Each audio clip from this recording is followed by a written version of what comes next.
ಜೀವನದಲ್ಲಿ ನಾವು ಏನು ಅಂದ್ಕೊಳ್ತೀವೋ ಅದು ಎಲ್ಲವೂ ಆಗೋದಿಲ್ಲ. ಕೆಲವೊಂದು ಸರ್ತಿ ಏನು ಅಂದುಕೊಂಡಿರ್ತೀವೋ ಅದಕ್ಕಿಂತ ಹೆಚ್ಚಿನದು ಆಗ್ತದೆ. ಎಲ್ಲವೂ ದೈವಚಿತ್ತ ಅಂತ ಹೇಳಿ ಅಂದ್ಕೊಳ್ಬೇಕಷ್ಟೆ. ಮೂಲತಃ ವೈಯಕ್ತಿಕವಾಗಿ ಶಿಕ್ಷಣ ವ್ಯವಸ್ಥೆಗೆ ನಾನು ಬರ್ತೇನೆ ಅಂಥೇಳಿ ಕನಸು ಮನಸ್ಸಿನಲ್ಲೂ ಅಂದ್ಕೊಂಡಿರಲಿಲ್ಲ. ಸುರೇಶ ನನಗೆ ಗೊತ್ತಿದೆ, ಸುಮಾರು 12-13 ವರ್ಷಗಳ ಒಡನಾಟ, ಸಂಘಟನೆ, ಒಂದಷ್ಟು ರಿಯಲ್ ಎಸ್ಟೇಟ್ ಉದ್ಯಮ, ಹೋಟೆಲ್ ಉದ್ಯಮ, ಹೀಗೆ ಬೆಂಗಳೂರಿನಲ್ಲಿ ಇದ್ದುಕೊಂಡು ನನ್ನ ಉದ್ಯಮ ಬೇರೆ ಇತ್ತು. ಆದರೆ 2017ರಲ್ಲಿ ಪುತ್ತೂರಿನಲ್ಲಿ ಆಗಿನ ಶಾಸಕಿಯಾಗಿದ್ದಂಥ ಶ್ರೀಮತಿ ಶಕುಂತಲಾ ಟಿ ಶೆಟ್ಟಿಯವರ ನೇತೃತ್ವದಲ್ಲಿ ಒಂದು ಉದ್ಯೋಗ ಮೇಳವನ್ನು, ರಾಜ್ಯ ಮಟ್ಟದ ಉದ್ಯೋಗ ಮೇಳವನ್ನು ಆಯೋಜನೆ ಮಾಡುವಂಥ ಸಂದರ್ಭ. ನಮ್ಮಲ್ಲಿ ಉದ್ಯೋಗ ಕೌಶಲ್ಯತೆಯ ತೀವ್ರ ಕೊರತೆಯನ್ನು ನಾನು ಅವತ್ತು ಗಮನಿಸಿದೆ. ನಂತರ ನಾವು ಜಯ ಕರ್ನಾಟಕ ಸಂಘಟನೆಯಲ್ಲಿರುವಂತಹ ಕಾರಣಕ್ಕೂ ಒಂದಷ್ಟು ಸಂಘ ಸಂಸ್ಥೆಗಳಲ್ಲಿ ಕೆಲಸ ಮಾಡುವ ಕಾರಣಕ್ಕೂ ಈ ಭಾಗದಿಂದ ನಿರಂತರ ಉದ್ಯೋಗದ ಬಗ್ಗೆ ನಮಗೆ ರೆಸ್ಯೂಮ್ಗಳು ಒಂದಷ್ಟು ರಾಶಿ ಬರ್ತಾಯಿತ್ತು. ಇದಕ್ಕೊಂದು ಏನಾದರೂ ಮಾಡಬೇಕು ಅನ್ನುವಂತಹ ಒಂದು ತುಡಿತ.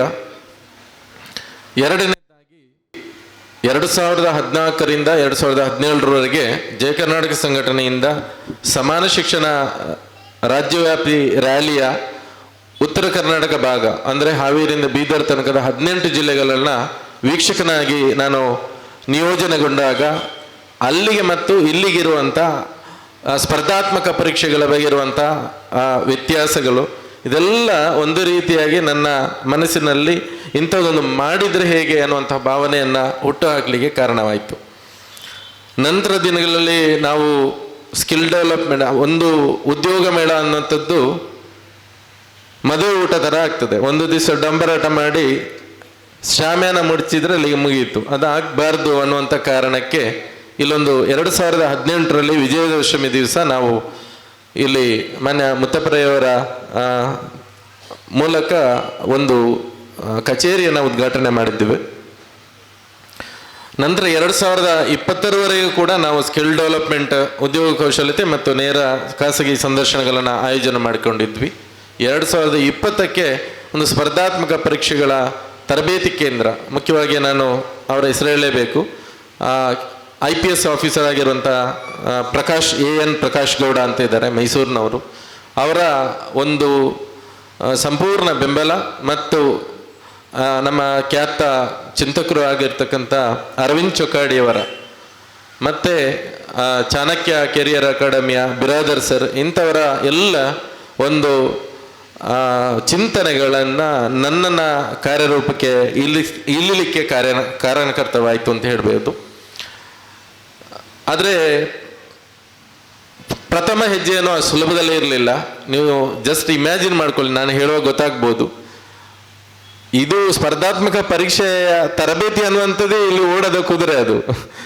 ಅಂಥ ಒಂದು ಪರಿಸ್ಥಿತಿಯಲ್ಲಿ ಮೇಡಮ್ ಅನಿತಾ ಹೇಮನ ಶೆಟ್ಟಿಯವರು ಕಾರ್ಯಕ್ರಮಕ್ಕೆ ಆಗಮಿಸಿದ್ದಾರೆ. ದಯವಿಟ್ಟು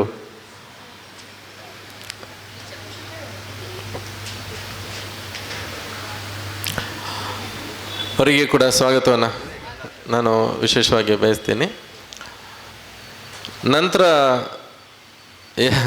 ಸ್ಪರ್ಧಾತ್ಮಕ ಪರೀಕ್ಷೆ ತರಬೇತಿ ಶುರುವಾಗ ಎಷ್ಟೋ ಜನ, ನನಗೆ 99% ನನ್ನ ಸ್ನೇಹಿತರು ಹೇಳಿದ್ದು ನಿಕ್ಕ ಮರಲಿ ಎಂದು ಆಪನ ಮೂಲ ಅಂತೇಳಿ. ನನಗೂ ಕೂಡ ಇದೊಂಥರ ಹುಚ್ಚುಂದನೆ ಗೊತ್ತಿತ್ತು. ಆದರೂ ಕೂಡ ದೇವರ ದಯದಿಂದ ಒಂದು ಉದ್ಯಮಗಳು ಬೇರೆ ಬೇರೆ ಸೋರ್ಸ್ ಸ್ವಲ್ಪ ದೇವರ ದಯದಿಂದ ಬ್ಯಾಕ್ಗ್ರೌಂಡಲ್ಲಿ ಇದ್ದಿದ್ದರಿಂದಾಗಿ ತೊಂದರೆ ಇಲ್ಲ, ನೋಡುವ ಆದರೆ ಆಗ್ತದೆ ಅಂಥೇಳಿ ಇಳಿದೆ. ಮತ್ತು ನನಗೆ ಮತ್ತು ರಮ್ಯನ ವಿವಾಹ ಆದಾಗ ಅವರಿಗೆ ಸ್ವಲ್ಪ ಸ್ಪರ್ಧಾತ್ಮಕ ಪರೀಕ್ಷೆಗಳ ಇದರದ್ದೆಲ್ಲ ಕ್ರೇಜ್ ಇತ್ತು. ಆದರೂ ಧೈರ್ಯ ಇರಲಿಲ್ಲ ಅವರಿಗೆ. ಅಂದರೆ ಅವರು ಟೀಚರು, ನಾನು ಅಡ್ಮಿನಿಸ್ಟ್ರೇಷನ್ ಎಲ್ಲ ನನಗೆ ಅಭ್ಯಾಸ ಇತ್ತು. ಅದರಿಂದ ಎರಡು ಜೊತೆ ಸೇರಿ ಬಹುಶಃ ಟೀಚಿಂಗ್ ಮತ್ತು ಅಡ್ಮಿನಿಸ್ಟ್ರೇಷನ್ ಸೇರಿ ನಾವು ವಿನ್ ಆಗಿದ್ದೀವಿ ಅಂಥೇಳಿ ನಾನು ಬಯಸ್ಲಿಕ್ಕೆ ಇಚ್ಛೆ ಪಡ್ತೇನೆ. ನಮಗೂ ಒಂದು ಅಗ್ರಿಮೆಂಟ್ ಇದೆ ಒಳಗೆ, ಏನಂತ ಹೇಳಿದ್ರೆ ಅವಳು ಮ್ಯಾಥ್ಸ್ ಬೇಸಿಂದ ಬರೋರು, ನನಗೆ ಮ್ಯಾಥ್ಸ್ ಸುಟ್ಟುದಿನ್ಲಿಕ್ಕೆ ಬರೋದಿಲ್ಲ.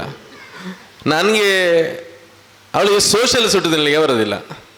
ಸೋಷಿಯಲಲ್ಲಿನ ಸಾಧಾರಣ PUC ಯಲ್ಲೆಲ್ಲ ನನಗೆ ಇವತ್ತು ನೆನಪಿದೆ, ಪೊಲಿಟಿಕಲ್ ಸೈನ್ಸ್ ಎಲ್ಲ ಸರ್ ನಾನು ಒಂದು ವಾರದಲ್ಲೆಲ್ಲ ಇಡೀ ಸಿಲೆಬಸ್ ಮುಗಿಸ್ತಿದ್ದೆ, ನನಗೆ ಮತ್ತೆ ಓದಬೇಕು ಅಂತಿಲ್ಲ.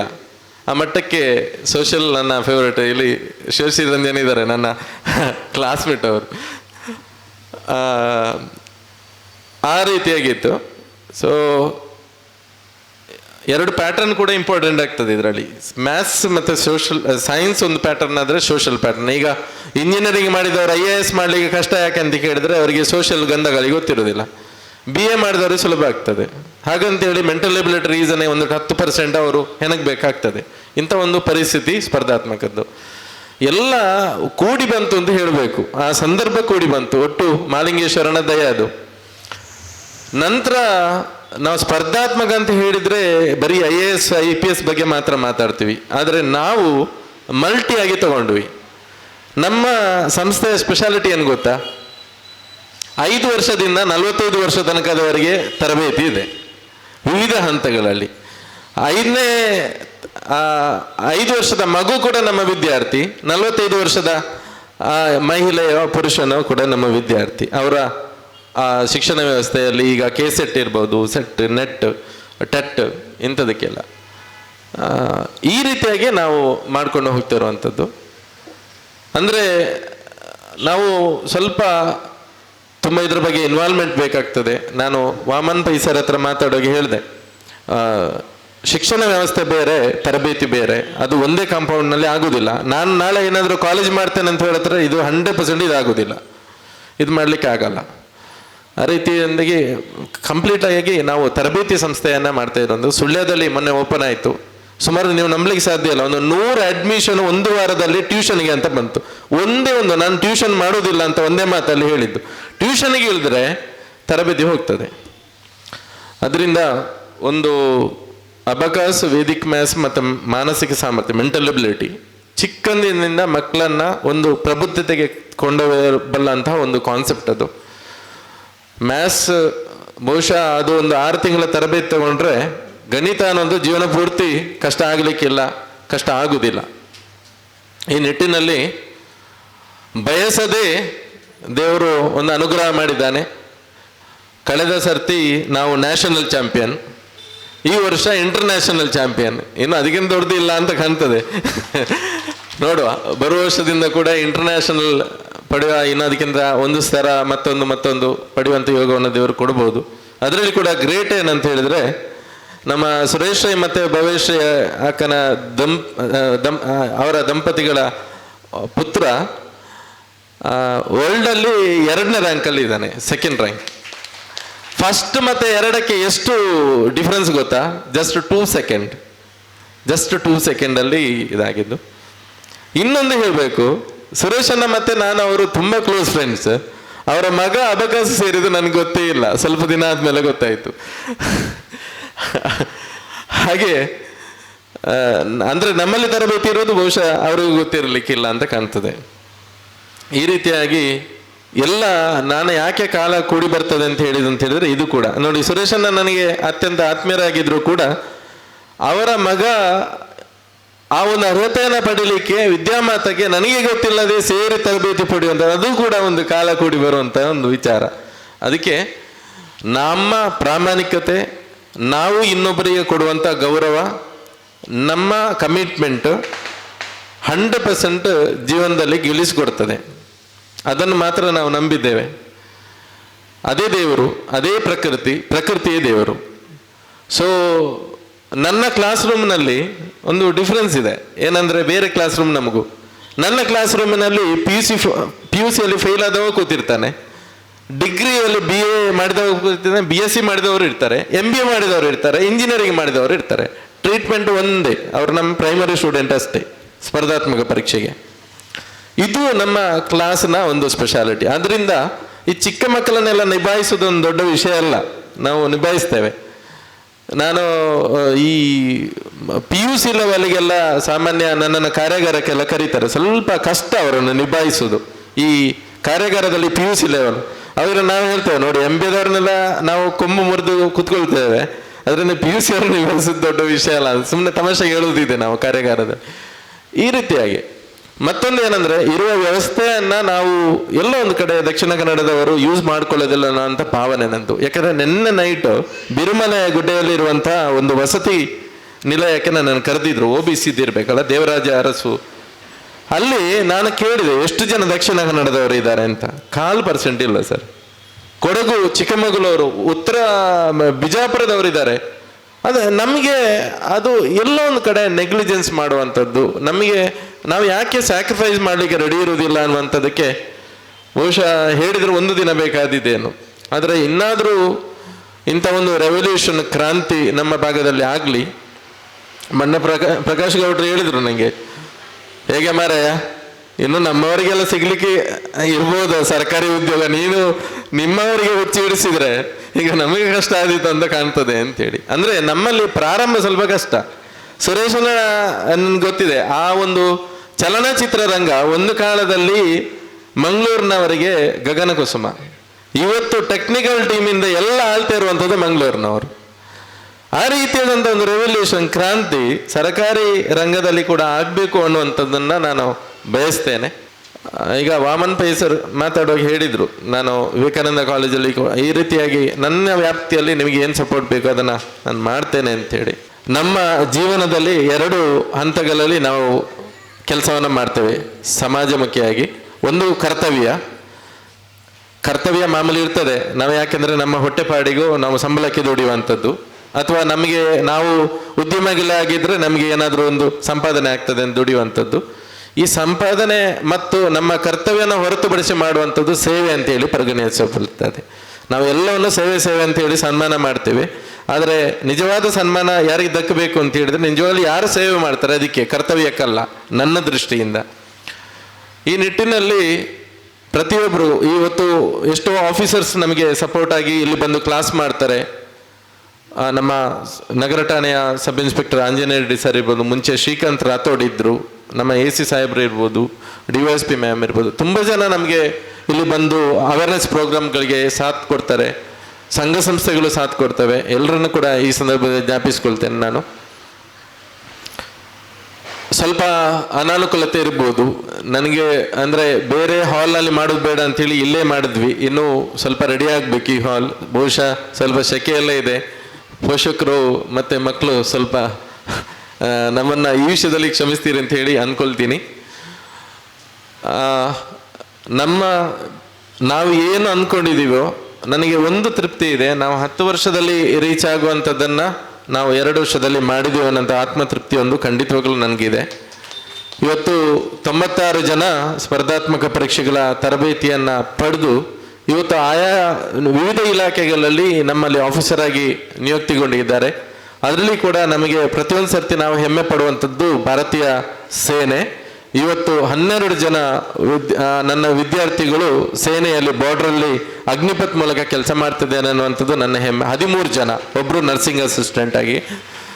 ಸೊ ಎಲ್ಲ ಹಂತದಲ್ಲಿ ಕೂಡ ನಮಗೆ ಸ್ಪರ್ಧಾತ್ಮಕ ಪರೀಕ್ಷೆಗಳಲ್ಲಿ ಪಾಲ್ಗೊಳ್ಳಿಕ್ಕೆ ಅವಕಾಶಗಳಿರ್ತದೆ. ಪೋಷಕರಲ್ಲಿ ಒಂದು ಮನವಿ ಮಾಡ್ತೀನಿ, ಅಬಕಸ ಅನ್ನುವಂಥದ್ದಕ್ಕೆ ಮಾತ್ರ ಇದನ್ನು ಪೆಂಡಿಂಗ್ ಇಡಬೇಡಿ, ಮುಗೀತು ಅನ್ಕೋಬೇಡಿ. ನಿಮ್ಮ ಮಕ್ಕಳನ್ನ ಒಂದು IAS ಅಥವಾ KS ಮಟ್ಟಕ್ಕೆ ಬೆಳೆಸಲಿಕ್ಕೆ ಏನು ಬೇಕೋ ಅದನ್ನು ದಯವಿಟ್ಟು ಮಾಡಿ. ಟಚ್ ಬಿಡಕ್ಕೆ ಹೋಗಬೇಡಿ, ಮಕ್ಕಳನ್ನ ಟಚ್ ಬಿಡಲಿಕ್ಕೆ ಬಿಡಬೇಡಿ. ಸಾಕು ಅನ್ನುವಂಥ ಪ್ರಶ್ನೆ ಬೇಡ. ಬರೋ ವರ್ಷ ಕೂಡ ಯಾವುದಾದ್ರು ಕಾಂಪಿಟೇಷನ್ಗಳಲ್ಲಿ ಇದ್ದಾಗ ನಮ್ಮ ಕಡೆಯಿಂದ ಏನು ನಿಮಗೆ ಸಪೋರ್ಟ್ ಸಿಗ್ತದೆ ಅದನ್ನು ಖಂಡಿತವಾಗಿ ನಾವು ಮಾಡ್ತೀವಿ. ಈ ಟಚ್ ಒಂದು ಮಾತ್ರ ಬಿಡಬೇಡಿ. ಯಾಕೆಂದರೆ ನೀವು ಎಷ್ಟೇ ದೊಡ್ಡ ಖಾಸಗಿ ಕಂಪನಿಗಳಲ್ಲಿ ಉದ್ಯೋಗ ಮಾಡಿಸಿಕೊಟ್ರು ಕೂಡ ಅದು ಪರ್ಮನೆಂಟ್ ಸೊಲ್ಯೂಷನ್ ಅಂತ ಹೇಳಲಿಕ್ಕೆ ಸಾಧ್ಯ ಇಲ್ಲ. ಒಂದನೇದು. ಎರಡನೇದು, ಕ್ರಾಂತಿಯನ್ನಾಗುವುದಿಲ್ಲ, ದೊಡ್ಡ ಕ್ರಾಂತಿಯನ್ನಾಗುವುದಿಲ್ಲ, ಪವರ್ ಏನೋ ಬರೋದಿಲ್ಲ. ಈ ಸ್ಪರ್ಧಾತ್ಮಕ ಪರೀಕ್ಷೆಯಲ್ಲಿ ಪಾಸಾಗಿ ನೀವು ನಿಮ್ಮ ಮಕ್ಕಳು ಆಫೀಸರ್ ಆದರೆ ಮನೆಯಲ್ಲಿ ಒಂದು ರೆವಲ್ಯೂಷನ್ ಆಗ್ತದೆ, ಕ್ರಾಂತಿ ಆಗ್ತದೆ. ನಿಮಗೆ ಗೌರವ ಸಿಗ್ತದೆ, ನಿಮ್ಮ ಕುಟುಂಬಕ್ಕೆ ಗೌರವ ಸಿಗ್ತದೆ. ಒಂದು ಆಡಳಿತಾತ್ಮಕವಾದೊಂದು ಹುದ್ದೆಗೆಲ್ಲ ಏರಿದರೆ ಆ ಪವರ್ ಬೇರೆ. ನಾನು ಒಂದು ಚಿಕ್ಕ ಎಕ್ಸಾಂಪಲಲ್ಲಿ ಮುಗಿಸ್ತೇನೆ. ಡಾಕ್ಟರ್ ಚೈತ್ರ ಅಂತ ಹೇಳಿ ನನ್ನಲ್ಲಿ ಫ್ಯಾಕಲ್ಟಿ ಇದ್ದಾರೆ ಸುಳ್ಯದಲ್ಲಿ. ಅವರು BDS ಮಾಡಿ ಇವಾಗ IASಗೆ ಪ್ರಿಪೇರ್ ಆಗ್ತಾ ಇದ್ದಾರೆ. ನಾನು ಫಸ್ಟ್ ಬಂದಾಗ ಅವ್ರ ಹತ್ರ ಕೇಳಿದೆ, ಅಲ್ಲಮ್ಮ ನೀವು BDS ಮಾಡಿ ಯಾಕೆ ನೀವು IASಗೆ ಪ್ರಿಪೇರ್ ಮಾಡ್ತಾ ಇರೋದು ಅಂತ. ಅದಕ್ಕೆ ಅವರು ಹೇಳಿದರು, ಕೊರೋನಾ ಒಂದು ಟೈಮ್ ನನಗೆ ಪಾಠ ಕಲಿತು ಸರ್. ಏನಂತ ಹೇಳಿದ್ರೆ, ಕೊರೋನಾದಲ್ಲಿ ಟೈಮ್ನಲ್ಲಿ ಇಷ್ಟು ದೊಡ್ಡ ಡಾಕ್ಟರ್ಸ್ ಎಲ್ಲ ದಕ್ಷಿಣ ಕನ್ನಡ ಮೂಲದವರು ಇದ್ದಾರೆ, ಇಲ್ಲಿ ಇಲ್ಲಿ ಫಾರಿನಿಂದ ಹಿಡಿದು ಎಲ್ಲ ಇದ್ದಾರೆ.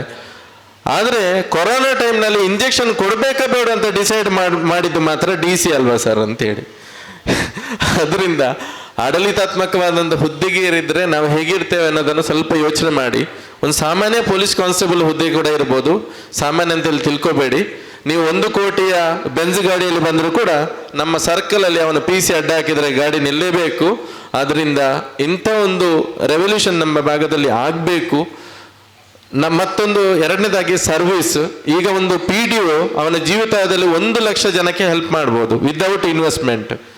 ಅದನ್ನು ಪ್ರೈವೇಟ್ ಲೈಫ್ನಲ್ಲಿ ನಾವು ಕೊಡೋಕ್ಕಾಗೋದಿಲ್ಲ. ನಮಗೆ ಮಾಡಬೇಕಂದ್ರೆ ನಾವು 50-100 ಕೈಯಿಂದ ಹಾಕಿ ಮಾಡಬೇಕು ಹೊರತು ನಮಗೆ ಬೇರೆ ದಾರಿಗಳಿರೋದಿಲ್ಲ.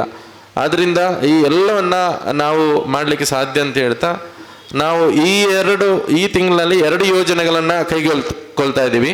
ಒಂದು, ನಮ್ಮ ನಗರ ಠಾಣೆಯ ಸಬ್ ಇನ್ಸ್ಪೆಕ್ಟರ್ ಆದಂಥ ಆಂಜನೇಯ ರೆಡ್ಡಿ ಅವರ ಮುತ್ತೂರು ಅರ್ಜಿಯಲ್ಲಿ ಪೊಲೀಸ್ ಫೋರ್ಸ್ಗೆ ಜಾಸ್ತಿ ಜನ ಸೇರಬೇಕನ್ನುವಂಥ ನಿಟ್ಟಿನಲ್ಲಿ ಒಂದು ಸಾಮಾನ್ಯ ಜ್ಞಾನ ಪರೀಕ್ಷೆಯನ್ನು ರಾಮಕೃಷ್ಣ ಶಾಲೆಯಲ್ಲಿ ಇಡಬೇಕು ಅಂಥೇಳಿ ನಾವು ಡಿಸೈಡ್ ಮಾಡಿದ್ವಿ. ಅದು ಎಕ್ಸಾಮ್ ಹೇಗಿರ್ತದೆ ಅಂದರೆ ಕರ್ನಾಟಕದಾದ್ಯಂತ ಇರುವಂಥ ಯಾರು ಕೂಡ ಪಾರ್ಟಿಸಿಪೇಟ್ ಮಾಡ್ಬೋದು.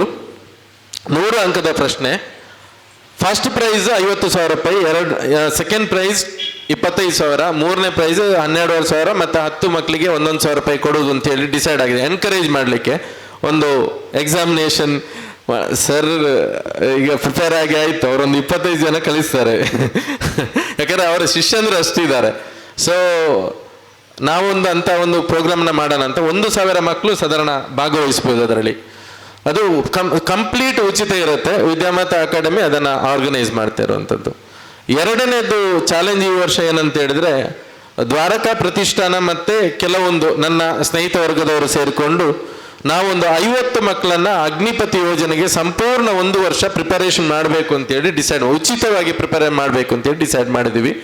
ಅದರ ಉದ್ದೇಶ ಏನಂದರೆ, ನಮ್ಮಿಂದನೇ ಎಲ್ಲ ಆಗ್ತದೆ ಅಂತಲ್ಲ. ಈ ವರ್ಷ ಒಂದು 25 ಜನ ಹೋದರೆ, ಈಗ ಆಲ್ರೆಡಿ ನಾವೊಂದು ರೆವಲ್ಯೂಷನ್ ಮಾಡಿದ್ದೀವಿ ಚಿಕ್ಕದಾಗಿ, ಈ ವರ್ಷ ಒಂದು 25 ಹೋದರೆ ಬರುವ ವರ್ಷದಿಂದ ಅದರ ಸಂಖ್ಯೆ ಜಾಸ್ತಿ ಆಗ್ತದೆ ಮತ್ತು ಅದರ ಬಗ್ಗೆ ಕ್ರೇಜ್ ಬರ್ತದೆ. ಮತ್ತೊಂದು ಅವರ ಒಂದು ಜೀವನವನ್ನು ಕಟ್ಟಿಕೊಳ್ಳಿಕ್ಕೆ ನಾವು ಫಸ್ಟು ಅಡಿಗಲನ್ನು ಹಾಕಿದಂಗೆ ಆಗ್ತದೆ ಅನ್ನುವಂಥದ್ದು. ಫೈನಲಿ ನಾನು ಇಷ್ಟೇ ಹೇಳಬಲ್ಲೆ, ಇನ್ನೊಂದು 4-5 ಸಂಸ್ಥೆಗಳು ಹುಟ್ಕೊಳ್ಬೋದು ಪುತ್ತೂರಿನಲ್ಲಿ ಸ್ಪರ್ಧಾತ್ಮಕ. ನೋಡು, ಒಳ್ಳೆ ದುಡ್ಡು ಮಾಡ್ತಿದ್ದಾರೆ ವಿದ್ಯಾಮಾತಾದವರು, ಭಾರಿ ಸ್ಟೂಡೆಂಟ್ ಇದ್ದಾರೆ ಅಂತ. ಎಷ್ಟು ಜನ ಬಂದರೂ ಪ್ರಥಮ ನಾವೇ ಹುಟ್ಟು ಹಾಕಿದಂಥದ್ದು ಅನ್ನುವಂಥಕ್ಕೆ ಯಾವತ್ತೂ ಅಲಿ ಇಲ್ಲ. ನಮ್ಮಿಂದ ನಂತರ ಎಷ್ಟು ಜನ ಬೇಕಾದ್ರೆ ಬರ್ಬೋದು, ಆದರೆ ಫಸ್ಟ್ ಇಂಥ ಒಂದು ಬಂಡ ಧೈರ್ಯ ಮಾಡಿದ ಕೀರ್ತಿ ಬಹುಶಃ ನಮಗೆ ಸಿಗ್ತದೆ. ಸುಳ್ಯದಲ್ಲಿ ಕೂಡ ಸರ್, ಸುಳ್ಯದಲ್ಲಿ KVG ಸರ್ ಅವರ ಕನಸಾಗಿತ್ತಂತೆ. ಅದು ಇವತ್ತಿನ ತನಕ ಅದಕ್ಕೆ ಯಾರು ಧೈರ್ಯ ಮಾಡಲಿಲ್ಲ. ಯಾಕಂದರೆ ಗೆಲ್ಲಿಸುವುದಷ್ಟು ಸುಲಭದ ವಿಷಯ ಅಲ್ಲ. ಓಡಲಾರದ ಕುದುರೆಯನ್ನು ಓಡಿಸುವಂಥ ಒಂದು ಪ್ರಯತ್ನವನ್ನು ನಾವು ಇಟ್ಟಿದ್ದೇವೆ. ನಿಮ್ಮೆಲ್ಲರ ಸಹಕಾರ ಬೇಕು. ಮುಖ್ಯವಾಗಿ ವಾಮನ್ ಪೈ ಸರ್, ಶಶಿಕಲಾ ಮ್ಯಾಮ್ ಮತ್ತು ಸುರೇಶಣ್ಣ ಮತ್ತು ಎಲ್ಲ ಅನಿತಕ್ಕ ಎಲ್ಲ ಒಟ್ಟಿಗೆ ಇದ್ದಾರೆ ನಮ್ಮ ಜೊತೆನೆ. ಶಶಿಕಲಾ ಮ್ಯಾಮ್ ಎಲ್ಲ ಒಟ್ಟಿಗೆ ಇದ್ದಾರೆ. ಮತ್ತು ಪೋಷಕರಲ್ಲಿ ಕೇಳ್ಕೊಳ್ಳುವಂಥದ್ದು ನೋಡಿ, ನಾವು ಸನ್ಯಾಸಿಗಳ ಥರ ಏನು ಮಾತಾಡೋಕ್ಕಾಗಲ್ಲ ಸತ್ಯ ಹೇಳಬೇಕಂದ್ರೆ. ಮೊನ್ನೆ ಒಂದು ಇನ್ಸಿಡೆಂಟ್ ಆಯಿತು, ನಿಮ್ಗೆ ಗೊತ್ತಿದೆ. ಅಗ್ನಿಪಥ ಆಯ್ಕೆ ಆದಂಥ ಒಂದು ಹುಡುಗ ನಮ್ಮ ಸಂಸ್ಥೆ ಹೆಸರು ಹೇಳಿಲ್ಲ ಅಂದರೆ ಸ್ವಲ್ಪ ರೆಬೇಲ್ ಆಗುವಂತಹ ಪರಿಸ್ಥಿತಿ ಬಂತು ನಮಗೆ. ಮತ್ತು ಅದು ಸರಿ ಆಯಿತು. 1-2 ವರ್ಷ ನಾವು ಉಚಿತ ತರಬೇತಿಯನ್ನು ಕೊಟ್ಟರೂ ಕೂಡ ಅವನು ನೆನಪಿಸ್ಕೊಳ್ಳಿಲ್ಲ ಅನ್ನುವಂಥದ್ದು ನಮ್ಮ ನೋವಾಗಿತ್ತು. ಆ ಸಂದರ್ಭದಲ್ಲಿ ನಾವು ಮಾತಾಡಲೇಬೇಕಾಗ್ತದೆ. ಯಾಕೆ ಮಾತಾಡಬೇಕು ಅಂತ ಹೇಳಿದ್ರೆ, ಒಬ್ಬನಿಗೆ ಉಚಿತ ಕೊಟ್ಟರೆ ಅವನು 10 ಮಕ್ಕಳಿಗೆ ಅವನು ಪೂರಕವಾಗಿ ಅವನು ವರ್ತಿಸಿದರೆ ಅದರಿಂದ ಒಂದು 10 ಮಕ್ಕಳು ನಮಗೆ ಬಂದರೆ ಈ ಸಂಸ್ಥೆ ನಡೀತದೆ. ನಮಗೂ ಇಲ್ಲಿ ಅಷ್ಟು ಎಕ್ಸ್ಪೆನ್ಸಸ್ ಬೇರ್ ಮಾಡುವಂಥದ್ದೆಲ್ಲ ಇರ್ತದೆ. ವಾಮನ್ ಪೈ ಸರ್ ಗೊತ್ತಿದೆ, ಒಂದು ದೊಡ್ಡ ಶಿಕ್ಷಣ ಸಂಸ್ಥೆಯ ಆಡಳಿತ ಕಮಿಟಿಯಲ್ಲಿರುವಂಥವ್ರು. ಎಷ್ಟು ಕಷ್ಟ ಇದೆ ಶಿಕ್ಷಣ ಸಂಸ್ಥೆಯನ್ನು ನಡೆಸುವಂಥದ್ದು. ನೋಡಲಿಕ್ಕೆಲ್ಲ ಚಂದ ಕಾಣ್ತದೆ, ಅದರಷ್ಟೇ ಕಷ್ಟ ಇರ್ತದೆ. ನಾವು ಗಂಡ ಹೆಂಡತಿ ಕೂಡ ಇದರಲ್ಲೂ ಫುಲ್ ಟೈಮ್ ಇವತ್ತು ದುಡಿತಾ ಇದ್ವಿ. ನಮಗೆ ಕೂಡ ಅನಿವಾರ್ಯ ಪರಿಸ್ಥಿತಿ ಇದನ್ನು ಗೆಲ್ಲಿಸುವಂಥದ್ದು. ಸೊ ನಿಮ್ಮೆಲ್ಲರ ಸಹಕಾರ ಇದ್ದರೆ ಈ ಸಂಸ್ಥೆ ಬೆಳೀತದೆ. ಇವತ್ತೇನೋ 10 ಜನಕ್ಕೆ ಸರ್ವಿಸ್ ಕೊಟ್ಟೋದು ನಾಳೆ 100 ಜನಕ್ಕೆ ಕೊಡಲಿಕ್ಕೆ ಸಾಧ್ಯ ಆಗ್ತದೆ. ನಾವೇನೋ ನಿಮ್ಮ ಹತ್ರ ಯಾರ ಹತ್ರ ಒಂದು ದುಡ್ಡು ಕೇಳೋದಿಲ್ಲ. ನಿಮ್ಮ ಹತ್ರ ಕೇಳುವಂಥದ್ದು ಒಂದು ಮೋರಲ್ ಸಪೋರ್ಟ್. ಮತ್ತೆ ಏನಾದರೂ ಕೊಡಲಿಕ್ಕೆ ಇದ್ರೆ ನಮ್ಮ ಲೈಬ್ರರಿಗೆ ಒಂದು 10 ಬುಕ್ ತಂದು ಕೊಡಿ, ಅಷ್ಟೇ ನಾವು ಕೇಳುವಂಥದ್ದು, ಬೇರೇನಿಲ್ಲ. ಈಗ ನಿಮ್ಮ ಹಿಂದೆ ನೋಡಿ, ಅಲ್ಲಿ ಲೈಬ್ರರಿ ಮಾಡ್ತಾ ಇದ್ದೀವಿ. ಅದು ಉಚಿತ ಲೈಬ್ರರಿ ಒಂದು ವ್ಯವಸ್ಥೆ, ನಮ್ಮಲ್ಲಿ ಓದುವ ಚಟ ಶುರುವಾಗಬೇಕು ಅನ್ನುವಂಥ ಕಾನ್ಸೆಪ್ಟಿಗೆ ನಾವು ಮಾಡ್ತಾ ಇರುವಂಥದ್ದು. ಸೊ ಈ ನಿಟ್ಟಿನಲ್ಲಿ ಇದು ನನ್ನ ಅನಿವಾರ್ಯತೆ. ನಾನು 10 ನಿಮಿಷ ಮಾತಾಡಿದ್ರು ಎಷ್ಟು ಮಾತಾಡಬೇಕು ಅಷ್ಟನ್ನು ಮಾತಾಡದಿದ್ದರೆ ಅದು ಆಗುವುದಿಲ್ಲ. ಅದು ಮಾತಾಡುವಂಥ ಅನಿವಾರ್ಯತೆ ಮತ್ತು ನನ್ನ ಕರ್ತವ್ಯ ಕೂಡ. ಆ ಕಾನ್ಸೆಪ್ಟ್ ಏನಂತ ಜನಕ್ಕೆ ಅರ್ಥ ಆಗದಿದ್ದರೆ ನಾವು ಇಷ್ಟು ಕಷ್ಟಪಟ್ಟದ್ದು ವೇಸ್ಟ್ ಆಗ್ತದೆ. ಈ ನಿಟ್ಟಿನಲ್ಲಿ ನಾನು ಮಾತಾಡಿದ್ದೀನಿ, ಸ್ವಲ್ಪ ಜಾಸ್ತಿ ಮಾತಾಡಿದ್ದೀನಿ ಅಂದ್ಕೊಂಡಿದ್ದೀನಿ.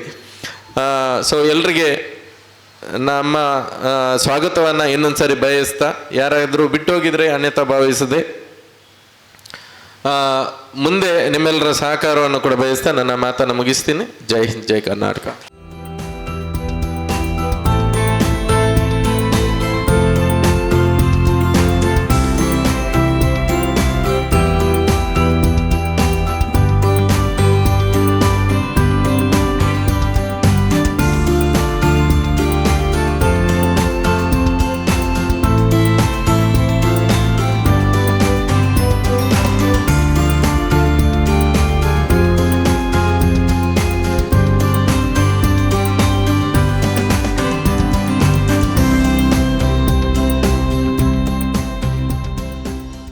ಪುತ್ತೂರಿನ ಮಟ್ಟಿಗೆ ಇದು ಎರಡು ಪ್ರಥಮ. ಅಬಾಕಸ್ ಅಂದರೆ ಒಂದು ಕಂಪ್ಯೂಟ್ರಿಗೆ ಕಾಂಪಿಟೇಷನ್ ಕೊಡುವಂಥ ಮಕ್ಕಳಲ್ಲಿರುವಂಥ ಒಂದು ಮಾನಸಿಕ ಕ್ಷಮತೆ. ಈ ಅಬಾಕಸ್ನಲ್ಲಿ ಎಷ್ಟು ನಾವು ಅಚೀವ್ ಮಾಡ್ತೇವೋ ನಮ್ಮ ವಿದ್ಯಾಭ್ಯಾಸವನ್ನು ಗ್ರಹಿಸುವಂಥದ್ದು ಶಕ್ತಿ ಜಾಸ್ತಿ ಆಗ್ತದೆ. ಪಠ್ಯೇತರ ಕಾರ್ಯಕ್ರಮ ಇದು. ಅದರಿಂದಾಗಿ ಎಲ್ಲ ಪೇರೆಂಟ್ಗಳಿಗೆ ನನ್ನ ಒಂದು ಕಿವಿ ಮಾತು, ಎಲ್ಲ ನೀವು ಕಳಿಸ್ತೀರಾ, ನೀನು ಯಾಕೆ ಸೆಕೆಂಡ್ ಬಂದೆ, ನೀನು ಯಾಕೆ ಫಸ್ಟ್ ಬರಲಿಲ್ಲ ಅಂತ ಮಕ್ಕಳಿಗೆ ಹೊಡಿಬೇಡಿ. ಅವರ ಮಾನಸಿಕ ಸ್ವಲ್ಪ ಆಲೋಚನೆ ಮಾಡಬೇಕು. ನೀವು ಮಕ್ಕಳಿಗೆ ನಾವು ಹುರಿದುಂಬಿಸಬೇಕು. ಸೆಕೆಂಡ್ ಬಂದೆ, ನೆಕ್ಸ್ಟ್ ಟೈಮ್ ಫಸ್ಟ್ ಬರಲಿಕ್ಕೆ. ಯಾಕೆಂದರೆ ಫಸ್ಟ್ ಒಬ್ಬನೇ ಬರೋದು, ಯಾವಾಗಲೂ ಫಸ್ಟ್ ಒಬ್ಬನೇ ಬರೋದು. ಅದರಿಂದಾಗಿ ಸೆಕೆಂಡ್ ಕೂಡ ಫಸ್ಟ್ನಷ್ಟೇ ಶಕ್ತಿ ಇರುವಂಥ ಒಂದು ಸ್ಥಾನ. ಹಾಗೆ ಮಕ್ಕಳಿಗೆ ನೀವು ದಯವಿಟ್ಟು ಬೇಸಿಕ್ಕಾಗಿ ಹೇಳುವುದೇನೆಂದರೆ, ಈ ಒಂದು ಮಾನಸಿಕ ಚಿತ್ರಹಿಂಸೆ ಕೊಡಬೇಡಿ ಅವರಿಗೆ. ಯಾವಾಗಲೂ ಅವರ ವಿದ್ಯಾಭ್ಯಾಸಕ್ಕೆ ನಾವು ಹುರಿತುಂಬಿಸಬೇಕು. ಮತ್ತು ಅವರೀಗ SLC ಆದಮೇಲೆ PUC ಬರುವಾಗ ಇಫ್ ಯು ವಾಂಟ್ ಕಾಮರ್ಸ್, ಇಲ್ಲ ನೀನು ಸೈನ್ಸ್ ಹೋಗಿ ಡಾಕ್ಟರ್ ಆಗಲೇಬೇಕು, ಸವಾರಿ ಮಾಡಬೇಡಿ. ನಿಮ್ಮ ಒತ್ತಾಯಕ್ಕೆ ಅವರು ಸೈನ್ಸ್ ತಗೊಂಡ್ರು, ಸೊ ಮಾನಸಿಕ ಸ್ಥಿಮತೆ ಕಲ್ತ್ಕೊಂಡ್ರು, ಏನಾದ್ರು ಮಾಡಿಕೊಂಡ್ರೆ ನಿಮಗೆ ಇಲ್ಲಿಂದ ಡಾಕ್ಟ್ರು ಇಲ್ಲ, ಮಗು ಇಲ್ಲ, ಆ ಥರ ಆಗಲಿಕ್ಕೆ ಕೂಡುದು. ಅದಕ್ಕೋಸ್ಕರ ನಾವು ಮುಖ್ಯವಾಗಿ ಮಕ್ಕಳ ಮಾನಸಿಕತೆಯನ್ನು ಸ್ಟಡಿ ಮಾಡಿ ಅವರಿಗೆ ಬೇಕಾದಾಗೆ ನಾವು ಹೊಂದಿಕೊಂಡು ಅವರು ನಮ್ಮ ಮುಂದೆ ನಮ್ಮನ್ನು ನೋಡಿಕೊಳ್ಳುವವರು. ಹಾಗೆ ಒಂದು. ಎರಡನೇದು, ನನಗೆ ಭಾಗ್ಯಶ್ರೀ ಬಗ್ಗೆ ಒಂದು ಗೌರವ. ಯಾಕೆಂದರೆ ಅವರು ದೇಶ ಸೇವೆ ಮಾಡ್ತಾಯಿದ್ದಾರೆ. ಅಗ್ನಿಪಥ್ ಅಂದರೆ ಇವತ್ತಿನ ಪರಿಸ್ಥಿತಿಯಲ್ಲಿ ದೇಶಕ್ಕೆ ರಕ್ಷಣೆ ಎಷ್ಟು ಬೇಕೋ ಅದನ್ನು ವ್ಯವಸ್ಥೆ ಮೊದಲು ಬಂದಾಗಿಲ್ಲ. ಒಂದು ಸಮಯದಲ್ಲಿ ಕೂರ್ಗಲ್ಲಿ ಪ್ರತಿಯೊಂದು ಮನೆಯಿಂದ ಒಬ್ಬ ಸೈನಿಕರು ಹೋಗ್ತಿದ್ರು. ನಮಗೆ ಸೈನ್ಯಕ್ಕೆ ಹೋಗ್ಬೇಕು ಗೊತ್ತೇ ಇಲ್ಲ. ಯಾಕೆಂದರೆ ನಮ್ಮ ಮನಸ್ಸಲ್ಲಿ ಕೂರ್ಗಿಂದ ಹೋಗ್ತಾರೆ, ಪಂಜಾಬಿಂದ ಹೋಗ್ತಾರೆ, ಮಹಾರಾಷ್ಟ್ರದಿಂದ ಹೋಗ್ತಾರೆ. ನಾವು ನಮ್ಮಷ್ಟಕ್ಕೆ ವ್ಯಾಪಾರ ಮಾಡಿ ಅಥವಾ ಬ್ಯಾಂಕ್ ಕೆಲಸ ಮಾಡಿ ಇರುವಂಥದ್ದು ಭಾವನೆ ಇತ್ತು. ಇವತ್ತಿಗೆ ಸುಮಾರು 8-10 ವರ್ಷದಿಂದ ದೇಶಕ್ಕೆ ಏನು ಬೇಕು, ದೇಶದ ಸೈನಿಕನ ಕರ್ತವ್ಯ ಏನು, ಆ ಸೈನಿಕನ ಎಷ್ಟು ಗೌರವ ಉಂಟು ಅಂತ ಈಗಿನ ನಮಗೆ ಸರ್ಕಾರದವರು ಅದನ್ನು ಮನದಟ್ಟು ಮಾಡಿಕೊಂಡಿದ್ದಾರೆ. ನಾವು ಮನದಟ್ಟು ಮಾಡಿಕೊಂಡಿದ್ದೇವೆ. ಅದನ್ನು ಭಾಗ್ಯಶ್ರೀ ನಿಮ್ಮ ಇಲ್ಲಿದ್ದಾರೆ ನಿಮ್ಮ ಈ ವ್ಯವಸ್ಥೆಗೆ ನಾವು ನಮ್ಮ ವಿದ್ಯಾಸಂಸ್ಥೆಗಳು ಅಥವಾ ನಮ್ಮ ಚೇಂಬರ್ ಆಫ್ ಕಾಮರ್ಸ್ ಯಾವಾಗಲೂ ನಿಮ್ಮೊಟ್ಟಿಗಿದ್ದೇವೆ. ಅದನ್ನು ಯಾವಾಗಲೂ ನಿಮಗೆ ನಾವು ಪ್ರಾಮಿಸ್ ಮಾಡ್ತಾಯಿದ್ರ ಬಗ್ಗೆ. ಮತ್ತು ಅವರು ಮಾತಾಡುವಾಗ ಒಂದು ಟೀಚಿಂಗ್ ಮತ್ತು ಕೋಚಿಂಗ್ ಬಗ್ಗೆ ಹೇಳಿದರು. 100ಕ್ಕೆ 100 ಕರೆಕ್ಟ್. ಟೀಚಿಂಗ್, ಒಳ್ಳೆ ಟೀಚರ್ ಇದ್ದಾರೆ, ಚೆಂದ ಟೀಚ್ ಮಾಡ್ತಾರೆ. ಆ ಟೀಚಿಂಗ್ ಮಾಡುವಾಗ ಒಳ್ಳೆ ಸ್ಟೂಡೆಂಟ್ಸ್ಗಳು ಕಲಿತಾರೆ.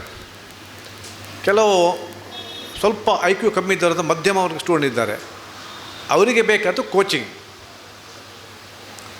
ಟೀಚಿಂಗ್ ಬಿಲ್ಲೆ ಸ್ಟೂಡೆಂಟ್ ತಗೊಳ್ತಾರೆ. ಇವತ್ತು ಯಾವುದೇ ಕಾಂಪಿಟೇಟಿವ್ ಎಕ್ಸಾಮ್ ಆಗಲಿ, CET ಆಗಲಿ, IT ಎಕ್ಸಾಮ್ ಆಗಲಿ, ಒಂದಿಷ್ಟು 1 ಪಾಯಿಂಟ್ ಅಥವಾ 1 ವರ್ಡ್ ಕ್ವಶನ್ ಆನ್ಸರ್ ಇರ್ತದೆ. ನಾವು ಕ್ಲಾಸಲ್ಲಿ ಮಾಡೋ ಟೀಚಿಂಗಲ್ಲಿ ಅದು ನಮಗೆ ವರ್ಕೌಟ್ ಆಗೋದಿಲ್ಲ. ಅದಕ್ಕೆ ಬೇಕಾದ್ದು ಕೋಚಿಂಗ್. ಅದನ್ನು ಅವರು ಪುತ್ತೂರಿನ ಜನರಿಗೋಸ್ಕರ ಮಾಡಲಿಕ್ಕೋಸ್ಕರ ಮಾಡಿದ ಒಂದು ಪ್ರಯತ್ನ. ಇಷ್ಟು ಸಣ್ಣ ಒಂದು 4-5 ವರ್ಷದಲ್ಲಿ ಇವರು ಒಂದು ಒಳ್ಳೆಯ ಉತ್ತುಂಗಕ್ಕೆ ಏರಿದ್ದಾರೆ. ಇದೆಲ್ಲ ಅವರು ದುಡ್ಡು ಮಾಡೋ ಪ್ರಶ್ನೆಯಲ್ಲಿಲ್ಲ. ಅವರು ಇದನ್ನು ಒಂದು ಸರ್ವಿಸನ್ನು ತಗೊಂಡಿದ್ದಾರೆ. ಆದರೆ ಫೀಸ್ ತಗೊಳ್ಳೋದಕ್ಕೆ ನಡಿಬೇಕು. ಯಾವುದೇ ವಿದ್ಯಾಸಂಸ್ಥೆ ನಡಿಬೇಕಿದ್ರೆ ಸ್ಟಾಫ್ ಸಂಬಳ ಕೊಡಬೇಕು, ಎಲೆಕ್ಟ್ರಿಸಿಟಿ ಬಿಲ್ ಕಟ್ಟಬೇಕು, ಬಿಲ್ಡಿಂಗ್ ರೆಂಟ್ ಕೊಡಬೇಕು. ಕೈಯಿಂದ ಹಾಕಿ ಕೊಡುವಂತೂ ಎಷ್ಟು ಮಾಡ್ಬೋದು, 1-2 ತಿಂಗಳು ಮಾಡ್ಬೋದು, ಇಡೀ ವರ್ಷ ಪೂರ್ತಿ ಮಾಡಲಿಕ್ಕೆ ಸಾಧ್ಯ. ಅದಕ್ಕೋಸ್ಕರ ನಿಮ್ಮ ಹತ್ರ ಒಂದು ರೆಸ್ಪೆಕ್ಟೇಬಲ್ ಫೀಸ್ ತಗೊಳ್ತಾರೆ. ಇನ್ಕಮ್ ಜನರೇಟ್ ಮಾಡುವಂಥ ರೆಸ್ಪೆಕ್ಟೇಬಲ್ ಅಂದರೆ ಬ್ರೇಕ್ ಇವನ್ ಅಂದರೆ ಫೀಸ್ ತಗೊಳ್ತಾರೆ. ನಾವು ಅವ್ರ ಹತ್ರ ವಿಷಯ ತುಂಬ ಮಾತಾಡಿದ್ದೇವೆ, ಹೇಗೆ ನಡೆಸಬಹುದು ಅಂತೇಳಿ. ವಿದ್ಯಾಸಂಸ್ಥೆ ನಡೆಸೋದು ಎಷ್ಟು ಕಷ್ಟ ಅಂತ ನನಗೆ ತುಂಬ ಅನುಭವ ಇದೆ ಅದರಲ್ಲಿ. ನಮ್ಮ ವಿವೇಕಾನಂದ ವಿದ್ಯಾಸಂಸ್ಥೆಯಲ್ಲಿ 79 ಸಂಸ್ಥೆಗಳಿವೆ. ಇತ್ತೀಚೆಗೆ ಒಂದು ಫಾರ್ಮಸಿ ಕಾಲೇಜ್ ಕೂಡ ಓಪನ್ ಮಾಡಿದ್ದೇವೆ. ಸ್ಟಾಫ್ಗಳ ಕೊರತೆ ಇದೆ, ಸ್ಟೂಡೆಂಟ್ಗೆಲ್ಲ ಫೀಸ್ ಕಲೆಕ್ಟ್ ಮಾಡೋದು ಜವಾಬ್ದಾರಿ ಇದೆ, ತುಂಬ ಇದೆ. ಇದೆಲ್ಲ ಮೆಟ್ಟಿಕೊಂಡು ಅವರು ಮುಂದೆ ಬಂದು ಒಂದು ಸಕ್ಸಸ್ಫುಲ್ ಎಜುಕೇಷನಿಸ್ಟ್ ಆಗಿ ಹೊರಹೊಮ್ಮಿದ್ದಾರೆ. ಅವರಿಗೆ ನಾನು ನನ್ನ ಅಂತರಾಳದಿಂದ ಒಂದು ಅಭಿನಂದನೆ ಸಲ್ಲಿಸ್ತೇನೆ. ಮುಂದೆ ಅವರಿಗೆ ದೇವರು ಒಳ್ಳೆಯದು ಮಾಡಲಿ ಅಂತೇಳಿ ನಾನು 2 ಮಾತು ಮುಗಿಸ್ತೇನೆ. ವಿದ್ಯಾಮಾತ ಅಕಾಡೆಮಿಯ ವತಿಯಿಂದ 2 ವಿದ್ಯಾರ್ಥಿಗಳನ್ನು ಉಚಿತವಾಗಿ ಸ್ಪರ್ಧಾತ್ಮಕ ಪರೀಕ್ಷೆಗೆ ತಯಾರಿಗೊಳಿಸುವಂತಹ, ಅಂದರೆ ಅವರು ಇವತ್ತು ಆರಂಭವಾಗಿದ್ದರೆ ಮುಂದೆ ಅವರು ಎಲ್ಲಿಯ ತನಕ ವಿದ್ಯಾಭ್ಯಾಸವನ್ನು ಮಾಡುತ್ತಾರೋ ಅಲ್ಲಿ ತನಕ ವಿದ್ಯಾಮಾತ ಅಕಾಡೆಮಿ ಅವರ ಸ್ಪರ್ಧಾತ್ಮಕ ಪರೀಕ್ಷೆಗೆ ಬೆಂಬಲವಾಗಿ ನಿಲ್ಲತ್ತೆ ಅನ್ನುವ ಆಶಯದೊಂದಿಗೆ ಪರಮೇಶ್ವರ ಮತ್ತು ನಳಿನಿ ದಂಪತಿಗಳ ಸುಪುತ್ರಿ ಉಪ್ಪಳಿಗೆ ಬೆಟ್ಟಂಪಾಡಿ ಗ್ರಾಮದ ವಿದ್ಯಾರ್ಥಿನಿ ಕುಮಾರಿ ವಿಜಯಲಕ್ಷ್ಮಿ ಇವರು ವೇದಿಕೆಗೆ ಬರಬೇಕು ಅನ್ನುವ ಕೋರಿಕೆಯೊಂದಿಗೆ ದಿವಂಗತ ರಮೇಶ್ ಕೆ.ವಿ. ಮತ್ತು ಕವಿತಾ ದಂಪತಿಗಳ ಸುಪುತ್ರಿಯಾಗಿರುವ ವಿಷ್ಣುಪ್ರಿಯ ಸಂತ ಫಿಲೋಮಿನ ಪದವಿ ಪೂರ್ವ ಕಾಲೇಜಿನ ಪ್ರಥಮ PUC ವಿಭಾಗದ ವಿದ್ಯಾರ್ಥಿನಿ ಇವರನ್ನು ಇವತ್ತು ವಿದ್ಯಾಮಾತ ಅಕಾಡೆಮಿಯ ವತಿಯಿಂದ ವಿಶೇಷವಾಗಿ ಉಚಿತ ಶಿಕ್ಷಣಕ್ಕೆ ಆಯ್ಕೆ ಮಾಡಿ ಅವರಿಗೆ 2 ಪುಸ್ತಕಗಳನ್ನು ಹಸ್ತಾಂತರ ಮಾಡುವ ಮೂಲಕ ಇವತ್ತು ಅಡಾಪ್ಟ್ ಮಾಡಿಕೊಳ್ತಾ ಇದ್ದಾರೆ. ವಿಷ್ಣುಪ್ರಿಯ ಅವರು ನಮ್ಮ ಜೊತೆ JCಯಲ್ಲಿ ಅತ್ಯಂತ ಸಕ್ರಿಯರಾಗಿ ನಮ್ಮ ಆತ್ಮೀಯ ಸ್ನೇಹಿತರಾಗಿ ಇದ್ದಂತಹ ಚೈತ್ರ ಕಾರ್ ಡೆಕೋರ್ಸ್ನ ಮಾಲೀಕರಾಗಿರ್ತಕ್ಕಂಥ ರಮೇಶ್ ಅವರ ಪುತ್ರಿಯಾಗಿರ್ತಾರೆ. ಅವರು ದಿವಂಗತರಾಗಿ ಕೆಲವು ತಿಂಗಳುಗಳಾಗಿದೆ. ಒಂದು ಅನಿವಾರ್ಯ ಪರಿಸ್ಥಿತಿಯಲ್ಲಿ ನಮಗೆ ಬಂದ ಮಾಹಿತಿ ಪ್ರಕಾರ ಶಿಕ್ಷಣ ವ್ಯವಸ್ಥೆಯಲ್ಲಿ ನನ್ನಿಂದ ನಾವು JCಯಿಂದ ಸ್ವಲ್ಪ ಅವರಿಗೆ ಸಹಾಯಧನ ಕೊಡುವ ನಿಟ್ಟಿನಲ್ಲಿ ಸಹಾಯಧನ ಕಲೆಕ್ಟ್ ಮಾಡುವಾಗ ನಾನು ಅವರಿಗೆ ಹೇಳಿದ್ದೆ, JC ಅವರಿಗೆ, ನನ್ನ ಕಡೆಯಿಂದ ಏನು ಮಾಡ್ಬೋದು, ನಾನು ಸ್ವಲ್ಪ ಸಹಾಯಧನ ಕೊಡ್ತೀನಿ, ಅದರ ಜೊತೆಗೆ ಉಚಿತ ಸದ್ಯದ ಪರಿಸ್ಥಿತಿಯಲ್ಲಿ ಉಚಿತ ಕಂಪ್ಯೂಟರ್ ಮತ್ತು ಸ್ಪೋಕನ್ ಇಂಗ್ಲೀಷ್ ತರಬೇತಿಯನ್ನು ಕೊಡ್ತೀನಿ, ಮತ್ತು PUC ನಂತರದ ದಿನಗಳಲ್ಲಿ ಸ್ಪರ್ಧಾತ್ಮಕ ಪರೀಕ್ಷೆಗಳಿಗೆ ಅವರು ಉಚಿತ ತರಬೇತಿಯನ್ನು ನಾನು ಕೊಡಲಿಕ್ಕೆ ಬದ್ಧನಿದ್ದೀನಿ ಅಂತೇಳಿ ನಾನು ಹೇಳಿದ್ದೆ. 2ನೇದ್ದು ವಿಜಯಲಕ್ಷ್ಮಿ ಅವರು ನನಗೆ ಪರಿಚಯನೇ ಇಲ್ಲ, ನಿಜ ಹೇಳಬೇಕಂದ್ರೆ. ಇರ್ದೆ ಬೆಟ್ಟಂಪಾಡಿಯವರು. ಮೊನ್ನೆ ನವೋದಯದ್ದು ಕ್ಲಾಸ್ ಸ್ಟಾರ್ಟ್ ಆಗುವಾಗ ಒಂದು ಚಿಕ್ಕ ಮಗುವನ್ನು ಅವರ ಅಮ್ಮ ಕರ್ಕೊಂಡು ಬಂದಿದ್ದರು. ಚಿಕ್ಕ ಮಗು ಇನ್ನೊಂದಿದೆ, ನಮಗೆ ಫೀಸ್ ಕಟ್ಟಬೇಕು ಸರ್ ನಿಮ್ಮಲ್ಲಿ ಅಂತ ಕೇಳಿದ್ರು. ನಾನು ಹೇಳಿದೆ, ಫೀಸ್ ಕಟ್ಟಬೇಕಮ್ಮ, 1 ವರ್ಷಕ್ಕೆ ಒಂದು 7,000 ರೂಪಾಯಿ ಕಟ್ಟಬೇಕಾಗ್ತದೆ ಅಂತ. ಹಾಗೆ ಹೇಳಿದರು, ನನ್ನ ಹತ್ರ 7 ರೂಪಾಯಿ ಕೂಡ ಇಲ್ಲ ಅಂತ ಪರಿಸ್ಥಿತಿಯಲ್ಲಿ ನಾನಿದ್ದೇನೆ ಅಂತೇಳಿ ಅವರ ಮನೆಯ ಪರಿಸ್ಥಿತಿಯನ್ನು ಹೇಳಿದರು. ಅವರ ಹಸ್ಬೆಂಡ್ ಕೂಡ ಏನೋ ಮಲಗಿದಲ್ಲೇ ಇದ್ದಾರೆ, ಏನೊಂದು ಅನಾರೋಗ್ಯದಲ್ಲಿ. ಇವರು ಆ ಚಿಕ್ಕ ಮಗುವನ್ನು ಹಿಡ್ಕೊಂಡು ಏನೊಂದು ಸಂಪಾದನೆಗೋಸ್ಕರ ಇಲ್ಲಿ ಕೆಲಸ ಮಾಡ್ತಿರುವಂಥದ್ದು. ಅದಕ್ಕೆ ಮಗುವಿಗೆ ನಾವು ನವೋದಯಕ್ಕೆ ಬರುವ ವರ್ಷ ಜಾಯಿನ್ ಆದರೆ ಮತ್ತೆ ಸ್ವಲ್ಪ ಭಾರ ತಪ್ತದೆ ಅವ್ರದ್ದು ಅನ್ನೋ ನಿಟ್ಟಿನಲ್ಲಿ ಉಚಿತ ಈ ವರ್ಷದ ತರಬೇತಿಯನ್ನು ನಾವು ಘೋಷಣೆ ಮಾಡ್ತಾ ಇದ್ದೀವಿ. ಸೊ ಇಬ್ಬರನ್ನ ಸತೀಶ್ ಭಟ್ ಸರ್ ಅವರು ನಮ್ಮ ಸ್ಪರ್ಧಾತ್ಮಕ ಪರೀಕ್ಷೆಗಳ ಒಂದು ತರಬೇತಿಯ ಪುಸ್ತಕವನ್ನು ಕೊಡೋದ್ರ ಮೂಲಕ ಇದನ್ನು ಚಾಲನೆ ಕೊಡಬೇಕು ಅಂತ ಕೇಳ್ಕೊಳ್ತೀವಿ. ವಿಜಯಲಕ್ಷ್ಮಿ ಮತ್ತು ವಿಷ್ಣುಪ್ರಿಯ ಇವರಿಗೆ ವಿದ್ಯಾಮಾತ ಅಕಾಡೆಮಿಗಳ ಪೂರ್ವ ತಯಾರಿಯ ಪುಸ್ತಕವನ್ನು ನೀಡಿ ಅವರನ್ನು ನಮ್ಮ ಸಂಸ್ಥೆಗೆ ಆಮಂತ್ರಿಸಿಕೊಳ್ಬೇಕು ಅನ್ನುವ ಕೋರಿಕೆಯೊಂದಿಗೆ ಒಂದು ಚಪ್ಪಾಳೆಯ ಅಭಿನಂದನೆ ವಿದ್ಯಾಮಾತ ಅಕಾಡೆಮಿಗೆ. ನಮ್ಮ ಸಂಸ್ಥೆಯ ಆಡಳಿತ ನಿರ್ದೇಶಕರು ಮತ್ತು ಪ್ರಾಂಶುಪಾಲರು ಅವರಿಗೆ ಗೌರವದ ಸ್ಮರಣಿಕೆಯನ್ನು ನೀಡಿ ಗೌರವಿಸಿ ಕಾರ್ಯಕ್ರಮದಿಂದ ಬೀಳ್ಕೊಡಬೇಕು ಅನ್ನುವ ಕೋರಿಕೆಯೊಂದಿಗೆ ತಮಗೆ ಹೃತ್ಪೂರ್ವಕ ಧನ್ಯವಾದಗಳನ್ನು ಸಮರ್ಪಿಸ್ತಾ ಇದ್ದೇವೆ. ಈ ಪುತ್ತೂರಿನ ಹೆಸರನ್ನು ಪ್ರಪಂಚಕ್ಕೆ ಪರಿಚಯಿಸಿದಂತಹ ಭಾಗ್ಯಶ್ರೀ ಮತ್ತು ಅವರ ತಂಡಕ್ಕೆ ವಿಶೇಷವಾದ ಅಭಿನಂದನೆ. ಒಂದು ಒಲಿಂಪಿಯಾಡ್ ಅಂತ ಒಂದು ಸ್ಪರ್ಧೆ ಇದೆ ಅಂತ ತುಂಬ ಜನ ದಕ್ಷಿಣ ಕನ್ನಡಿಗರಿಗೆ ಗೊತ್ತಿಲ್ಲ. ಒಲಿಂಪಿಯಾಡ್ ಅದು ಒಂದರೆ ಅಲ್ಲ, ಅಬಕಸ್ಸಲ್ಲಿ ಮಾತ್ರ ಒಲಿಂಪಿಯಾಡ್ ಅಲ್ಲ, ಮ್ಯಾಥ್ಸಲ್ಲಿ ಒಲಿಂಪಿಯಾಡ್ ಇದೆ, ಸೈನ್ಸಲ್ಲಿ ಒಲಿಂಪಿಯಾಡ್ ಇದೆ, ಇಂಗ್ಲೀಷಲ್ಲಿ ಒಲಿಂಪಿಯಾಡ್ ಇದೆ, ಸೋಷಲ್ ಸೈನ್ಸಲ್ಲಿ ಒಲಿಂಪಿಯಾಡ್ ಇದೆ, ಎಲ್ಲ ಒಲಿಂಪಿಯಾಡ್ ಇದೆ. ಇದು 1ನೇ ಕ್ಲಾಸಿಂದ ಆರಂಭ ಆಗ್ತದೆ, PUC ವರೆಗೆ ನಡೀತದೆ. ಅದಕ್ಕೆ ಬೇಕಾದಂಥ ಪುಸ್ತಕಗಳು ನೀವು ಬೇಕಿದ್ರೆ ತೆಕ್ಕೊಳ್ಬೋದು ಪೋಷಕರು. ಮಂಗಳೂರಲ್ಲಿ ಸ್ವಪ್ನ ಬುಕ್ ಸ್ಟಾಲ್ ಅಂತ ಉಂಟು, ಅಲ್ಲಿ 70 ರೂಪಾಯಿ, 80 ರೂಪಾಯಿ, 100 ರೂಪಾಯಿಗೆ ಪುಸ್ತಕಗಳು ಸಿಗ್ತವೆ. ಮಕ್ಕಳ ನಿಜವಾದ ಕಲಿಕೆ ಗೊತ್ತಾಗೋದು ಆ ಪುಸ್ತಕಗಳನ್ನು ವಿದ್ಯಾರ್ಥಿಗಳಿಗೆ ಕೊಟ್ಟಾಗ. ಒಂದು ಚಿಕ್ಕ ಎಕ್ಸಾಂಪಲ್ ಹೇಳ್ತೇನೆ. ನಾನು ಇಲ್ಲಿ ಪುತ್ತೂರಲ್ಲೇ ಇರೋದು.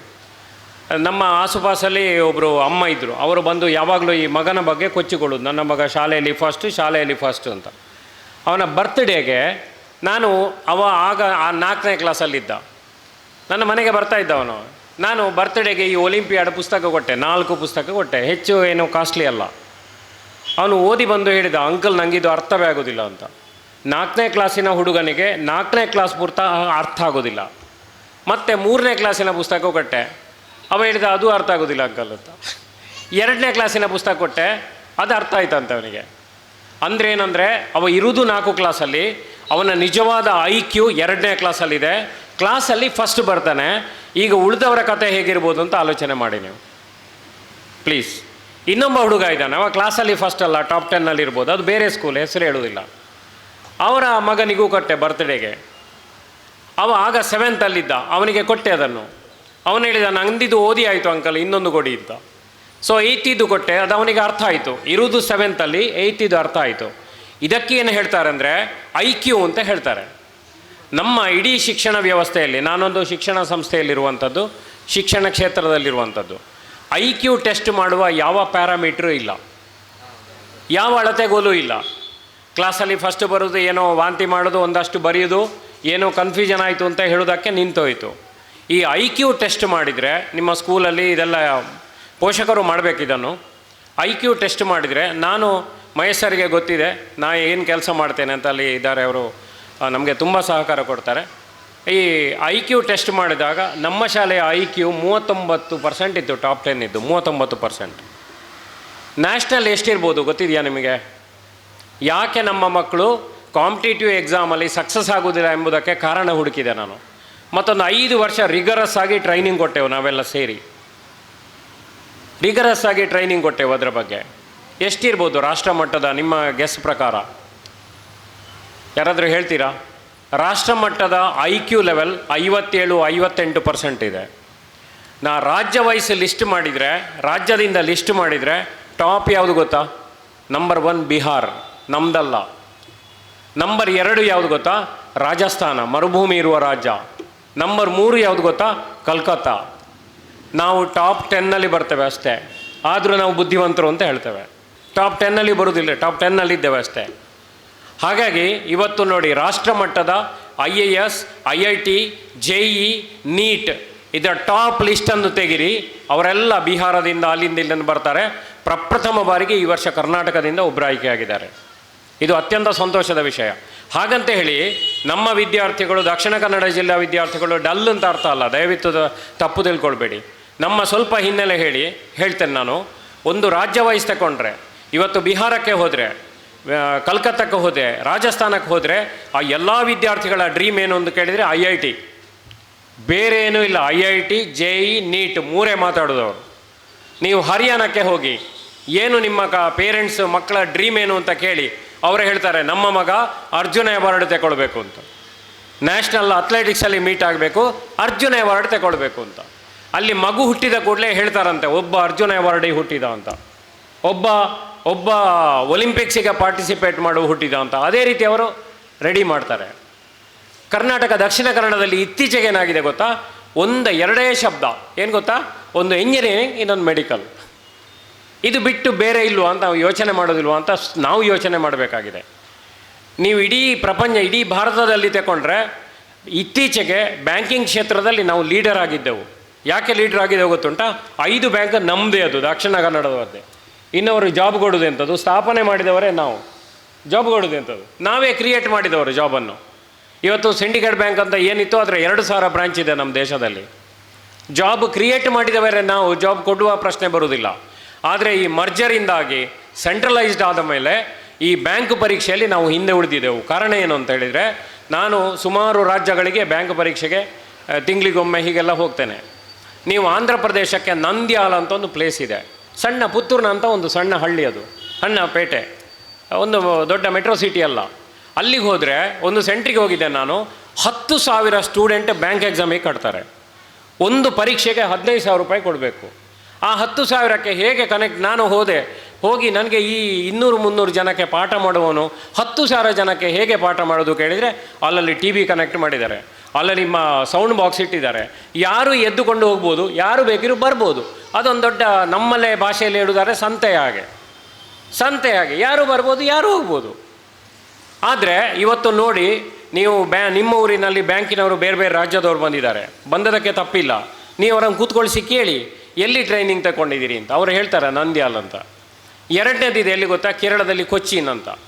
ನೀವು ನಿಮ್ಮ ಊರಿನ ಬ್ಯಾಂಕ್ ಎಂಪ್ಲಾಯಲ್ಲಿ ಕೇಳಿ ಎಲ್ಲಿ ಕೋಚಿಂಗ್ ತಗೊಂಡಿದ್ದೀರಿ ಅಂತ. ಈ 2-3 ಸೆಂಟರ್ಗಳನ್ನು ಹೇಳ್ತಾರೆ. ನಮ್ಮಲ್ಲೇನು ಕಮ್ಮಿ ಇಲ್ಲ ಆ ಸಾಮರ್ಥ್ಯ. ನಾವೇನು ಮಾಡಿದ್ದೇವೆ ಅಂದರೆ ನಮ್ಮ ಫೋಕಸನ್ನು ಸ್ವಲ್ಪ ಕಡಿಮೆ ಮಾಡಿದ್ದೇವೆ. ಬುದ್ಧಿವಂತಿಕೆ ಎಲ್ಲ ನೋಡಿ, 2 ವರ್ಷದ ಹಿಂದೆವರೆಗೆ ಅತ್ಯಂತ ಹೆಚ್ಚು ಪ್ರೋ ಕಬಡ್ಡಿ ಆಡ್ತಾ ಇದ್ದವರು ದಕ್ಷಿಣ ಕನ್ನಡ ಜಿಲ್ಲೆಯವರು. 2 ವರ್ಷದ ಹಿಂದೆವರೆಗೆ ಹರಿಯಾಣ ರಾಜ್ಯ ಬಿಟ್ಟರೆ ಜಿಲ್ಲೆ ವಹಿಸಿ ದಕ್ಷಿಣ ಕನ್ನಡ. ನೀವು ಏನೇ ತಗೊಳ್ಳಿ ಅದು ದಕ್ಷಿಣ ಕನ್ನಡ. ಯಾಕಂದರೆ ಅಂಥ ಕ್ರಾಂತಿಯನ್ನು ನಾವು ಮಾಡಿದ್ದೇವೆ. ಯಾವುದನ್ನು ಮಾಡುವ ತಾಕತ್ತುಂಟು ನಮಗೆ. ಇವತ್ತು ಸಿನಿಮಾ ಇಂಡಸ್ಟ್ರೀಸ್ ಇವರು ಹೇಳಿದರು ಬೆಂಗಳೂರಿಂದ ಮಂಗಳೂರಿಗೆ ಶಿಫ್ಟ್ ಆಗಿದೆ. ಇವತ್ತು ಎಲ್ಲ ತಾಕತ್ತಿದೆ. ಅದಕ್ಕೆ ನಾವೊಂದು ಫೋಕಸ್ ಮಾಡಬೇಕು.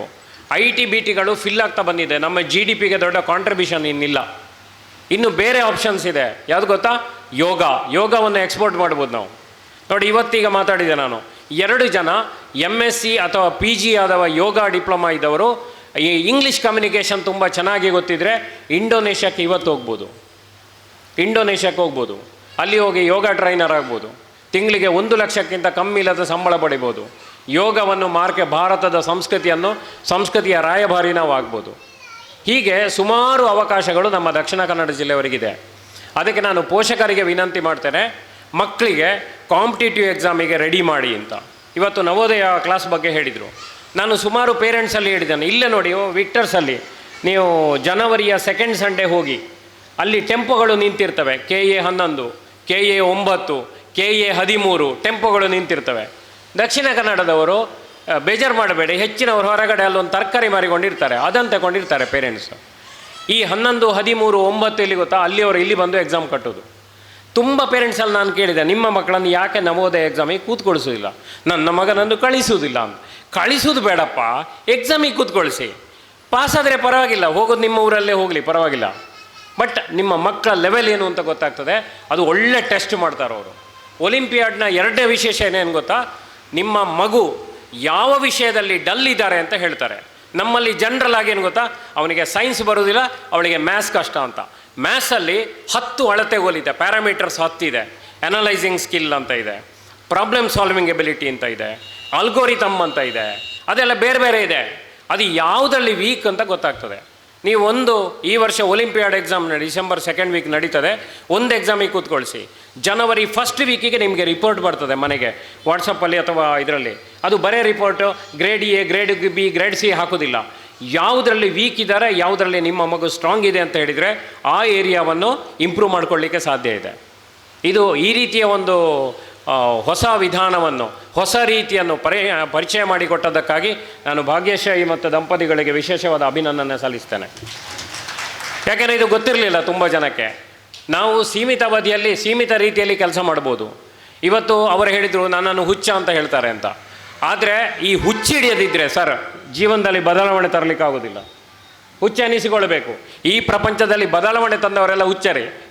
ಗಾಂಧೀಜಿಯನ್ನು ಹುಚ್ಚ ಅಂತ ಕರೀತಿದ್ರು, ತೆಂಡೂಲ್ಕರನ್ನು ಹುಚ್ಚ ಅಂತ ಕರೀತಿದ್ರು, ಆಯಿತಾ. ಆದರೆ ಆ ಹುಚ್ಚನನ್ನೇ ಕೊನೆಗೆ ಆರಾಧಿಸುವಂಥ ಜನಗಳು ನಮಗೆ ಸಿಗ್ತಾರೆ. ಅದಕ್ಕಿಂತ ಅಂಥ ಒಂದು ಕ್ರಾಂತಿ ಈ ಪುತ್ತೂರಿನಲ್ಲಿ ವಿದ್ಯಾಮಾತಾ ಮೂಲಕ ಆಗಲಿ ಅಂತ ನಾನು ಶುಭವನ್ನು ಹಾರೈಸ್ತೇನೆ. ಇನ್ನೊಂದು ಅಗ್ನಿಪಥ್ ಮತ್ತು ಸ್ಪರ್ಧಾ, ಬೇರೆ ಬೇರೆ NDA ಬೇರೆ ಬೇರೆ ಎಕ್ಸಾಮ್ ಇದೆ, ಬೇರೆ ಬೇರೆ ಕಾಂಪಿಟೇಟಿವ್ ಎಕ್ಸಾಮ್ ಇದೆ. ನೀವು ಕೇರಳಕ್ಕೆ ಹೋಗಿ ಅಲ್ಲೊಂದು ಅದ್ಭುತವಾದ ಎಕ್ಸಾಮ್ ಇದೆ, CLAT ಅಂತ, CLAT ಅಂತ. ಯಾರಾದರೂ ಕೇಳಿದ್ದೀರಾ? ನೀವು ಖಂಡಿತ ಕೇಳಿಲ್ಲ ಅಂತ ಗೊತ್ತು ನನಗೆ. ನೀವು ಕೇರಳ ಕಾಸರಗೋಡು ದಾಟಿ ಕುಂಬ್ಳೆ ದಾಟಿ ಕ್ಲಾಟ್ ಎಕ್ಸಾಮ್ ಮಾಡಿದರೆ ಜನ ನಾವು CET IITಗೆ ಬಂದಾಗೆ ಬರ್ತಾರೆ. ಯಾಕೆ ಬರ್ತಾರೆ ಗೊತ್ತುಂಟ? ಅದು ಗೌರ್ಮೆಂಟ್ ಕಾಲೇಜಲ್ಲಿ ಲಾಯರ್ ಆಗಲಿಕ್ಕಿರುವ ಎಕ್ಸಾಮ್. ಅವರು ಕೊನೆಗೆ ಜಡ್ಜ್ ಆಗ್ತಾರೆ. ನೀವು ಇಡೀ ದೇಶದ ಜಡ್ಜ್ಗಳ ಲಿಸ್ಟ್ ತಗೊಳ್ಳಿ, ಹೆಚ್ಚಿನವರು ಕೇರಳದವರು. ಅವರೇನು ಮಾಡ್ತಾರೆ, ಈಗ ಅವರು ಹೇಳಿದರು ಜಿಲ್ಲಾಧಿಕಾರಿ ಅಲ್ಲ, ಇಡೀ ಕಾನೂನನ್ನೇ ಬದಲಾಯಿಸ್ತಾರೆ ಅವರು. ಇಡೀ ಕಾನೂನೇ ಬದಲಾಯಿಸುವಂಥ ಹಕ್ಕು ಅವರಿಗೆ ಬರ್ತದೆ. ಸೊ ಇನ್ನೂ ಹೆಚ್ಚು ಆಲೋಚನೆ ಮಾಡಿ ಅಂತ ಕೇಳ್ಕೊಳ್ತೇನೆ. ಅದರಲ್ಲಿ 40% ಮೆಂಟಲ್ 40% ಅಲ್ಲ, 40 ಮಾರ್ಕು. 200ರಲ್ಲಿ ಪರೀಕ್ಷೆ, ಅದು 200ರಲ್ಲಿ 40 ಮಾರ್ಕು. 200ರಲ್ಲಿ 40 ಮಾರ್ಕ್ ಮೆಂಟಲ್ ಎಬಿಲಿಟಿ ಇದೆ. ಆದ್ದರಿಂದ ಅದನ್ನು ಹೈಸ್ಕೂಲಿಂದ PUCಯಿಂದ ಕಲಿಸಲಿಕ್ಕೆ ಆರಂಭ ಮಾಡಿ. ನ್ಯಾಷನಲ್ ಎಕ್ಸಾಮಲ್ಲಿ IIT ಯಾವುದು JEE ಬರೆದ ಹಾಗೆ ಕ್ಲಾಟ್ ಎಕ್ಸಾಮ್ ಬರೆಯೋರಿದ್ದಾರೆ. ನ್ಯಾಷನಲ್ 14 ಲಾ ಸ್ಕೂಲ್ಸ್ ಇದೆ. ಆ ಸ್ಕೂಲಿಗೆ ಒಮ್ಮೆ ಎಂಟ್ರೆನ್ಸ್ ತಗೊಂಡ್ರೆ ಅವರೇ ಹೆಚ್ಚಿನವರು ಸುಪ್ರೀಂ ಕೋರ್ಟ್ ಲಾಯರ್ಸ್, ಅವರೇ ಹೆಚ್ಚು ಹೈಕೋರ್ಟ್ ಲಾಯರ್ಸ್. ನೀವು ಅವರ ಲಿಸ್ಟ್ ತಗೊಳ್ಳಿ ನೋಡಿ. ಹಾಗಾಗಿ ಅವರು ಇಡೀ ದೇಶದ ಇಡೀ ಆಗು ಹೋಗುಗಳನ್ನು ಬದಲಾಯಿಸುವಂಥ ಸಾಮರ್ಥ್ಯ ಇದೆ. ನಮ್ಮಲ್ಲಿ ಒಬ್ಬ ಹುಡುಗ 590 ಮಾರ್ಕ್ 600ರಿಂದ. ಹೆಚ್ಚಿನವ್ರು ಏನು ಮಾಡೋದು ಹೇಳಿ? ಪೇರೆಂಟ್ಸ್ ಬಂದು ಹೇಳೋದು ಅವನೊಂದು ಸೈನ್ಸ್ ತಗೊಳ್ಳಿ ಅಂತ. ಸೈನ್ಸ್ ತಗೊಂಡೆ ಅಂತ ಮಾಡೋದು. ಅದಕ್ಕೆ ನಾನು ಅವನನ್ನು ಮೊದಲೇ ಒಬ್ಸರ್ವ್ ಮಾಡಿದ್ದೇನೆ ಸೋಷಲ್ ಸೈನ್ಸ್ ಬಗ್ಗೆ. ಒಂದು ದಿವಸ ಕೇಳಿದೆ ಆರ್ಟಿಕಲ್ 370 ಎಲ್ಲಿ ಮಂಡನೆ ಆದ್ದು ಅಂತ ಕೇಳಿದೆ ಒಂದು ಕ್ಲಾಸಲ್ಲಿ ಹೋಗಿ ಫ್ರೀ ಪೀರಿಯಡಲ್ಲಿ. ಅವರಪ್ಪ ಹೇಳಿದೆ ರಾಜ್ಯಸಭೆಯಲ್ಲಿ ಮಂಡನೆ ಆದ್ದು ಅಂತ. ನಿಂಗೆ ಗೊತ್ತು ಅಂತ ಕೇಳಿದೆ. ಅದು ನಾನು ಡೈಲಿ ಪೇಪರ್ ಓದ್ತೇನೆ ಸರ್ ಅಂತ ಇಡೀ ಅವ ಡೀಟೇಲ್ ಹೇಳಿದ. ನನಗೆ ಖಂಡಿತ ಒಬ್ಬ ಸೋಷಲ್ ಸೈನ್ಸ್ ಟೀಚರಲ್ಲಿ ಕೇಳಿದ್ದು, ಸರ್ ಅವ ಯಾವಾಗಲೂ ಔಟ್ ಆಫ್ ಔಟೇ ತೆಗೆದು ಮಾರ್ಕು ಅಂತ. ಅದಕ್ಕೆ ನಾನು ಹೇಳಿದೆ ಹೋಗಿ ಆರ್ಟ್ಸು ಸೇರು ಅಂತ. ಅಪ್ಪ ಹೇಳಿದರು ನೀವು ಹೇಳಿದ ಹಾಗೆ ಸರ್ ಅಂತ. 1 ತಿಂಗಳಲ್ಲಿ ಅಪ್ಪನ ಫೋನ್ ಬಂದು, ಸರ್ ಈ ಸೈನ್ಸ್ ಉಪದ್ರವ ತಡೀಲಿಕ್ಕಾಗೋದಿಲ್ಲ ಅಂತ. ನಾನು ಹೇಳಿದೆ ಇನ್ನು 1 ತಿಂಗಳು ಮೊಬೈಲ್ ಸ್ವಿಚ್ ಆಫ್ ಮಾಡಿ ಇಡಿ ಅಂತ. ಈಗ ನೆಮ್ಮದಿಯಲ್ಲಿದ್ದಾರೆ, ಕ್ಲಾಸಲ್ಲಿ ಟಾಪ್ ತೆಗಿತಾನೆ. ಬರುವ ವರ್ಷ ಅವನು ಕ್ಲಾಟ್ ಎಕ್ಸಾಮ್ ಬರೀತಾನೆ. ಸಕ್ಸಸ್ ಆಗ್ತಾನೆ ಇಲ್ವೋ ಗೊತ್ತಿಲ್ಲ, ಬಟ್ ದೇಶಕ್ಕೆ ಒಳ್ಳೆ ಒಬ್ಬ ಲಾಯರ್ ಬರ್ತಾನೆ ಅಂತ ನನಗೆ ನಂಬಿಕೆ ಇದೆ. ಸೊ ಇಂಥ ಬದಲಾವಣೆ ಪೋಷಕರಿಂದ ಸಾಧ್ಯ, ಇಂಥ ಶಿಕ್ಷಣದ ಬಗ್ಗೆ ಚಿಂತನೆ ಮಾಡುವವರಿಂದ ಸಾಧ್ಯ.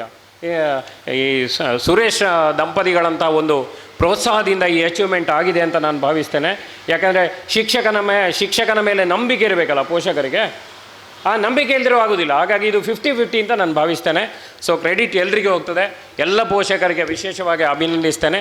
ನನಗೆ ಈ ಅವಕಾಶ ಕೊಟ್ಟಂಥ ವಿದ್ಯಾಮಾತಾ ಅಕಾಡೆಮಿಯ ಎಲ್ಲ ಪದಾಧಿಕಾರಿಗಳಿಗೆ ವಿಶೇಷವಾದ ಕೃತಜ್ಞತೆ ಸಲ್ಲಿಸ್ತೇನೆ. Thank you very much. Olympiad 2023 ಇದರ ಕಳೆದ ವರ್ಷ ರಾಷ್ಟ್ರ ಮಟ್ಟದಲ್ಲಿ ಚಾಂಪಿಯನ್, ಈ ವರ್ಷ ವಿದ್ಯಾಮಾತಾ ಅಕಾಡೆಮಿ ಅಂತಾರಾಷ್ಟ್ರೀಯ ಮಟ್ಟದಲ್ಲಿ ಚಾಂಪಿಯನ್ ಆಗಿ ಅಂತಾರಾಷ್ಟ್ರೀಯ ಮಟ್ಟದಲ್ಲಿ 2ಯ ರ್ಯಾಂಕನ್ನು ವಿದ್ಯಾಮಾತಾ ಅಕಾಡೆಮಿ ಪಡ್ಕೊಂಡು, ಅದಕ್ಕೋಸ್ಕರ ಅಂತಾರಾಷ್ಟ್ರೀಯ ಅಬಕಾಸ್ ಅಕಾಡೆಮಿಯಿಂದ ಬಂದಿರತಕ್ಕಂಥ ಟ್ರೋಫಿಯನ್ನು ವೇದಿಕೆಯಲ್ಲಿರುವ ಸರ್ವರು ವಿದ್ಯಾಮಾತಾ ಅಕಾಡೆಮಿಯ ಪ್ರಾಂಶುಪಾಲರಾಗಿರುವ ಶ್ರೀಮತಿ ರಮ್ಯಾ ಭಾಗ್ಯಶ್ರೀ ಇವರಿಗೆ ಹಸ್ತಾಂತರ ಮಾಡಬೇಕು. ಪ್ರೇಕ್ಷಕ ಬಂಧುಗಳೇ, ಒಂದು ಚಪ್ಪಾಳೆ, ಅದು ಅಭಿನಂದನೆಯ ಚಪ್ಪಾಳೆ ವಿದ್ಯಾಮಾತಾ ಅಕಾಡೆಮಿಗೆ ಮತ್ತು ಆಡಳಿತ ನಿರ್ದೇಶಕರು ಮತ್ತು ಪ್ರಾಂಶುಪಾಲರು ಹಾಗೂ ಎಲ್ಲ ಉಪನ್ಯಾಸ ವರ್ಗಕ್ಕೆ ವಿಶೇಷ ಅಭಿನಂದನೆಗಳನ್ನು ಸಮರ್ಪಿಸಿದ ಇಂಟರ್ನ್ಯಾಷನಲ್ ಅಬಕಾಸ್ ಒಲಿಂಪಿಯಾಡ್ 2023 ಈ ವಿಭಾಗದಲ್ಲಿ ಅಂತಾರಾಷ್ಟ್ರೀಯ ಚಾಂಪಿಯನ್ ವಿದ್ಯಾರ್ಥಿಗಳನ್ನು ಸೃಷ್ಟಿಸಿದ ಸಂಸ್ಥೆಗೆ ಕೊಡಮಾಡುವ ಅಭಿನಂದನಾ ಟ್ರೋಫಿ ಗೌರವಿಸಿ ಅವರನ್ನ ಕಾರ್ಯಕ್ರಮದಿಂದ ಬೆಳ್ಕೊಡುತ್ತಾ ಅವರಿಗೆ ವಿದ್ಯಾಮಾತಾ ಅಕಾಡೆಮಿಯ ವತಿಯಿಂದ ತುಂಬು ಹೃದಯದ ಧನ್ಯವಾದಗಳನ್ನು ಸಮರ್ಪಿಸ್ತಾ ಇದ್ದೇವೆ. ಇವತ್ತಿನ ಈ ಒಂದು ಸಮಾರಂಭದ ಒಂದು ಬೆಳಕು ಮಿಂಚು ಅಂತ ಹೇಳ್ಬೋದು. ಈ ಒಂದು ಅಬಕಾಸಲ್ಲಿ ನ್ಯಾಷನಲ್ ಅವಾರ್ಡ್ ಪಡೆದಿರುವಂಥ ವಿದ್ಯಾರ್ಥಿಯ ಪೇರೆಂಟ್ಸ್ ವೇದಿಕೆಯಲ್ಲಿದ್ದಾರೆ. ಅವರು ಸುರೇಶ್ ರೈ ಅವರು ಹಾಗೂ ಶ್ರೀಮತಿ ಅವರ ಭವ್ಯಶ್ರೀ ರೈ ಅವರೇ ಹಾಗೂ ಇಲ್ಲೆಲ್ಲ ಸೇರಿರುವಂಥ ವಿದ್ಯಾರ್ಥಿಗಳೇ, ಪೋಷಕರೇ ಹಾಗೂ ಗುರು ವೃಂದದವರೇ, ನಾನು ಮೊದಲಿಗೆ ಏನು ಹೇಳಬೇಕಂತ ಹೇಳಿದರೆ, ಈ ಒಂದು ಪ್ರಶಸ್ತಿಯನ್ನು ಪಡೆದಿರುವಂಥ ಎಲ್ಲ ವಿದ್ಯಾರ್ಥಿಗಳಿಗೆ ನಮ್ಮೆಲ್ಲರ ಪರವಾಗಿ ಅಭಿನಂದನೆಗಳನ್ನು ಸಲ್ಲಿಸಲಿಕ್ಕೆ ಇಷ್ಟಪಡ್ತಾ ಇದ್ದೇನೆ. ಹಾಗೆ ಟಾಪರ್ ಯಾರು ಬಂದಿದ್ದಾರೆ ಅವ್ರಿಗೂ ಕೂಡ, ಹಾಗೆ ಎಲ್ಲ ವಿದ್ಯಾರ್ಥಿಗಳು ಕೂಡ ನಮ್ಮೆಲ್ಲರ ಪರವಾಗಿ ಅಭಿನಂದನೆಗಳನ್ನು ಸಲ್ಲಿಸ್ತಾ ಇದ್ದೇನೆ.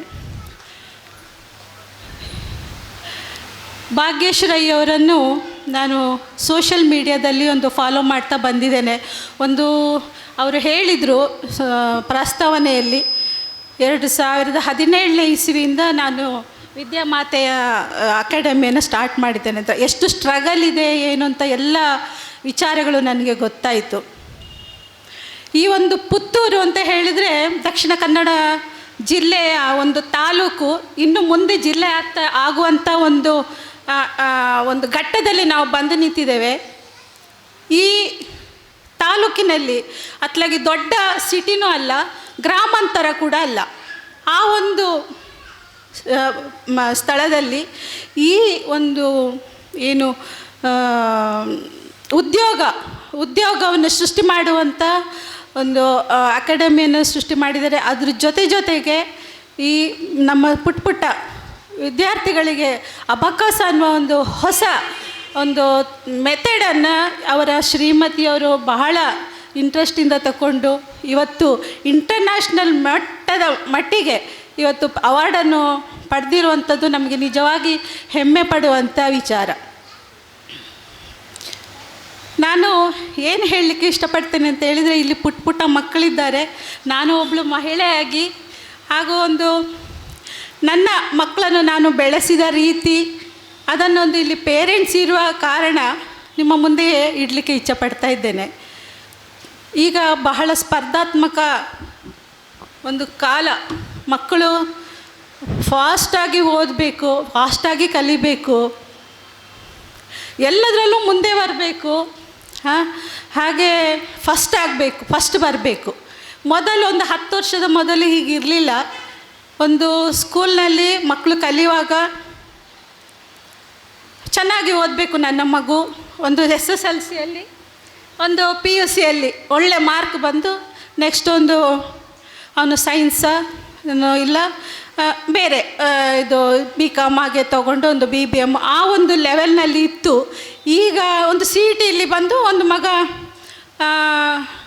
ಒಂದು ಡಾಕ್ಟ್ರ್ ಇಂಜಿನಿಯರ್ ಸರ್ ಹೇಳಿದಾಗೆ ಡಾಕ್ಟ್ರ್ ಇಂಜಿನಿಯರ್ ಆಗಿಬಿಟ್ರೆ, ಯಾಕಂದರೆ ನನ್ನ ಮಕ್ಕಳು ಸಹ ಅದೇ ಸಮಯದಲ್ಲಿ ಒಂದು 10 ವರ್ಷದ ಮೊದಲಿನ ಸಮಯದ ನಾನು ಹೇಳ್ತಾ ಇದ್ದೇನೆ. ಆಗ ಸ್ಕೂಲ್ನಲ್ಲಿ ಕಲಿಯುವಂಥ ಪರಿಸ್ಥಿತಿಗಳು ಸಹ ಬೇರೆ ಇತ್ತು. ಈಗಿನಷ್ಟು ಕ್ರೌಡ್ ಇರಲಿಲ್ಲ ಸ್ಕೂಲ್ನ ಒಂದು ಪಾಠಶಾಲೆಯ ರೂಮ್ನಲ್ಲಿ.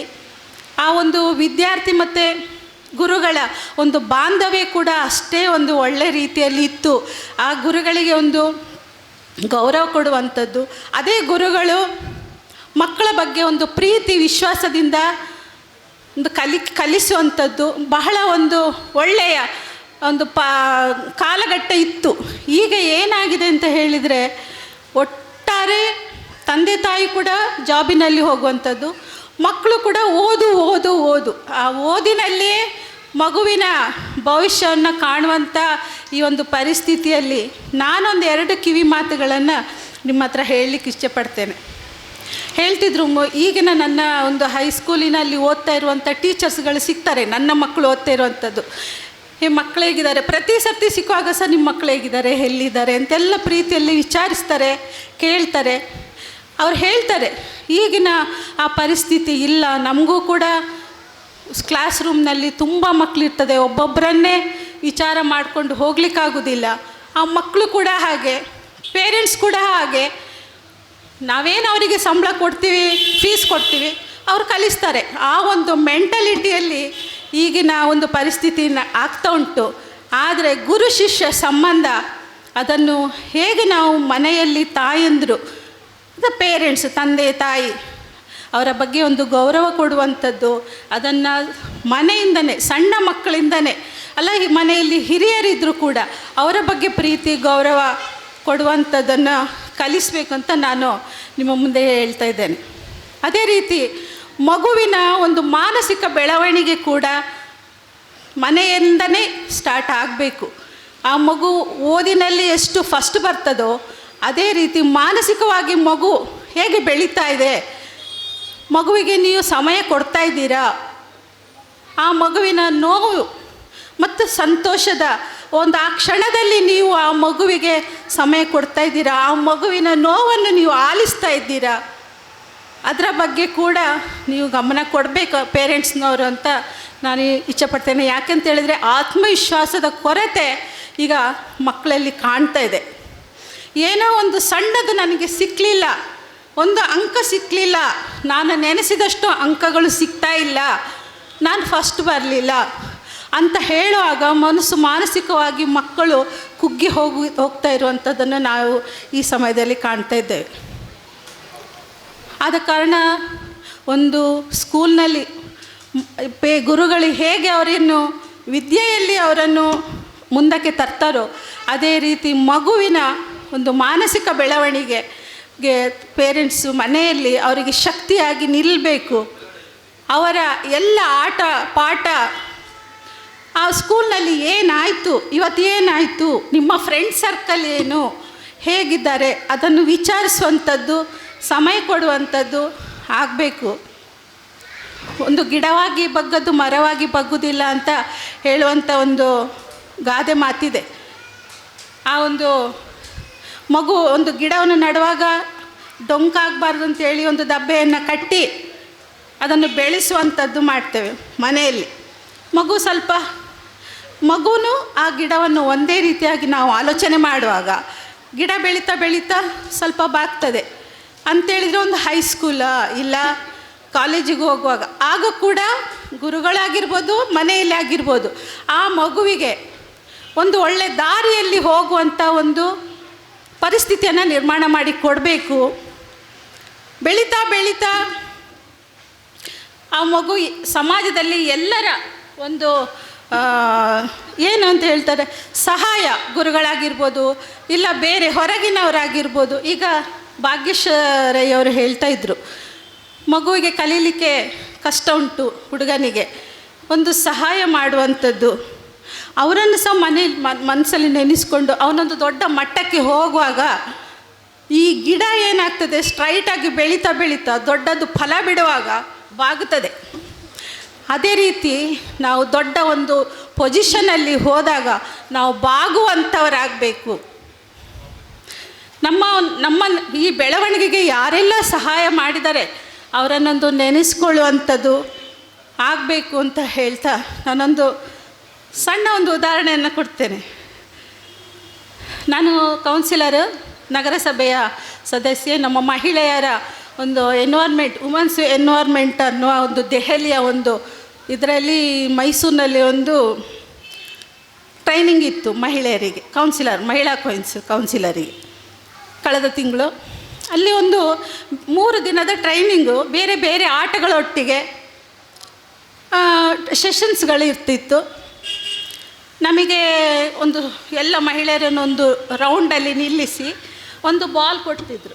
ಆ ಬಾಲನ್ನು ಪಾಸ್ ಮಾಡೋದು ಈಗ ಮ್ಯೂಸಿಕಲ್ ಚೇರು ಉಂಟಲ್ಲ ಅದೇ ರೀತಿ ಪಾಸ್ ಮಾಡೋದು. ಆ ಬಾಲ್ ಯಾರಿಗೆ ಬರ್ತದೆ ಅವರಿಗೆ ಸ್ಟಾಪ್ ಆದ ಕೂಡಲೇ ಬಾಲ್ ಯಾರಿಗೆ ಬರ್ತದೆ ಅವರಿಗೆ ಒಂದು ವಿಷಯ, ನೀವು ಇಷ್ಟರವರೆಗೆ ಒಂದು ಥ್ಯಾಂಕ್ಸ್ ಯಾರಿಗೆ ಹೇಳಬೇಕು ಅದನ್ನು ನೀವು ಹೇಳಬೇಕಂತ. ಹಾಗೆ ಸುತ್ತ ಬಂತು, ನನ್ನ ಕೈಯಲ್ಲಿ ಬಂತು. ಕೆಲವರೆಲ್ಲ ಹೇಳ್ತಿದ್ರು, ನನಗೆ ಈ ಒಂದು ಮಟ್ಟಕ್ಕೆ ಬರಬೇಕಾದ್ರೆ ನನಗೆ ಫ್ಯಾಮಿಲಿದು ಮತ್ತು ಸಪೋರ್ಟ್ ಇತ್ತು, ಹಾಗೆ ಗಂಡನ ಸಪೋರ್ಟ್ ಇತ್ತು, ಹಾಗೆಲ್ಲ ಹೇಳ್ತಾಯಿದ್ರು.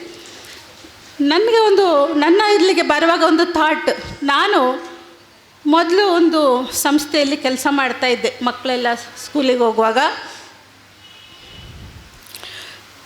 ಅಲ್ಲಿ ಒಂದು ನಗರಸಭೆ ಆವಾಗ ಪುರಸಭೆ ಇತ್ತು, ನಗರಸಭೆ ಚುನಾವಣೆ ಬಂತು. ನಿಮ್ಮಲ್ಲಿ ಒಂದು ಕ್ಯಾಂಡಿಡೇಟ್ ಇದ್ದಾರೆ, ಅವರನ್ನು ನಿಲ್ಲಿಸಿದರೆ ನಮಗೆ ಆ ಒಂದು ಪ್ಲೇಸಲ್ಲಿ ಗೆಲ್ಬೋದು, ದಯವಿಟ್ಟು ನೀವು ಅವರನ್ನು ನಮಗೆ ಎಲೆಕ್ಷನ್ಗೆ ನಿಲ್ಲಲಿಕ್ಕೆ ಅವಕಾಶ ಮಾಡಿಕೊಡಬೇಕು ಅಂತ ಒಂದು ಪಾರ್ಟಿಯವರು ಬಂದರು. ನನಗೆ ರಾಜಕೀಯದ ಗಂಧ ಗಾಳಿ ಗೊತ್ತಿಲ್ಲ, ನಗರ ಪುರಸಭೆ ಎಲ್ಲಿದೆ ಅಂತ ಗೊತ್ತಿಲ್ಲ. ನನ್ನ ಮನೆ ಆಯಿತು, ನಾನು ಕೆಲಸ ಮಾಡುವ ಒಂದು ಸಂಸ್ಥೆ ಆಯಿತು. ಹಾಗೆ ಆಗ ಅಲ್ಲಿಯ ಯಾರು ಓನರ್ ಇದ್ದರು, ಇಲ್ಲಪ್ಪ ನೀನು ಮಾಡು, ನಿನಗೆ ನಾವು ಸಹಕಾರ ಕೊಡ್ತೇವೆ ಅಂತ ಹೇಳಿ ಪ್ರೋತ್ಸಾಹ ಕೊಟ್ಟು, ಆಗ 2002ನೇ ಇಸ್ವಿಲಿ. ಅದರ ನಂತರ ನಾನು ಕೌನ್ಸಿಲರ್ ಅದೇ ಒಂದು ಏರಿಯಾದಲ್ಲಿ ಒಳ್ಳೆಯ ಹೆಸರನ್ನು ತಗೊಂಡೆ. ರಾಜಕೀಯ ಅಂತೇಳಿದರೆ ಬರೀ ಒಂದು ಈಗಿನ ಒಂದು ಪರಿಸ್ಥಿತಿ, ಬರೀ ಅವ್ಯವಹಾರ, ಹಣ ಮಾಡೋದು, ಅದೇ ನಾವು ಈಗಿನ ಇದರಲ್ಲಿ ಕೇಳ್ತಾ ಇದ್ದೇವೆ. ಆದರೆ ನಾನು ತಿಳ್ಕೊಂಡಿರುವಂಥದ್ದು ಏನಂತ ಹೇಳಿದರೆ, ಸರ್ಕಾರದಿಂದ ಬರುವಂಥ ಸವಲತ್ತುಗಳು ಒಬ್ಬ ಬಡವನಿಗೆ ಅವನಿಗೆ ಹೇಗೆ ತಲುಪಿಸ್ಬೋದು, ನನ್ನಿಂದ ಆಗುವಂಥದ್ದು ಏನು ಕೆಲಸ, ನನ್ನ ಆ ಏರಿಯಾದಲ್ಲಿ ಏನು ಕೆಲಸ ಮಾಡ್ಬೋದು, ಅಷ್ಟನ್ನೇ ಮಾಡ್ತಾ ಆ ಕೆಲಸ ಮಾಡ್ತಾ ಹೋಗ್ತಾ ಇದ್ದೆ. ಅದೆಲ್ಲ ನೆನಪಾಗಿ ಈ ಸಲ ಸಹ ಒಂದು ಏರಿಯಾದಲ್ಲಿ ಸಿಕ್ಕಿತು ನನಗೆ. ನಾನು ಹೇಳಿದೆ, ನಾನು ಈ ಒಂದು ಮಟ್ಟಕ್ಕೆ ಬಂದು ನಿಂತು ನಿಮ್ಮೆಲ್ಲರ ಎದುರು ಮಾತಾಡಬೇಕಂತ ಹೇಳಿದರೆ ಈಗಲೂ ಕೂಡ ಸ್ವಲ್ಪ ನರ್ವಸ್ ಆಗ್ತದೆ ನನಗೆ ಮಾತಾಡಲಿಕ್ಕೆ. ಆ ಒಂದು ಮಟ್ಟಕ್ಕೆ ಬಂದಿದ್ದೇನೆ ಅಂತ ಹೇಳಿದರೆ ಆ ಸಂಸ್ಥೆ ಯಾವುದು ಅಂತ ಹೇಳಿದರೆ ಶ್ರೀ ಸಂಜೀವ್ ಶೆಟ್ಟಿ ಕ್ಲಾತ್ ಮರ್ಚೆಂಟಲ್ಲಿ ನಾನು ಮೊದಲು ಜಾಬ್ ಮಾಡ್ತಿದ್ದೆ. ಸಂಜೀವ್ ಶೆಟ್ಟರು ನನಗೆ ಅಷ್ಟೊಂದು ಉಪಕಾರವನ್ನು ಮಾಡಿದ್ದಾರೆ. ನಾನು ಎಲ್ಲಿ ಹೋದರೂ ಕೂಡ ಯಾರು ಕೇಳಿದರೂ ಕೂಡ ಅದನ್ನು ಹೇಳಲಿಕ್ಕೆ ನಾನು ತುಂಬ ಹೆಮ್ಮೆ ಪಡ್ತೇನೆ. ಅದೇ ರೀತಿ ನಾವು ಎಲ್ಲಿ ಹೋದರೂ ಈಗ ನನ್ನ ಮಕ್ಕಳು ಕೂಡ ಒಳ್ಳೆಯ ಒಂದು ಇದರಲ್ಲಿದ್ದಾರೆ. ನನ್ನ ಮಗ ಇಂಜಿನಿಯರಿಂಗ್ ಆಗಿ ದುಬೈಲಿದ್ದಾನೆ, ಒಬ್ಬ ಮಗ ಡಾಕ್ಟ್ರಾಗಿ ಮಧುರೈಲಿದ್ದಾನೆ. ಆ ಒಂದು ಶಿಕ್ಷಣ ಸಂಸ್ಥೆಗಳು ಕೂಡ ನಾವು ಪ್ರತಿ ಸಲ ಆ ಗುರುಗಳನ್ನು ನೆನೆಸ್ಕೊಳ್ಳುವಂಥದ್ದು ಎಲ್ಲ ನಾವು ಮಾಡಬೇಕು. ಆ ಒಂದು ಮನಸ್ಥಿತಿಯನ್ನು ಪೇರೆಂಟ್ಸ್ ಮಕ್ಕಳಿಗೆ ಕಲಿಸಿಕೊಡಬೇಕು ಅಂತ ಹೇಳ್ತಾ, ನನಗೆ ಈ ಒಂದು ವಿದ್ಯಾಮಾತೆ ಮತ್ತು ಇನ್ನೊಂದು ವಿಷಯ ಹೇಳಬೇಕು. ನನಗೊಂದು ಕ್ರೇಜ್ ಸಣ್ಣದ್ರಿಂದನೂ ಫಿಲ್ಮ್ ಆ್ಯಕ್ಟ್ರೆಸ್ ಅಂತ ಹೇಳಿದ್ರೆ ಭಾರಿ ಖುಷಿ. ನಾನು ಇಲ್ಲಿ ನನ್ನ ನೇಟಿವ್ ದಕ್ಷಿಣ ಕನ್ನಡ ಆದರೂ ಕೂಡ ನನ್ನ ತಂದೆ ಚಿಕ್ಕಮಗಳೂರಿನಲ್ಲಿ ಪೊಲೀಸ್ ಡಿಪಾರ್ಟ್ಮೆಂಟಲ್ಲಿದ್ದರು. ನಾವು ಹುಟ್ಟಿದ್ದು ಬೆಳೆದದ್ದು ವಿದ್ಯಾಭ್ಯಾಸ ಎಲ್ಲ ಚಿಕ್ಕಮಗಳೂರಿನಲ್ಲಿ. ಅಲ್ಲಿ ನಾವು ಸಣ್ಣದಿರುವಾಗ ಎಲ್ಲ ಹೆಚ್ಚಿನ ಫಿಲ್ಮ್ ಶೂಟಿಂಗ್ಗಳೆಲ್ಲ ಚಿಕ್ಕಮಗಳೂರಿನಲ್ಲೇ ಆಗ್ತಿತ್ತು. ಅಲ್ಲಿ ಸ್ಕೂಲ್ ಕೂಡ ಅಲ್ಲೇ ಹತ್ತಿರ ಇದ್ದ ಕಾರಣ ನಾವು ಯಾರು ಫಿಲ್ಮ್ ಆ್ಯಕ್ಟ್ರೆಸ್ ಬಂದ ಕೂಡಲೇ ಆಟೋಗ್ರಾಫ್ ಇಟ್ಕೊಂಡು ಓಡೋದು, ನನಗೆ ಆಟೋಗ್ರಾಫ್ ಕೊಡಿ ಅಂತ. ಹೆಚ್ಚಿನ ನಾನು ನೋಡ್ತಿರೋ ಹಾಗೆ ದಕ್ಷಿಣ ಕನ್ನಡದಲ್ಲಿ ಆ ಒಂದು ಕ್ರೇಜ್ ಇಲ್ಲ ಫಿಲ್ಮ್ ಆ್ಯಕ್ಟರ್ಸ್ದವ್ರದ್ದು. ಇವತ್ತು ಬಹಳ ಒಂದು ಖುಷಿ ಆಗ್ತಾ ಉಂಟು.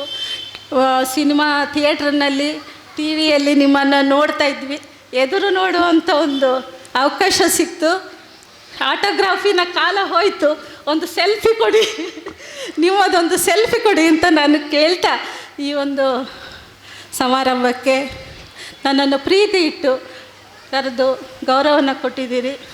ವಿದ್ಯಾಮಾತಾ ಈ ಒಂದು ಸಂಸ್ಥೆ ಉತ್ತರೋತ್ತರ ಅಭಿವೃದ್ಧಿ ಆಗಲಿ, ಇಡೀ ಕರ್ನಾಟಕ ರಾಷ್ಟ್ರಾದ್ಯಂತ ಇಲ್ಲಿಯ ಮಕ್ಕಳಿಗೆ ಯುವಕರಿಗೆ ಒಂದು ವಿದ್ಯೆ ಸಿಗಲಿ, ಉದ್ಯೋಗವನ್ನು ಸಿಗುವಂಥ ಒಂದು ಅವಕಾಶಗಳು ಹೆಚ್ಚೆಚ್ಚು ಬರಲಿ.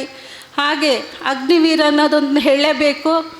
ಈ ಪುತ್ತೂರಿನಂಥ ಊರಿನಲ್ಲಿ ದೇಶ ಸೇವೆ ಮಾಡುವಂಥ ಒಂದು ಸೈನಿಕರನ್ನು ತಯಾರು ಮಾಡುವಂಥ ಈ ಸಂಸ್ಥೆ ಒಳ್ಳೆಯದಾಗಲಿ, ಅವರ ಕುಟುಂಬಕ್ಕೂ ಶ್ರೀ ಮಹಾಲಿಂಗೇಶ್ವರ ಉತ್ತರೋತ್ತರ ಅಭಿವೃದ್ಧಿಯನ್ನು ಕೊಡಲಿ ಅಂತ ತಮ್ಮನ್ನು ಬೇಡ್ಕೊಳ್ತಾ ಈ ಒಂದು ಕರೆದು ಅವಕಾಶ ಮಾಡಿಕೊಟ್ಟಿದ್ದಕ್ಕೆ ಕೃತಜ್ಞತೆಯನ್ನು ಅರ್ಪಿಸ್ತಾ ಮಾತನ್ನು ಮುಗಿಸ್ತೇನೆ. ನಮಸ್ಕಾರ. ಅಂತಾರಾಷ್ಟ್ರೀಯ ಮಟ್ಟದಲ್ಲಿ ಚಾಂಪಿಯನ್ ಜೊತೆಗೆ 2 ಸೆಕೆಂಡ್ ಅಂತರದಲ್ಲಿ ದ್ವಿತೀಯ ಸ್ಥಾನವನ್ನು ಪಡೆದುಕೊಂಡಿದೆ. ಈ ವಿದ್ಯಾರ್ಥಿ ಹೆಸರು ವಿಶೇಷವಾಗಿ ಕರ್ನಾಟಕದ ಖ್ಯಾತ ಚಲನಚಿತ್ರ ಮತ್ತು ಕಿರುತೆರೆ ಕಲಾವಿದರಾಗಿರುವ ಶ್ರೀಯುತ ಸುರೇಶ್ ರೈ ಮತ್ತು ಶ್ರೀಮತಿ ಭವ್ಯಶ್ರೀ ಇವರ ದಂಪತಿಗಳ ಸುಪುತ್ರ. ಡಪೋಟಿಲ್ಸ್ ಫೌಂಡೇಶನ್ ಫಾರ್ ಲರ್ನಿಂಗ್ ಸಂಜಯ್ ನಗರ ಬೆಂಗಳೂರು ಇಲ್ಲಿ 6ನೇ ತರಗತಿಯಲ್ಲಿ ಓದುತ್ತಿರುವಂಥ ವಿದ್ಯಾರ್ಥಿ ಸುಪ್ರಭಂ ರಾಯ್. ಅಂತಾರಾಷ್ಟ್ರೀಯ ಮಟ್ಟದ ಅಬಕಾಸ್ ಒಲಿಂಪಿಯಾಡ್ 2023 ವಿಭಾಗದಲ್ಲಿ ಅಂತಾರಾಷ್ಟ್ರೀಯ ಮಟ್ಟದಲ್ಲಿ 2 ಸೆಕೆಂಡ್ ಅಂತರದಲ್ಲಿ ದ್ವಿತೀಯ ಸ್ಥಾನವನ್ನು ಪಡೆದುಕೊಂಡಿದ್ರಿ. ಸುಪ್ರಭಂ ಇವರಿಗೆ ಸೇರಿರುವ ಎಲ್ಲ ಪ್ರೇಕ್ಷಕ ಬಂಧುಗಳ ಪರವಾಗಿ ಒಂದು ಅಭಿನಂದನೆಯ ಚಪ್ಪಾಳೆಯನ್ನು ಕೊಡಬೇಕು ಅನ್ನುವ ಆಶಯದೊಂದಿಗೆ ತಂದೆ ಮತ್ತು ತಾಯಿಯ ಉಪಸ್ಥಿತಿಯೊಂದಿಗೆ ವೇದಿಕೆಯಲ್ಲಿ ಉಪಸ್ಥಿತರಿರುವ ಅತಿಥಿ ಬಂಧುಗಳು, ವಿಶೇಷವಾಗಿ ಇಂಟರ್ನ್ಯಾಷನಲ್ ಅಬಕಾಸ್ ಒಲಿಂಪಿಯಾಡ್ ಇದರ ಪ್ರಶಸ್ತಿ ಪತ್ರವನ್ನ ಜೊತೆಗೆ ಚಿನ್ನದ ಪದಕವನ್ನ ಇಂಟರ್ನ್ಯಾಷನಲ್ ಒಲಿಂಪಿಯಾಡ್ ಅಬಕಾಸ್ 2023 ಇದರ ವತಿಯಿಂದ ಅಂತಾರಾಷ್ಟ್ರೀಯ ಮಟ್ಟದಿಂದ ಕೊಡಮಾಡಿರುವ ಸುಂದರವಾದ ಟ್ರೋಫಿ, ಜೊತೆಗೆ ವಿದ್ಯಾಮಾತಾ ಅಕಾಡೆಮಿ ವತಿಯಿಂದ ಕೊಡಮಾಡುವ ಸೆಕೆಂಡ್ ರ್ಯಾಂಕ್ ಅವಾರ್ಡ್ ಟ್ರೋಫಿ ಎಲ್ಲವುಗಳನ್ನು ಒಟ್ಟಾಗಿ ಸುಪ್ರಭಂ ರೈ ಇವರಿಗೆ ನೀಡಿ ಅಭಿನಂದಿಸಬೇಕು ಅನ್ನುವ ಆಶಯದೊಂದಿಗೆ ಬೆಂಗಳೂರಿನಲ್ಲಿ ಅಬಕಾಸನ್ನ ಕೊಡುವಂಥ ಸಾಧ್ಯತೆಗಳಿದ್ರೂ ಕೂಡ ವಿದ್ಯಾಮಾತಾ ಅಕಾಡೆಮಿಯ ಮೂಲಕವೇ ತನ್ನ ಮಗನಿಗೆ ವಿದ್ಯಾಭ್ಯಾಸವನ್ನು ಪಡೀಲಿಕ್ಕೆ ಅವಕಾಶವನ್ನು ಮಾಡಿಕೊಟ್ಟ ಸುರೇಶ್ ರೈ ಮತ್ತು ಭವ್ಯಶ್ರೀ ರೈ ದಂಪತಿಗಳು ನಗುವಿನ ಮುಖೇನ ಉದಯ ಟಿವಿಯಲ್ಲಿ ಇಡೀ ಕರ್ನಾಟಕದ ಮನಸ್ಸನ್ನ ಗೆದ್ದಿರುವ ಸುರೇಶ್ ರೈ ಅವರು ನೃತ್ಯದ ಮೂಲಕವೇ ರಾಜ್ಯ ಅಂತಾರಾಷ್ಟ್ರೀಯ ಮಟ್ಟದಲ್ಲಿ ಗುರುತಿಸಿಕೊಂಡಿರುವ ಭವ್ಯಶ್ರೀ ರೈ ದಂಪತಿಗಳಿಗೆ ವಿಶೇಷ ಅಭಿನಂದನೆಗಳನ್ನ. ಸುಪ್ರಭಂ ರೈ 6ನೆಯ ತರಗತಿಯ ವಿದ್ಯಾರ್ಥಿನಿ, ಅದ್ಭುತ ಸಾಧನೆಯೊಂದಿಗೆ ಅಂತಾರಾಷ್ಟ್ರೀಯ ಮಟ್ಟದಲ್ಲಿ 2 ಸೆಕೆಂಡ್ ಅಂತರದಲ್ಲಿ ದ್ವಿತೀಯ ಸ್ಥಾನವನ್ನ ನಿಮ್ಮದಾಗಿಸಿಕೊಂಡಿದ್ರಿ. ಜೋರಾದ ಚಪ್ಪಾಳೆ ಸುಪ್ರಭಂ ರೈ ಮತ್ತು ಸುರೇಶ್ ರೈ ಭವ್ಯಶ್ರೀ ರೈ ದಂಪತಿಗಳಿಗೆ ವಿಶೇಷ ಅಭಿನಂದನೆಗಳು ವಿದ್ಯಾಮಾತಾ ಅಕಾಡೆಮಿ ವತಿಯಿಂದ. ಮುಂದಿನ ಅಭಿನಂದನೆಯ ಸಮರ್ಪಣೆ ಇಂಟರ್ನ್ಯಾಷನಲ್ ಅಬಕಾಸ್ ಒಲಿಂಪಿಯಾಡ್ 2023 ವಿಭಾಗದಲ್ಲಿ ಅಂತಾರಾಷ್ಟ್ರೀಯ ಮಟ್ಟದಲ್ಲಿ ಅತ್ಯುತ್ತಮ ಎಕ್ಸಲೆನ್ಸಿ ಅವಾರ್ಡ್ ಅನ್ನ ಪಡೆದುಕೊಂಡಿರುವವರು ಶಾರ್ಜಾದಲ್ಲಿ ಉದ್ಯೋಗದಲ್ಲಿರುವ ಶ್ರೀ ಸತೀಶ್ ಪೂಜಾರಿ ಮತ್ತು ಸಂಕೊಳ್ಳಿಗೆ ಕೊಲ್ಯ ಇಲ್ಲಿ ಭಗವತಿ ವಿದ್ಯಾಲಯದಲ್ಲಿ ಶಿಕ್ಷಕಿಯಾಗಿರುವ ವಿನುತಾ ಸತೀಶ್ ದಂಪತಿಗಳ ಪುತ್ರಿ, ಸದ್ಯ ಕಾರ್ಮೆಲ್ ಆಂಗ್ಲ ಮಾಧ್ಯಮ ಶಾಲೆ ಬೀರಿ ಕೋಟೆಕಾರಿಯಲ್ಲಿ 9ನೇ ತರಗತಿಯಲ್ಲಿ ಓದುತ್ತಿರುವ ಅವಿಷ್ಕಾ ಸುವರ್ಣ ಕೆ ಇವರು ಅಂತಾರಾಷ್ಟ್ರೀಯ ಮಟ್ಟದಲ್ಲಿ ಎಕ್ಸಲೆನ್ಸಿ ಅವಾರ್ಡ್ ಅನ್ನ ತಮ್ಮದಾಗಿಸಿಕೊಂಡು ಸುಂದರವಾದ ಟ್ರೋಫಿ, ಅತ್ಯುತ್ತಮವಾದ ಪ್ರಶಸ್ತಿ ಪತ್ರ, ಅದಕ್ಕೆ ಸೇರಿಸಿ ವಿದ್ಯಾಮಾತಾ ಅಕಾಡೆಮಿಯಿಂದ ಕೊಡಮಾಡುವ ಸುಂದರ ಟ್ರೋಫಿ, ಅಂತಾರಾಷ್ಟ್ರೀಯ ಮಟ್ಟದಿಂದ ಕೊಡಮಾಡುವ ಸುಂದರ ಟ್ರೋಫಿ ಮತ್ತು ವಿದ್ಯಾಮಾತಾ ಪದಕವನ್ನ ನೀಡಿ ಅಭಿನಂದಿಸಬೇಕು ಅನ್ನುವ ಕೋರಿಕೆ. ಎಲ್ಲ ಪ್ರೇಕ್ಷಕ ಬಂಧುಗಳೇ, ನಿಮ್ಮ ಒಂದು ಚಪ್ಪಾಳೆ ಇವರ ತಂದೆ ಅಥವಾ ತಾಯಿ ಉಪಸ್ಥಿತರಿದ್ರೆ ಇಬ್ಬರೂ ಕೂಡ ವೇದಿಕೆಗೆ ಬರಬೇಕು ಅನ್ನುವ ಆಶಯದೊಂದಿಗೆ ಶ್ರೀಯುತ ಸತೀಶ್ ಪೂಜಾರಿ ಮತ್ತು ಭಗವತಿ ವಿದ್ಯಾಲಯದ ಶಿಕ್ಷಕಿ ವಿನುತಾ ಮೇಡಮ್ ಉಪಸ್ಥಿತರಿದ್ರೆ ವೇದಿಕೆಗೆ ಬರಬೇಕು ಅನ್ನೋ ಉಪಸ್ಥಿತರಿದ್ದೀರಿ. ಇವರ ಉಪಸ್ಥಿತಿಯೊಂದಿಗೆ ಅವಿಷ್ಕಾ ಸುವರ್ಣ ಕೆ ಇವರನ್ನ ನಿಮ್ಮೆಲ್ಲರ ಚಪ್ಪಾಳಿಯೊಂದಿಗೆ ಅಭಿನಂದಿಸ್ತಾ ಇದ್ದೇವೆ. ಇಂಟರ್ನ್ಯಾಷನಲ್ ಅಬಕಾಸ್ ಒಲಿಂಪಿಯಾಡ್ 2023 ಅಂತಾರಾಷ್ಟ್ರೀಯ ಮಟ್ಟದಲ್ಲಿ ಬೆಸ್ಟ್ ಎಕ್ಸಲೆನ್ಸಿ ಅವಾರ್ಡ್ ಅನ್ನ ಪಡೆದುಕೊಂಡಿದ್ದಾರೆ. 100% ಅಂಕದೊಂದಿಗೆ ವಿಜಯ ನಿಮ್ಮದಾಗಿದೆ. ಅಭಿನಂದನೆಗಳು ಅವಿಷ್ಕಾ ಸುವರ್ಣ ಕೆ ಇವರಿಗೆ. ಪ್ರೇಕ್ಷಕ ಬಂಧುಗಳ ದೊಡ್ಡ ಚಪ್ಪಾಳೆ ಅವಿಷ್ಕಾ ಸುವರ್ಣ ಕೆ ಇವರಿಗೆ.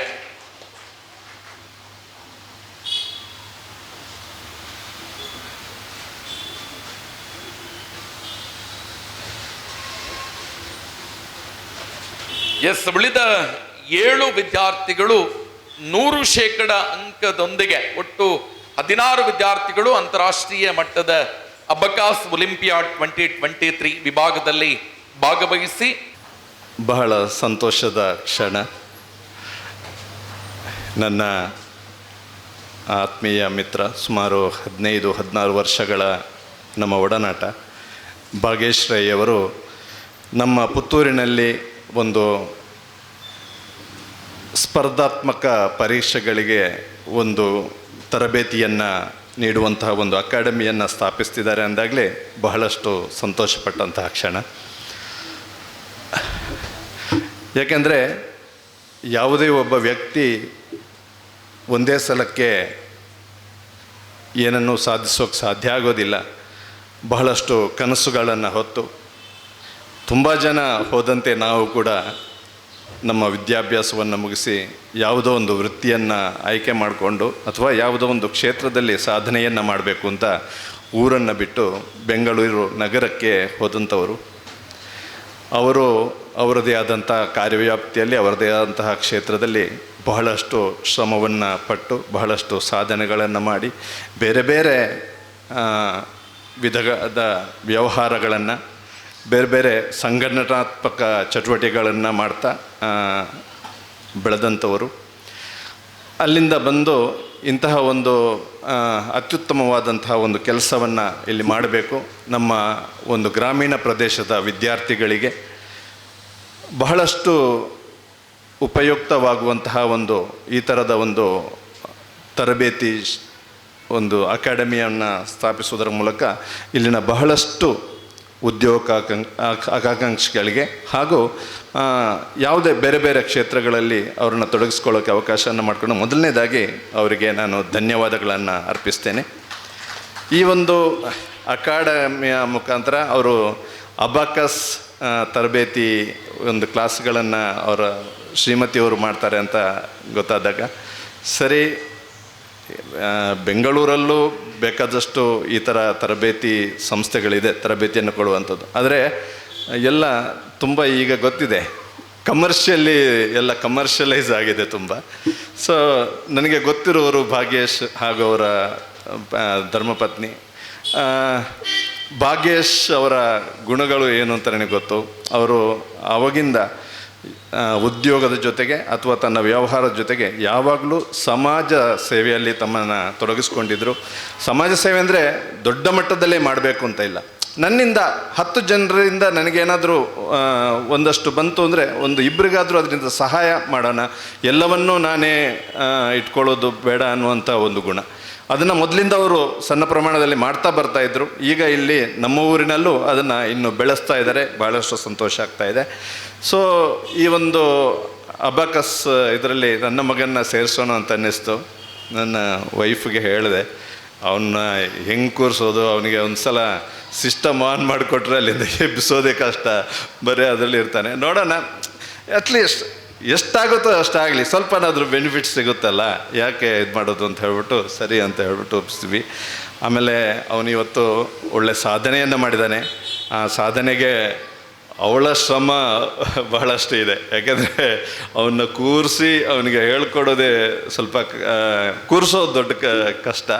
ಅದನ್ನೆಲ್ಲ ಅವಳು ಮಾಡಿದ್ದಾಳೆ. ಅವಳ ಕೆಲಸಗಳನ್ನೆಲ್ಲ ಬಿಟ್ಟು ಅವನ ಹಿಂದೆ ನಾಟ್ ಓನ್ಲಿ ಅಬಕಾಸ್ ಎಲ್ಲ ಅಷ್ಟೇ, ಅವನ್ನ ಎಲ್ಲ ಮಾಮೂಲಿ ರೆಗ್ಯುಲರ್ ಸ್ಕೂಲ್ ಎಕ್ಸಾಮ್ ಆಗಲಿ ಇದಾಗಲಿ ಅವಳ ಕೆಲಸಗಳನ್ನೆಲ್ಲ ಸ್ವಲ್ಪ ಕಮ್ಮಿ ಮಾಡಿ ಬರುವಂಥ ಪ್ರಾಜೆಕ್ಟ್ಗಳನ್ನು ಕೆಲವು ಬಿಟ್ಟು ಅವನಿಗೋಸ್ಕರ ಸ್ವಲ್ಪ ಸ್ಯಾಕ್ರಿಫೈಸ್ ಮಾಡ್ತಿದ್ದಾಳೆ. ಸೊ ಈ ವೇದಿಕೆ ಮುಖಾಂತರ ಅವಳಿಗೂ ನಾನು ಅಭಿನಂದಿಸ್ತೀನಿ. ಸೊ ಇವತ್ತೇನಾಗಿದೆ, ನಾವೆಲ್ಲ ಇದೇ ಒಂದು ಗ್ರಾಮೀಣ ಪ್ರದೇಶ, ನಂದು ಸುಳ್ಯಪದವು ಇದೆ, ಪುತ್ತೂರು ತಾಲೂಕಿನ ಹಳ್ಳಿಯ ಶಾಲೆ. ದಿನ ಬೆಳಗ್ಗೆ 3 ಕಿಲೋಮೀಟ್ರ್, ಸಂಜೆ 3 ಕಿಲೋಮೀಟ್ರ್ ನಡ್ಕೊಂಡು ಹೋಗಿ ನಡ್ಕೊಂಡು ಬಂದು ನಾವು ಓದ್ತಾ ಇದ್ವಿ. ಪೇರೆಂಟ್ಸ್ ಸಪೋರ್ಟ್ ನಿಮಗೆಲ್ಲ ಗೊತ್ತಿದೆ. ಮೊದಲೇನಿಂದ ಶಾಲೆಗೆ ಹೋಗ್ತಾನೆ, ಶಾಲೆಯಿಂದ ಬರ್ತಾನೆ, ಬೆಳಗ್ಗೆ ಸ್ವಲ್ಪ ಮನೆ ಒರೆಸು ಬಿಟ್ಟು ಹೋಗು, ಮನೆ ಗುಡಿಸಿ ಹೋಗು, ಅಡಿಕೆ ಸ್ವಲ್ಪ ಎಕ್ಬಿಟ್ಟು ಹೋಗು, ಶನಿವಾರ ಭಾನುವಾರ ಆದರೆ ಸ್ವಲ್ಪ ಮನೆ ಕೆಲಸ, ತೋಟದ ಕೆಲಸ ಎಲ್ಲದರಲ್ಲೂ ತೊಡಗಿಸ್ಕೋಬೇಕು. ನಾಳೆ ನೀವು ಬೆಳೆದು ಏನಾಗ್ತಿರೋ ಗೊತ್ತಿಲ್ಲ. ಈಗಿನ ಮಕ್ಕಳಿಗೆ ಏನಾಗಿದೆ, ನೀನು ಓದಬೇಕು, ಬರಿಬೇಕು, ನಿನ್ನ ವಿದ್ಯಾಭ್ಯಾಸದ ಕಡೆ ಮಾತ್ರ ಗಮನ ಕೊಡು, ಬೇರೆಯದ್ದು ನಿನಗೇನು ಇಂಪಾರ್ಟೆಂಟ್ ಅಲ್ಲ ಅಂತ ಈಗೇನು ಮಾಡ್ತೀವಿ. ಆಗ ಹಾಗಿರಲಿಲ್ಲ, ಎಲ್ಲನೂ ಮುಖ್ಯ, ಅದರ ಜೊತೆ ವಿದ್ಯೆ ಕಲಿ ಅಂತ ಅಷ್ಟೇ. ಸೊ ಏನಾಗುತ್ತೆ, ಸಮಾಜದಲ್ಲಿ ಹೇಗಿರಬೇಕು, ಯಾವ ಥರ ಇದು ಮಾಡಬೇಕು ಅನ್ನೋದನ್ನು ಜೊತೆಯಲ್ಲಿ ವಿದ್ಯಾಭ್ಯಾಸ ಜೊತೆಗೆ ಅದನ್ನು ಕಲಿಸೋರು. ಆವಾಗ ಅನಿಸ್ತಾ ಇತ್ತು ಶಾಲೆಗೆ ಹೋಗ್ಬೇಕಾದ್ರೂ ಮನೇಲಿ ಕೆಲಸ ಮಾಡಬೇಕಲ್ಲ ಅಂತ. ಬಟ್ ಅದೇನಾಗುತ್ತೆ, ನಮಗೆ ಮುಂದೆ ಜೀವನದಲ್ಲಿ ಅದು ನಮಗೆ ತುಂಬ ಪಾಠವನ್ನು ಕಲಿಸುತ್ತೆ. ಜೀವನದಲ್ಲಿ ನಮಗೆ ಯಾವುದೇ ರೀತಿಯ, ಯಾಕೆಂದರೆ ನಾನು ಸಬ್ಜೆಕ್ಟ್ ಎಲ್ಲೋ ಹೋಗೋದು ಬೇಡ, ಈಗ 1 ಅಥವಾ 2 ಮಕ್ಕಳು, ಅವ್ರನ್ನ ತುಂಬ ಮುದ್ದಾಗಿ ಬೆಳೆಸ್ತೀವಿ. ಸಣ್ಣ ಪುಟ್ಟ ಏನಾದರೂ ಬೇಜಾರಾಗುವಂಥ ವಿಷಯ ಆದರೆ ಏನೋ ಪ್ರಪಂಚನೇ ಮುಳುಗೋಯ್ತು ಅನ್ನೋ ಥರ ಈಗಿನ ಮಕ್ಕಳು ತಲೆ ಮೇಲೆ ಕೈ ಇಟ್ಕೊಂಡು ಕೂತ್ಕೋತಾರೆ. ಯಾಕಂದರೆ ಅವರಿಗೆ ಗೊತ್ತೇ ಇಲ್ಲ, ಅದನ್ನು ನಾವು ಫೇಸ್ ಮಾಡೋಕ್ಕೆ ಬಿಡಲಿಲ್ಲ. ಕಷ್ಟ ಅಂದರೆ ಏನು, ನೋವು ಅಂದರೆ ಏನು ಅನ್ನೋದನ್ನು ಏನನ್ನೂ ನಾವು ಅವರಿಗೆ ಹೇಳ್ಕೊಡದೆ ಮಕ್ಕಳಿಗೆ ಅದು ಮುಂದೆ ಸಮಾಜದಲ್ಲಿ ಸಣ್ಣ ಪುಟ್ಟ ಸಮಸ್ಯೆಗಳು, ಅಡೆತಡೆಗಳು ಬಂದಾಗ ಅದನ್ನು ಎದುರಿಸುವ ಶಕ್ತಿ ಈಗಿನ ಮಕ್ಕಳಲ್ಲಿ ಕಮ್ಮಿಯಾಗಿದೆ. ನಾವು ಎಜುಕೇಷನ್ ಜೊತೆ ಮಕ್ಕಳಿಗೆ ಅದನ್ನು ಕೂಡ ಜೀವನದ ಪಾಠವನ್ನು ಕೂಡ ಕಲಿಸುವಂಥದ್ದು ಈಗಿನ ಈ ಒಂದು ಏನು ಸ್ಪರ್ಧಾತ್ಮಕ ಜಗತ್ತು ಅಂತ ಏನಿದೆ, ಇದರಲ್ಲಿ ತುಂಬ ಮುಖ್ಯವಾದಂಥ ಒಂದು ಜವಾಬ್ದಾರಿ ನಮ್ಮ ಪೇರೆಂಟ್ಸಿದ್ದು.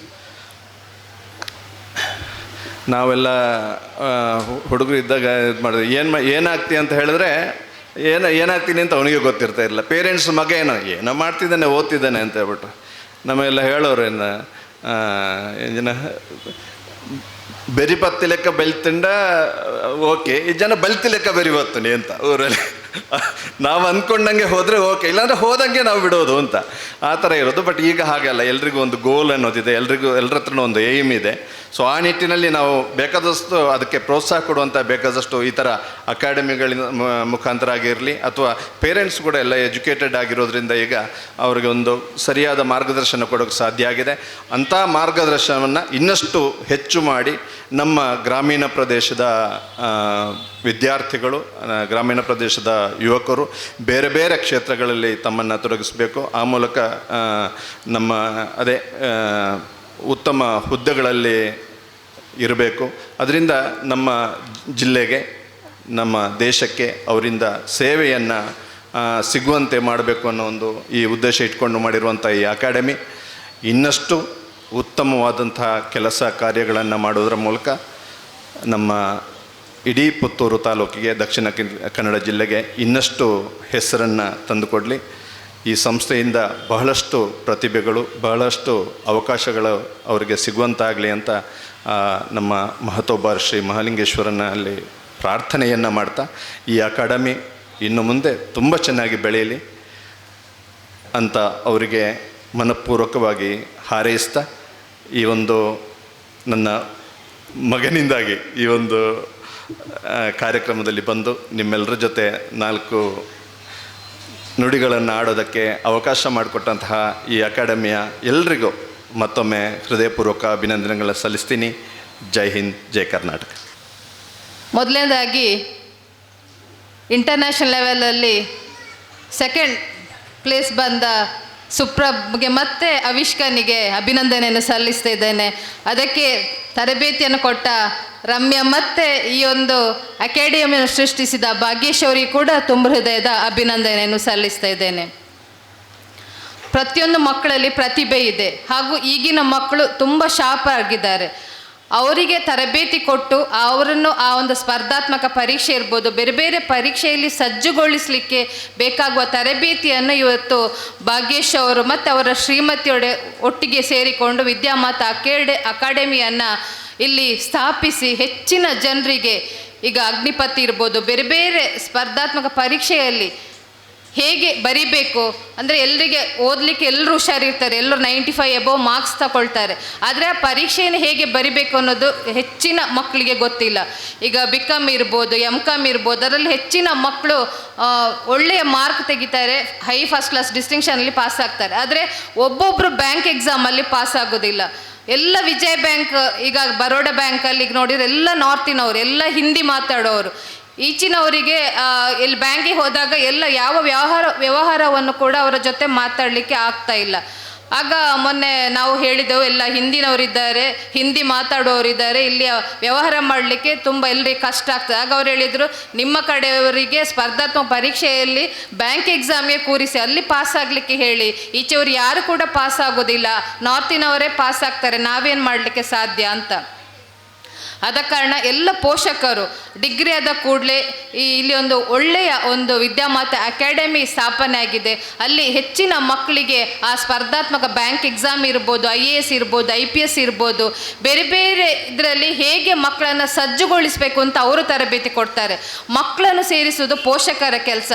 ಆದ ಕಾರಣ ಎಲ್ಲ ಪೋಷಕರು ಕೂಡ ಹಾಗೆ, ನಾವು ಡಿಗ್ರಿ ತಗೊಂಡ್ರೆ ಸಾಲೋದಿಲ್ಲ, ಪ್ರತಿಯೊಬ್ಬರು ಒಂದು ಸರ್ಕಾರಿ ಕೆಲಸ ಸಿಕ್ಕಿದ್ರೆ ಎಲ್ಲ ಆ ಒಂದು ಅವರ ಕಾಲ ಮೇಲೆ ಅವ್ರು ನಿಲ್ಲಲಿಕ್ಕೆ ಸಾಧ್ಯ ಆಗ್ತದೆ. ಆ ಪೋಷಕರನ್ನು ಕೂಡ ನೋಡಿಕೊಳ್ಳಲಿಕ್ಕೆ ಸಾಧ್ಯ ಆಗ್ತದೆ. ಮತ್ತು ಮಕ್ಕಳು ಎಲ್ಲ ಪೋಷಕರ ಆಸೆ ಕೂಡ ಅದೇ. ಯಾಕೆಂದರೆ ಪ್ರತಿಯೊಂದು ಮಗು ಕೂಡ ಅವರ ಕಾಲ ಮೇಲೆ ನಿಲ್ಲಬೇಕು, ಒಂದು ಸರ್ಕಾರಿ ಕೆಲಸ ಸಿಗಬೇಕು ಅಂತ. ಎಲ್ಲ ಪೋಷಕರು ಪ್ರತಿಯೊಂದು ಮಕ್ಕಳಿಗೆ ಕೂಡ ಯಾವ ಟ್ರೈನಿಂಗ್ ಬೇಕು, ಯಾವುದು ಬೇಕು, ಎಲ್ಲವನ್ನು ಕೂಡ ಕೊಡಿಸ್ತಾರೆ. ಯಾಕೆಂದರೆ ತಮ್ಮ ಮಕ್ಕಳು ಹುಷಾರಾಗಬೇಕು ಅಂತ. ಆದ ಕಾರಣ ಆ ಒಂದು ಶಿಕ್ಷಣವೇ ಮಕ್ಕಳಿಗೆ ಆಸ್ತಿ. ಅದನ್ನು ಒಳ್ಳೆ ರೀತಿಯಲ್ಲಿ ಪೋಷಕರು ಅವರಿಗೆ ಕೊಟ್ಟಾಗ ಖಂಡಿತವಾಗ್ಲೂ ಮಕ್ಕಳು ಎಲ್ಲರೂ ಕೂಡ ಅವರ ಕಾಲ ಮೇಲೆ ಅವ್ರು ನಿಲ್ಲಲಿಕ್ಕೆ ಸಾಧ್ಯ ಆಗ್ತದೆ. ಅದೇ ರೀತಿ ಉತ್ತಮ ಸಂಸ್ಕಾರ, ಎಲ್ಲ ಆಚಾರ ವಿಚಾರಗಳನ್ನು ಕೂಡ ಹಾಗೆ ಎಲ್ಲ ಪೋಷಕರು ಹಾಗೂ ಎಲ್ಲ ಗುರುಗಳು ಕೂಡ ಆ ಮಕ್ಕಳಿಗೆ ಸರಿಯಾದ ರೀತಿಯಲ್ಲಿ ಕೊಟ್ಟಾಗ ಮಾತ್ರ ಮಕ್ಕಳು ಉತ್ತಮ ಸಮಾಜ ನಿರ್ಮಾಣದಲ್ಲಿ ಅವರು ಕೂಡ ತೊಡಗಿಕೊಳ್ತಾರೆ.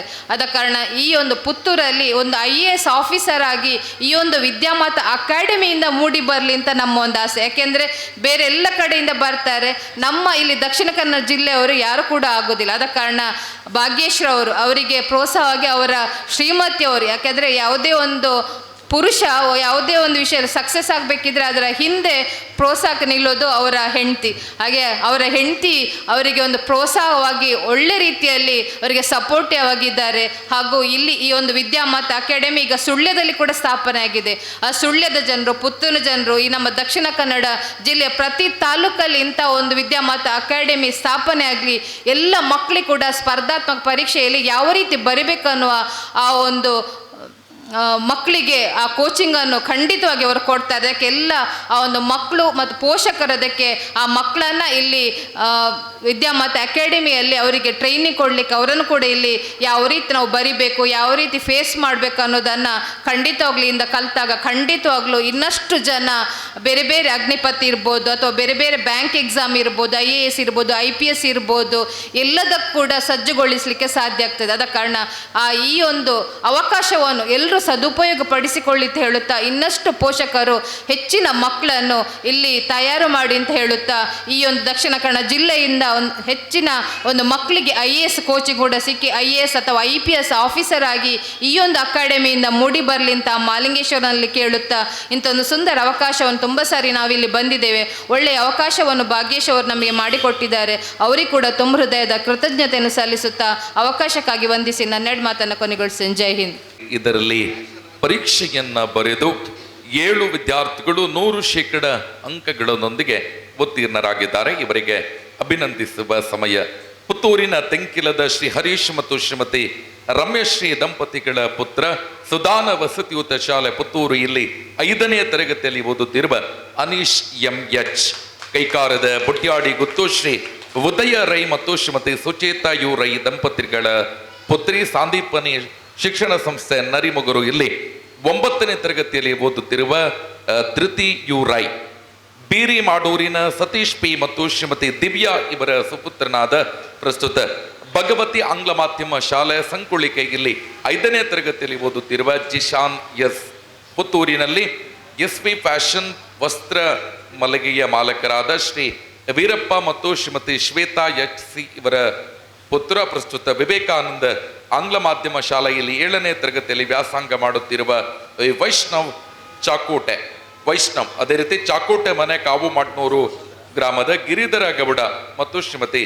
ನಳಿನಾಕ್ಷಿ ದಂಪತಿಗಳ ಪುತ್ರನಾದ ಪ್ರಸ್ತುತ ಸಾಂದೀಪನಿ ವಿದ್ಯಾಲಯ ನರಿಮೊಗರು ಇಲ್ಲಿ 7ನೇ ತರಗತಿಯಲ್ಲಿ ವ್ಯಾಸಂಗ ಮಾಡುತ್ತಿರುವ ನಿಶಾಂತ್ CG, ಮಂಗಳೂರಿನ ಬೊಂದೇಲು ಶ್ರೀ ಪ್ರಕಾಶ್ B ಮತ್ತು ಶ್ರೀಮತಿ ಅಶ್ವಿನಿ ದಂಪತಿಗಳ ಪುತ್ರನಾದ ಪ್ರಸ್ತುತ Mount Carmel central school Mangaluru ಇಲ್ಲಿ 2ನೇ ತರಗತಿಯಲ್ಲಿ ವ್ಯಾಸಂಗಕ್ಕಿನ ಕುಂಜೂರು ಪಂಜದ ಶ್ರೀ ಶ್ರೀನಿವಾಸಮಯ್ಯ ಮತ್ತು ಶ್ರೀಮತಿ ಜಯಲಕ್ಷ್ಮಿ ಮಯ್ಯ ದಂಪತಿಗಳ ಪುತ್ರಿ ಪ್ರಸ್ತುತ ನಿಶಾಂತ್ CJ, ಪ್ರಶಸ್ತ ಪ್ರಕಾಶ್ ಮತ್ತು ಇಂಚರ ಮಯ್ಯ ಇವರಿಗೆ ವಿಶೇಷವಾಗಿ ವಿದ್ಯಾಮಾತ ಅಕಾಡೆಮಿಯಿಂದ ಕೊಡಮಾಡುವ ವಿದ್ಯಾಮಾತ ಪದಕವನ್ನ ಮೊದಲಾಗಿ ನೀಡಿ, ಜೊತೆಗೆ ವಿದ್ಯಾಮಾತ ಅಕಾಡೆಮಿಯಿಂದ ಕೊಡಮಾಡುವಂತಹ ಸುಂದರವಾದ ಟ್ರೋಫಿ, ಜೊತೆಗೆ ವಿದ್ಯಾಮಾತ ಅಕಾಡೆಮಿ ಮತ್ತು ಇಂಟರ್ನ್ಯಾಷನಲ್ ಅಬಾಕಾಸ್ ಒಲಿಂಪಿಯಾಡ್ 2023 ಇದರಿಂದ ಕೊಡಮಾಡಿದ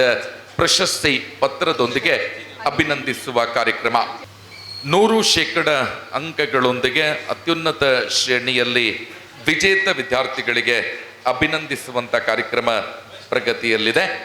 ವಿದ್ಯಾಮಾತ ಒಲಿಂಪಿಯಾಡ್ 2023 ಇಲ್ಲಿ 100% ಅಂಕಗಳೊಂದಿಗೆ ಅತ್ಯುನ್ನತ ಶ್ರೇಣಿಯಲ್ಲಿ ಪಡೆದ ಪ್ರಶಸ್ತಿ ಪತ್ರ ವಿದ್ಯಾಮಾತ.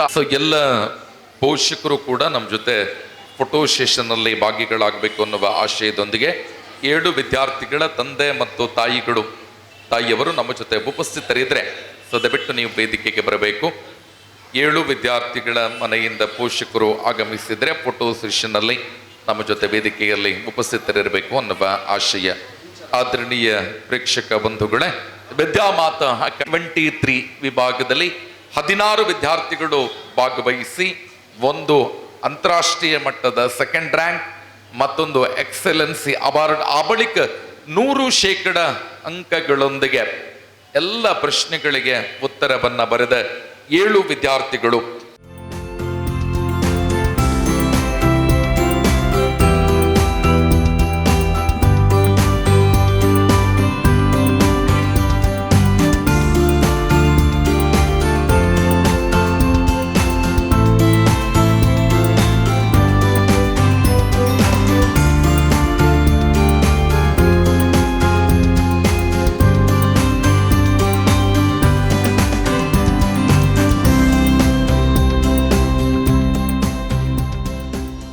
ಶೆಟ್ಟಿ ಇವರಿಗೆ ಅಭಿನಂದಿಸುವ ಕಾರ್ಯಕ್ರಮ.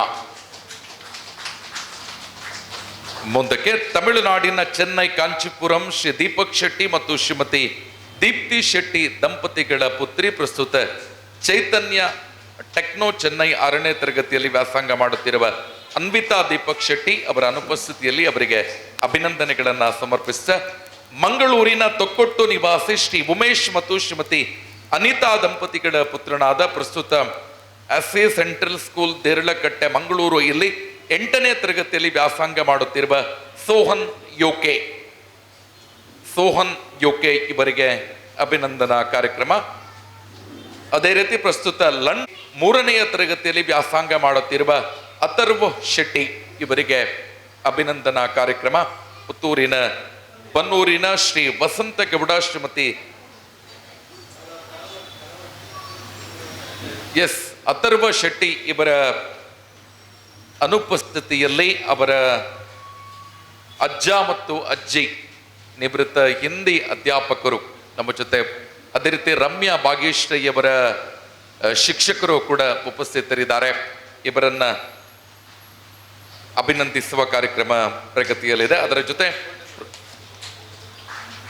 ವಸಂತಗೌಡ ಶ್ರೀಮತಿ ಮೀನಾಕ್ಷಿ ದಂಪತಿಗಳ ಪುತ್ರಿ ಪ್ರಸ್ತುತ ಅಂಬಿಕಾ ವಿದ್ಯಾಲಯ ಪುತ್ತೂರು ಇಲ್ಲಿ 4ನೇ ತರಗತಿಯಲ್ಲಿ ವ್ಯಾಸಂಗ ಮಾಡುತ್ತಿರುವ ಶ್ರೀಯಾ ವಿ.ಎಂ. ಅದೇ ರೀತಿ ಪ್ರಥಮ ಶ್ರೇಣಿಯಲ್ಲಿ ಪುತ್ತೂರು ತಾಲೂಕಿನ ಕೆಯೂರು ಗ್ರಾಮದ ದೇರ್ಲಾ ಶ್ರೀ ಶಿವ ಶ್ರೀ ರಂಜನ್ ರಾಯ್ ಮತ್ತು ಶ್ರೀಮತಿ ಪ್ರತಿಭಾ ರೈ ಎಚ್ ದಂಪತಿಗಳ ಪುತ್ರ ಪ್ರಸ್ತುತ ವಿವೇಕಾನಂದ ಆಂಗ್ಲ ಮಾಧ್ಯಮ ಶಾಲೆಯ ಪುತ್ತೂರು ಇಲ್ಲಿ 6ನೇ ತರಗತಿಯಲ್ಲಿ ವ್ಯಾಸಂಗ ಮಾಡುತ್ತಿರುವ ಅನುದೀಪ್ ರೈ ಇವರ ಅನುಪಸ್ಥಿತಿಯಲ್ಲಿ ತಂದೆ ಮತ್ತು ತಾಯಿ ನಮ್ಮ ಜೊತೆ ಉಪಸ್ಥಿತರಿದ್ದೀರಿ. ನೀವು ಬಹುಮಾನವನ್ನ ಸ್ವೀಕರಿಸಬೇಕು ಅನ್ನುವ ಕೋರಿಕೆ. ಅದೇ ರೀತಿ 6ನೇ ತರಗತಿಯಲ್ಲಿ ವ್ಯಾಸಂಗ ಮಾಡುತ್ತಿರುವ ಅನುದೀಪ್ ರೈ ಇವರ ತಂದೆ ಮತ್ತು ತಾಯಿ ರಂಜನ್ ರೈ ಮತ್ತು ಪ್ರತಿಭಾ ರೈ ಇವರು ಉಪಸ್ಥಿತರಿದ್ದಾರೆ. ನೀವು ಗೌರವವನ್ನ ಸ್ವೀಕರಿಸಬೇಕು ಅನ್ನುವ ಕೋರಿಕೆಯೊಂದಿಗೆ ಶ್ರೀಮತಿ ಸೋನಿಯಾ ಮೆನೇಜಸ್ ದಂಪತಿಗಳ ಪುತ್ರಿ ಪ್ರಸ್ತುತ ವಿವೇಕಾನಂದ ಸೆಂಟ್ರಲ್ ಸ್ಕೂಲ್ ಪುತ್ತೂರಿಲಿ 5ನೇ ತರಗತಿಯಲ್ಲಿ ವ್ಯಾಸಂಗ ಮಾಡುತ್ತಿರುವ ಸ್ವೀನಲ್ ಡಿಸಿಲ್ವಾ, ರೋಷನ್ ಡಿಸಿಲ್ವಾ ಮತ್ತು ಸೋನಿಯಾ ಮೆನೇಜಸ್ ದಂಪತಿಗಳ ಪುತ್ರಿ ವಿವೇಕಾನಂದ ಸೆಂಟ್ರಲ್ ಸ್ಕೂಲ್ ಇಲ್ಲಿ 5ನೇ ತರಗತಿಯಲ್ಲಿ ಓದುತ್ತಿರುವ ವಿದ್ಯಾರ್ಥಿನಿ ಕುಮಾರಿ ಸ್ವೀನಲ್ ಡಿಸಿಲ್ವಾ ಇವರಿಗೆ ಗೌರವ ಸಮರ್ಪಣೆ. ಎಲ್ಲ ವಿದ್ಯಾರ್ಥಿಗಳು ಕೂಡ ಅಭಿನಂದನೆಯನ್ನ ಸ್ವೀಕರಿಸಿದ ಬಳಿಕ ಪೋಷಕರು ಫೋಟೋ ಸೆಷನ್ ಅಲ್ಲಿ ಭಾಗಿಗಳಾಗಬೇಕು. ಅದೇ ರೀತಿ ಅತಿಥಿಗಳು ಸ್ವಸ್ಥಾನದಲ್ಲಿ ಉಪಸ್ಥಿತರಿರಬೇಕು ಅನ್ನುವ ಆಶಯದೊಂದಿಗೆ ಪ್ರೇಕ್ಷಕ ಬಂಧುಗಳೇ, ಒಂದು ಚಪ್ಪಾಳೆ ಅದು ನಮ್ಮೆಲ್ಲ ವಿಶಿಷ್ಟ ಶ್ರೇಣಿಯಲ್ಲಿ ವಿಜೇತರಾದಂತಹ ವಿದ್ಯಾರ್ಥಿಗಳಿಗೆ. ಪೋಷಕರು ಹಿಂಭಾಗದಲ್ಲಿ ಫೋಟೋ ಸೆಷನ್ ಅಲ್ಲಿ ಭಾಗಿಗಳಾಗಬೇಕು ಅನ್ನುವ ಆಶಯದೊಂದಿಗೆ ವಿದ್ಯಾರ್ಥಿಗಳು ಕುಳಿತುಕೊಂಡು ಮೊಣಕಾಲು ಹಾಕಿ ಫೋಟೋ ಸೆಷನ್ ಅಲ್ಲಿ ಭಾಗಿಗಳಾಗಬೇಕು. ಅತಿಥಿಗಳು ಕುಳಿತುಕೊಂಡು ನಮ್ಮ ಜೊತೆ ಸಹಕಾರವನ್ನ ನೀಡಬೇಕು ಅನ್ನುವ ಆಶಯ.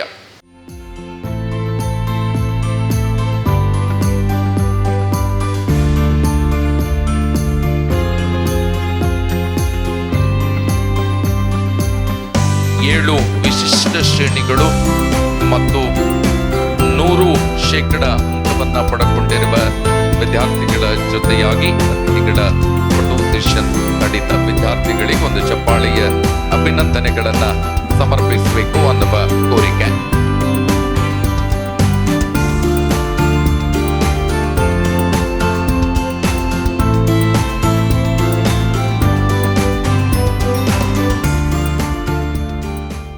ನಡೆಸಿದ ಇಂಟರ್ನ್ಯಾಷನಲ್ ಅಬಕಾಸ್ ಒಲಿಂಪಿಯಾಡ್ ಪೂರಕ ಪರೀಕ್ಷೆಯಲ್ಲಿ ವಿಜೇತರಾದರು ತ್ರಿನಯ್ ರಾಯ್. ಪೇರೆಂಟ್ಸ್ ಇದ್ರೆ ಸೋದ ಬಿಟ್ಟು ವೇದಿಕೆಗೆ ಬರಬೇಕು ಅನ್ನುವ ಕೋರಿಕೆ. ರೋಚನಾ ಎ ಇವರು ಕೂಡ ವೇದಿಕೆಗೆ ಬರಬೇಕು.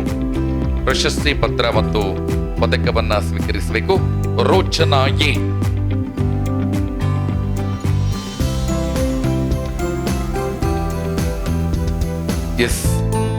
ಪೋಷಕರ ಸಹಿತವಾಗಿ ವೇದಿಕೆಗೆ ಬಂದು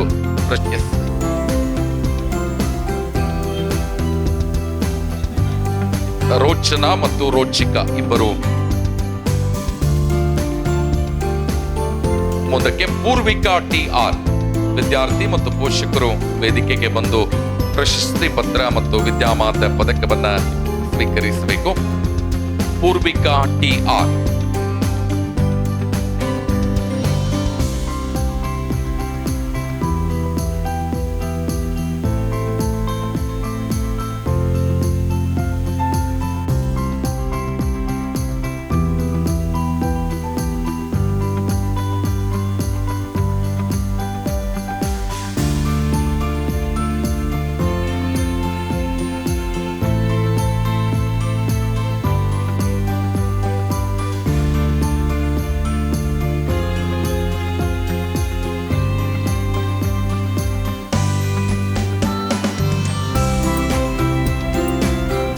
ಮುಂದಕ್ಕೆ ಪ್ರಬೀರ್ ಬಿ ಪೋಷಕರ ಜೊತೆ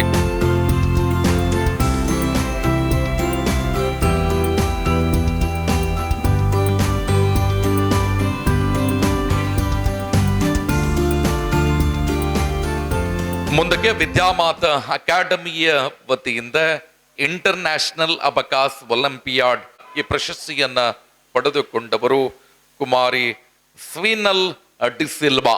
ಒಂದು ಚಪ್ಪಾಳೆ. ಸ್ವೀನಲ್ ಡಿಸಿಲ್ವಾ ಅತ್ಯುತ್ತಮವಾದ ಬರವಣಿಗೆಯ ಕೌಶಲ್ಯಕ್ಕಾಗಿ ಪ್ರಶಸ್ತಿಯನ್ನ ತಮ್ಮದಾಗಿಸಿಕೊಳ್ಳುತ್ತಾ ಇದ್ದಾರೆ. ಪದಕ ಮತ್ತು ಸ್ಮರಣಿಕೆಯೊಂದಿಗೆ ಅಭಿನಂದಿಸಬೇಕು ಅನ್ನುವ ಕೋರಿಕೆ. ಸ್ವೀನಲ್ ಡಿಸಿಲ್ವಾ. ಒಂದು ಚಪ್ಪಾಳೆ ಸ್ವೀನಲ್ ಡಿಸಿಲ್ವಾ ಇವರಿಗೆ. ಇವರ ಪೋಷಕರು ಕೂಡ ನಮ್ಮ ಜೊತೆ ವೇದಿಕೆಗೆ ಬರಬೇಕು ಅನ್ನುವ ಕೋರಿಕೆ. ಮೇಡಮ್ ಉಪಸ್ಥಿತರಿದ್ದೀರಿ, ಸದಬಿಟ್ಟು ವೇದಿಕೆಗೆ ತಾಯಿ ಇದ್ದಾರೆ, ಉಪಸ್ಥಿತರಿರಬೇಕು. ವೇದಿಕೆಗೆ ಬರಬೇಕು ಅನ್ನುವ ಕೋರಿಕೆ. ಆದ್ರೆ ಈ ಒಂದು ಇಂಟರ್ನ್ಯಾಷನಲ್ ಅಬಕಾಸ್ ಒಲಿಂಪಿಯಾಡ್ 2023 ವಿಭಾಗದಲ್ಲಿ ಎಲ್ಲ ತರಗತಿಗಳಿಗೆ ಹಾಜರಾತಿಯೊಂದಿಗೆ ಈ ಬಹುಮಾನವನ್ನ ತಮ್ಮದಾಗಿಸಿಕೊಳ್ಳುತ್ತಾ ಇದ್ರಿ. ವೈಷ್ಣವ್ ವಿ ಇವರು ಈ ಬಹುಮಾನವನ್ನ ಸ್ವೀಕರಿಸಬೇಕು ಅನ್ನುವ ಕೋರಿಕೆ. ಪ್ರೇಕ್ಷಕ ಬಂಧುಗಳೇ, ವಿಜೇತ ಎಲ್ಲ ವಿದ್ಯಾರ್ಥಿಗಳಿಗೆ ಚಪ್ಪಾಳೆಯ ಅಭಿನಂದನೆಯೊಂದಿಗೆ ವೈಷ್ಣವ್ ಇವರಿಗೆ ವಿಶೇಷ ಅಭಿನಂದನೆಯ ಚಪ್ಪಾಳೆಯನ್ನ ಕೊಡಬೇಕು ಅನ್ನುವ ಆಶಯದೊಂದಿಗೆ ಸುಮಾರು 25ಕ್ಕಿಂತ ಅಧಿಕ ವಿದ್ಯಾರ್ಥಿಗಳು ಇವತ್ತು ಬಹುಮಾನವನ್ನ ಸ್ವೀಕರಿಸಿದ್ರಿ. ವಿದ್ಯಾಮಾತಾ ಅಕಾಡೆಮಿಯ ವತಿಯಿಂದ ಸರ್ವರಿಗೂ ಕೂಡ ವಿಶೇಷ ಕೃತಜ್ಞತೆಗಳನ್ನ ಸಮರ್ಪಿಸ್ತಾ ಕಾರ್ಯಕ್ರಮವನ್ನ ಮುಂದುವರಿಸ್ತಾ. ಹೇಗಿದ್ದೀರಿ ಎಲ್ಲರೂ? ನಿದ್ದೆ ಮಾಡಿಬಿಟ್ಟಿದ್ದೀರಾ? ಇಲ್ಲ ತಾನೆ? ವಾಯ್ಸ್ ಕೇಳಿಸ್ತಿಲ್ಲ. ಹೇಗಿದ್ದೀರಿ? ನೋಡಿ ಎಷ್ಟು ವ್ಯತ್ಯಾಸ ಇದೆ. ನಾನು ಹೇಗಿದ್ದೀರಿ ಅಂತ ಕೇಳಿದಾಗ ಚೆನ್ನಾಗಿದ್ದೀವಿ ಅಂತ ಧ್ವನಿನೇ ಕೇಳಿಲ್ಲ. ಅದೇ ಸರ್ ಬಂದು ಚಪ್ಪಾಳೆ ಹೊಡೀರಿ ಅಂದರೆ ಹೇಗೆ ಹೊಡೆದ್ರಿ ಹೇಳಿ? ಹೇಗೆ ಹೊಡೆದ್ರಿ ಹೇಳಿ? ಒಂದ್ಸಲ ಚಪ್ಪಾಳೆ ಹೊಡೀರಿ. ಇದೇ ವ್ಯತ್ಯಾಸ, ನಾವುಗಳು ಹೇಳ್ಕೊಡೋದಕ್ಕೂ ಅವ್ರು ಹೇಳ್ಕೊಡೋದಕ್ಕೂ. ಇದು ನನಗೆ ಯಾವತ್ತೂ ರಿಯಲೈಸ್ ಆಯಿತು ಅಂತ ಹೇಳಿದ್ರೆ, ನಮ್ಮ ಮಗ ಸುಪ್ರಭಂ ಬಗ್ಗೆ ಹೇಳಬೇಕಂದ್ರೆ ಅವನು ತುಂಬ ಇಂಟೆಲಿಜೆಂಟ್, ಆದರೆ ಕಾನ್ಸಂಟ್ರೇಷನ್ ತುಂಬ ಕಡಿಮೆ. ಅಂದರೆ ಅವನ್ನ ಒಂದು ಜಾಗದಲ್ಲಿ ಹಿಡಿದಿದ್ದು ಕೂರಿಸೋದು ಒಂದು ದೊಡ್ಡ ಕೆಲಸ.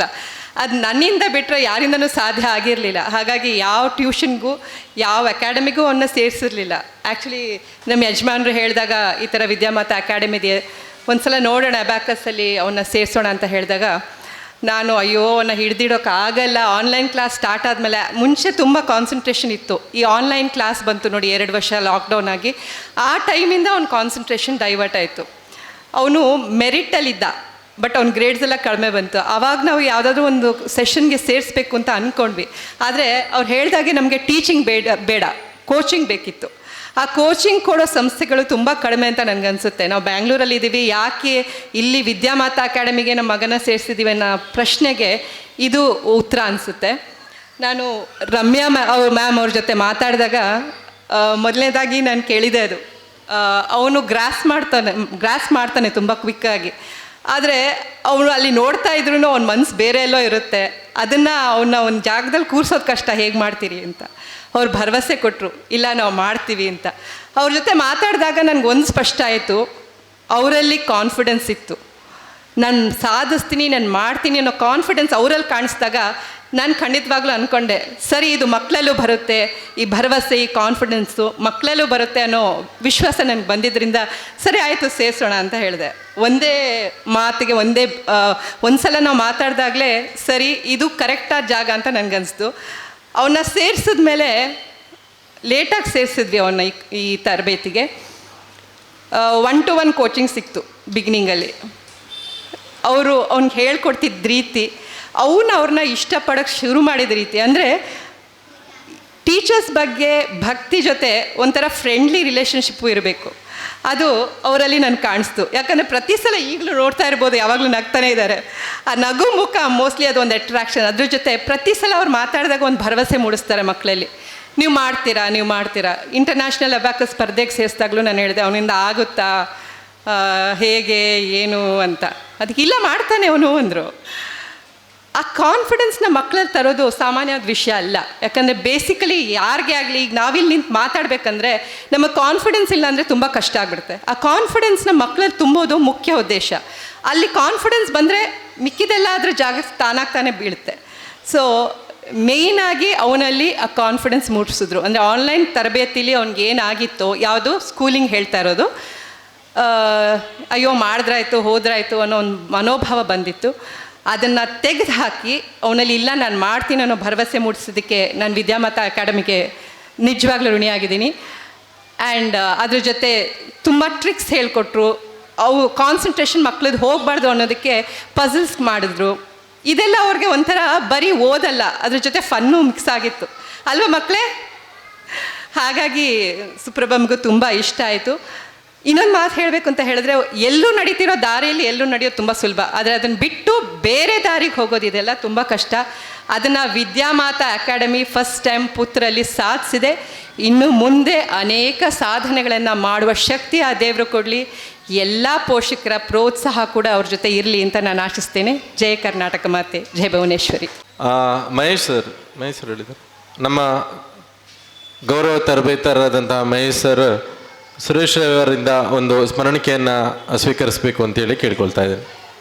ಇವರು ಸ್ಪೆಷಲ್ ನವೋದಯಗೆ ಮ್ಯಾಥ್ಸ್ಗೆ ತುಂಬ ನಮಗೆ ಸಪೋರ್ಟ್ ಮಾಡ್ತಾ ಇದ್ದಾರೆ, CRP ಕೂಡ. ಸೊ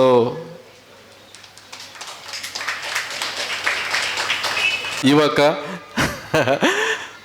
ಎನರ್ಜೆಟಿಕ್ ಮತ್ತು ಸ್ಮರಣಿಕೆಯನ್ನು ಸ್ವೀಕರಿಸಬೇಕು ಅಂತೇಳಿ ಕೇಳ್ಕೊಳ್ತಾ ಇದ್ದೇನೆ.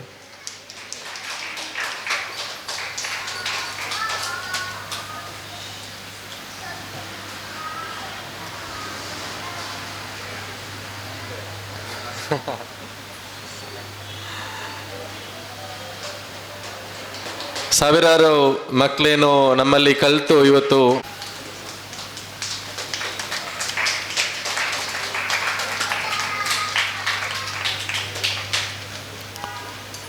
ಹರ್ಷಿತಾ ಅವರು ನಮ್ಮ ಕಂಪನಿ ಸೆಕ್ರೆಟರಿ.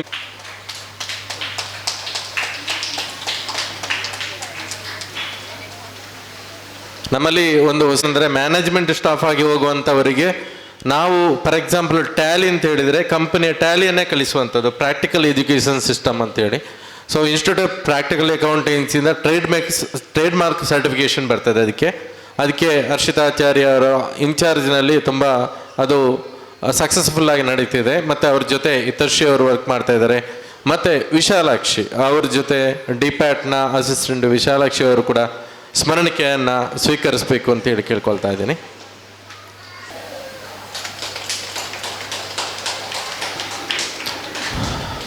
ಮಹೇಶ್ ಸರ್ ಅವರ ಧರ್ಮಪತ್ನಿ ನಮ್ಮಲ್ಲಿ ಫ್ಯಾಕಲ್ಟಿ ಆಗಿದ್ದಾರೆ, social faculty. So Meenakshi madam ಅವರು ಕೂಡ ಸ್ಮರಣಿಕೆಯನ್ನು ಸ್ವೀಕರಿಸಬೇಕು ಅಂತ ಕೇಳ್ಕೊಳ್ತಾ ಇದ್ದೀನಿ. ಮತ್ತೊಬ್ಬರು ನಮ್ಮ ಸೋಷಿಯಲ್ ಫ್ಯಾಕಲ್ಟಿ ಸುಪ್ರೀತಾ ಮ್ಯಾಮ್ ಅವರು ಕೂಡ ಸ್ಮರಣಿಕೆಯನ್ನು ಸ್ವೀಕರಿಸಬೇಕು ಅಂತ ಕೇಳ್ಕೊಳ್ತಾ ಇದ್ದೀನಿ. ಸಂಹಿತಾ ಅವರು ಇಂಗ್ಲೀಷ್ ಮತ್ತು ನಮ್ಮ ಡೈರೆಕ್ಟ್ PUCಯ ಫ್ಯಾಕಲ್ಟಿ ಸಂಹಿತಾ ಮ್ಯಾಮ್, ನೀವು ಕೂಡ ಸ್ಮರಣಿಕೆಯನ್ನು ಸ್ವೀಕರಿಸಬೇಕು ಅಂತ ಕೇಳ್ಕೊಳ್ತಾ ಇದ್ದೀನಿ.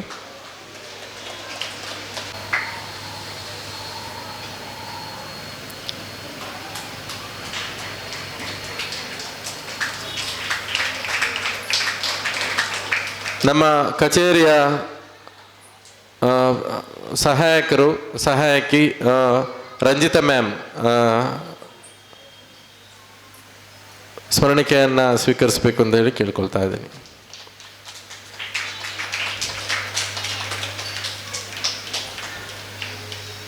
ಮ್ಯಾಮ್ ಸುರೇಶ್ರೈ ಮತ್ತು ಭವೇಶಿ ಮ್ಯಾಮ್ ಇವರಿಗೆ ವಿಶೇಷವಾದಂಥ ಅಭಿನಂದನೆಯನ್ನು ನಮ್ಮ ಮೂಲಕ ನಾವು ಸಲ್ಲಿಕೆ ಮಾಡ್ತಾ ಇದ್ದೀವಿ.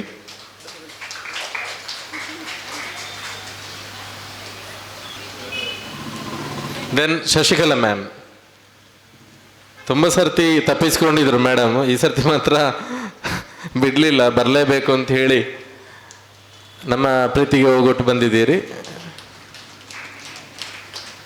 ಮತ್ತು ಅನಿತಾ ಹೇಮನ ಶೆಟ್ಟಿ ಅವರು, ಅನಿತಕ್ಕ ಸದಾ ನಮ್ಮ ಬೆನ್ನೆಲುಬಾಗಿ ನಿಂತು ಪ್ರತಿಯೊಂದು ಹಂತದಲ್ಲೂ ಕೂಡ ನಮಗೆ ಈಗ ಒಂದು ಹೊಸ ಟಾಸ್ಕ್ ಕೊಡ್ತಾ ಇದ್ದಾರೆ, ಮಂಗಳೂರಲ್ಲಿ ಸ್ಟಾರ್ಟ್ ಮಾಡಬೇಕು ಅಂತೇಳಿ.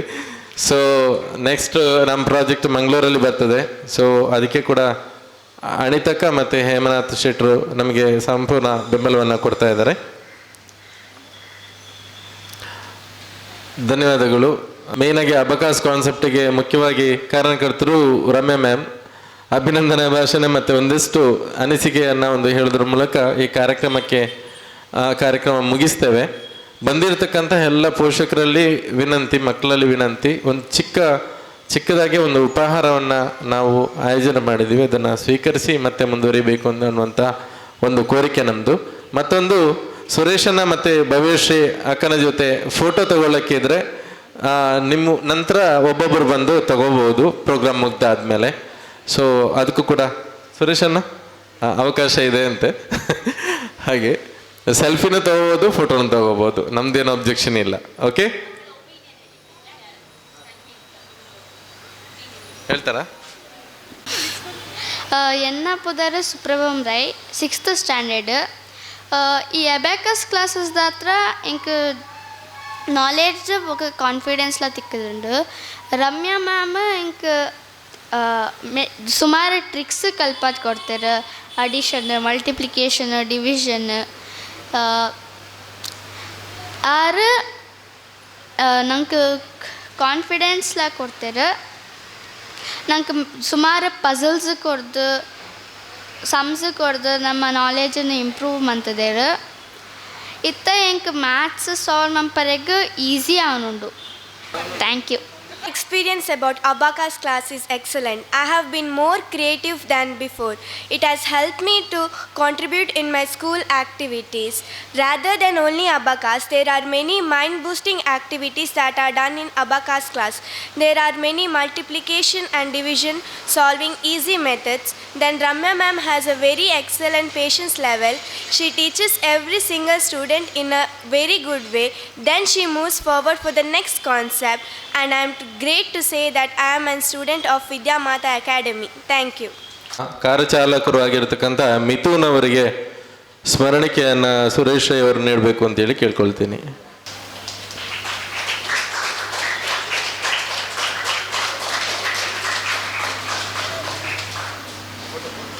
ಒಂದೆರಡು ಮೂರು ಮಕ್ಕಳ ಬಗ್ಗೆ ಅನಿಸಿಕೆ ಹೇಳ್ತಾ ಇದ್ದೀನಿ. ಬಾಕಿ ಮಕ್ಕಳ ಅನಿಸಿಕೆ ಹೇಳಿಲ್ಲ ಅಂತೇಳಿ ಬೇಜಾರು ಮಾಡಬೇಡಿ, ಆಯಿತಾ? ಒಂದನೇದಾಗಿ, ನಮ್ಮಲ್ಲಿ ಅಬಾಕಸ್ ಬ್ಯಾಚ್ ಏಪ್ರಿಲ್ ಮಂತಲ್ಲಿ ಸ್ಟಾರ್ಟ್ ಆಗಿದೆ, ಅಕ್ಟೋಬರ್ ಮಂತಿಗೆ ಎಂಡ್ ಆಗಿದೆ. Almost 6 month online batches every Saturday ಮತ್ತು ಸಂಡೇ 7:30 to 8:30 ಕ್ಲಾಸಸ್ ನಡೀತಾ ಇರೋದು. ಇಲ್ಲಿ 3 ಟೈಪ್ನ ಎಕ್ಸಾಮ್ ಮಾಡ್ತೀವಿ. ಒಂದು ಇಂಡಿಪೆಂಡೆನ್ಸ್ ಡೇ ರಿಲೇಟೆಡ್ ಒಂದು ಎಕ್ಸಾಮ್ ಮಾಡ್ತೀವಿ ಆನ್ಲೈನ್. ನೆಕ್ಸ್ಟ್ ಆ ವರ್ಷ ಯಾವುದು ಇಡ್ತಾರೆ, ನ್ಯಾಷನಲ್ ಆದರೆ ನ್ಯಾಷನಲ್, ಇಂಟರ್ನ್ಯಾಷನಲ್ ಲೆವೆಲ್ ಆದರೆ ಇಂಟರ್ನ್ಯಾಷನಲ್ ಲೆವೆಲ್. ಅದು ಬಿಟ್ಟರೆ ಇನ್ನೊಂದು ಅಕಾಡೆಮಿ ಲೆವೆಲ್ ಎಕ್ಸಾಮ್ ಮಾಡ್ತೀವಿ. ಇಂಡಿಪೆಂಡೆನ್ಸ್ ಡೇ ಎಕ್ಸಾಮ್ ಮಾಡಿದ ಟೈಮಲ್ಲಿ ಪ್ರೈಸ್ ಬರದ ಕೆಲವೊಂದು ಮಕ್ಕಳು, ಈಗ ಸುಪ್ರಭಮ್ ಇರ್ಬೋದು ಅಥವಾ ಅವಿಷ್ಕ ಇರ್ಬೋದು, ಇನ್ಯಾರಾದರೂ ಮಕ್ಕಳಿರ್ಬೋದು, ಅವ್ರು ನನ್ನ ಜೊತೆ ಮಾತಾಡಿದರು ಮಕ್ಕಳು, ಎಲ್ಲಿ ಮಿಸ್ಟೇಕ್ ನಾನು ಮಾಡಿದ್ದೀನಿ ಅಂತೇಳಿ. ಇವನ್ ನಾನು ಭವಿಷ್ಯ ಮ್ಯಾಮ್ ಹತ್ರ ಕೂಡ ಮಾತಾಡಿದ್ದೀನಿ. ಗಡಿಬಿಡಿ ಜಾಸ್ತಿ ಅಂತ, ಕಾನ್ಸೆಪ್ಟ್ ಎಲ್ಲ ಕ್ಲಿಯರ್ ಇರುತ್ತೆ, ಸ್ವಲ್ಪ ಗಡಿಬಿಡಿ, ಫಾಸ್ಟ್ ಕ್ಯಾಲ್ಕುಲೇಷನ್ ಅಂತ ಇರುತ್ತೆ ಅಲ್ವಾ, ಗಡಿಬಿಡಿ ಜಾಸ್ತಿ, ನೆಕ್ಸ್ಟ್ ಟೈಮ್ ಅದು ಸರಿ ಆಗುತ್ತೆ ಅಂತ ಹೇಳಿ. ಅದೇ ರೀತಿ ಅವರು ನನ್ನ ಕೊಲೀಗ್, ನಾನು ಮೊದಲು ವರ್ಕ್ ಮಾಡ್ತಿದ್ದ ಸ್ಕೂಲಿದ್ದು ನನ್ನ ಕೊಲೀಗ್, ಅವರ ಮಗಳು ಅವಿಷ್ಕಾ ಸುವರ್ಣ, ವಿನುತಾ ಮ್ಯಾಮ್ ಇದ್ದು ಮಗಳು, ಅವಳು ಅತ್ತೇ ಬಿಟ್ಟಿದ್ಲಂತೆ. ಅತ್ತಿದ್ದು ನನಗೆ ಗೊತ್ತಿಲ್ಲ, ಯಾಕಂತ ಹೇಳಿದ್ರೆ ಆನ್ಲೈನ್ ಕ್ಲಾಸಲ್ಲಿ ಅತ್ತದ್ದೆಲ್ಲ ಕಾಣಲ್ಲ ಅಲ್ವಾ, ಮುಖ ಕಾಣುತ್ತೆ, ವಿಡಿಯೋ ಎಲ್ಲ ಕಾಣುತ್ತೆ, ಆಲ್ಮೋಸ್ಟ್ ಮಕ್ಕಳ ಸೈಕಾಲಜಿ ಐಡೆಂಟಿಫಿಕೇಷನ್ ಮಾಡಲಿಕ್ಕೂ ಆಗುತ್ತೆ. ಮಕ್ಕಳು ಕೂಗಿದಂತೂ ನಂಗೆ ಗೊತ್ತಿಲ್ಲ, ಮ್ಯಾಮ್ ಹೇಳಿದರು ಅವಳು ಪ್ರೈಸ್ ಬಂದಿಲ್ಲ ಅಂತ ಹತ್ತಿದ್ಲು ಅಂತೇಳಿ. ಆಗ ಮ್ಯಾಮ್ ಹೇಳಿದ್ರು ಏನು ಪ್ರಾಬ್ಲಮ್ ಅಂತಂದರೆ ಸ್ವಲ್ಪ ಕಾನ್ಸಂಟ್ರೇಷನ್ ಸ್ವಲ್ಪ ವೀಕ್ ಇದೆ, ಮ್ಯಾಥ್ಸ್ ಫೋಬಿಯಾ ಅಂತ ಹೇಳ್ತೀವಿ, ಮ್ಯಾಥ್ಸ್ನ ಬಗ್ಗೆ ಒಂದು ಹೆದರಿಕೆ. ನಿಜವಾಗಿ ಮ್ಯಾಥ್ಸ್ ಅಂತ ಹೇಳಿದರೆ ಟಫೆಸ್ಟ್ ಸಬ್ಜೆಕ್ಟ್ ಅಲ್ಲ. ನನ್ನ ಫಸ್ಟ್ ಡೈಲಾಗೇ ಹಾಗೆ, maths is one of the easiest subject. ಮ್ಯಾಥ್ಸಲ್ಲಿ ಫುಲ್ ಟಾಪ್ ತೆಗಿಯೋಕ್ಕಾಗುತ್ತೆ. ಬಾಕಿ ಸಬ್ಜೆಕ್ಟ್ ಆದರೆ ಈಗ ಸೈನ್ಸ್ ಇರ್ಬೋದು, ಬೇರೆ ಯಾವ ಸಬ್ಜೆಕ್ಟ್ ಇರ್ಬೋದು, ಅದರಲ್ಲಿ ಫುಲ್ ತೆಗಿಯೋಕ್ಕೆ ಸ್ವಲ್ಪ ಕಷ್ಟ, ಯಾಕಂದರೆ ಎಲ್ಲ ಓದಿ ಎಲ್ಲ ಆಗಬೇಕು. ಮ್ಯಾಥ್ಸ್ ಫಾರ್ಮುಲಾಸ್ ಎಲ್ಲ ಗೊತ್ತಿದ್ದರೆ, ಬೇಸಿಕ್ ಫೌಂಡೇಶನ್ ಕ್ಲಿಯರ್ ಇದ್ದರೆ 100% ಮಾರ್ಕ್ಸಲ್ಲಿ ಇದು ಅಚೀವ್ಮೆಂಟ್ ಮಾಡಲಿಕ್ಕೆ ಆಗೇ ಆಗುತ್ತೆ. ಹಾಗಾಗಿ ಅದೇ ರೀತಿ ಇನ್ನೊಂದು ಮಗು, ಚಿಕ್ಕ ಮಗು, ಸನ್ಮಿತ್ ಬೆಳದೂರು ಅಂತ, ಬ್ಯಾಂಗ್ಳೂರಿದ್ದು ಮಗು, ಇವರು ಸಹ ಅಡ್ಮಿಷನ್ ಮಾಡಿದ ನಂತರ ಆನ್ಲೈನ್ ಕ್ಲಾಸ್ ಆಗಿ ಒಂದು 2-3 ಕ್ಲಾಸ್ ಆಗುವಾಗ ಮಗುವಿಗೆ ಗ್ರಾಸ್ಪಿಂಗ್ ಆಗ್ತಾ ಇಲ್ಲ. ಅಂದರೆ ಮಗು 2ನೇ ಕ್ಲಾಸ್ ಅಷ್ಟೇ, ಬಾಕಿ ಮಕ್ಕಳು ಸ್ವಲ್ಪ ದೊಡ್ಡ ಇದ್ದಾರೆ. ನಾವು ಕಂಪ್ಯಾರಿಸನ್ ಮಾಡಲ್ಲ ಇಲ್ಲಿ ಯಾರನ್ನು ಸಹ.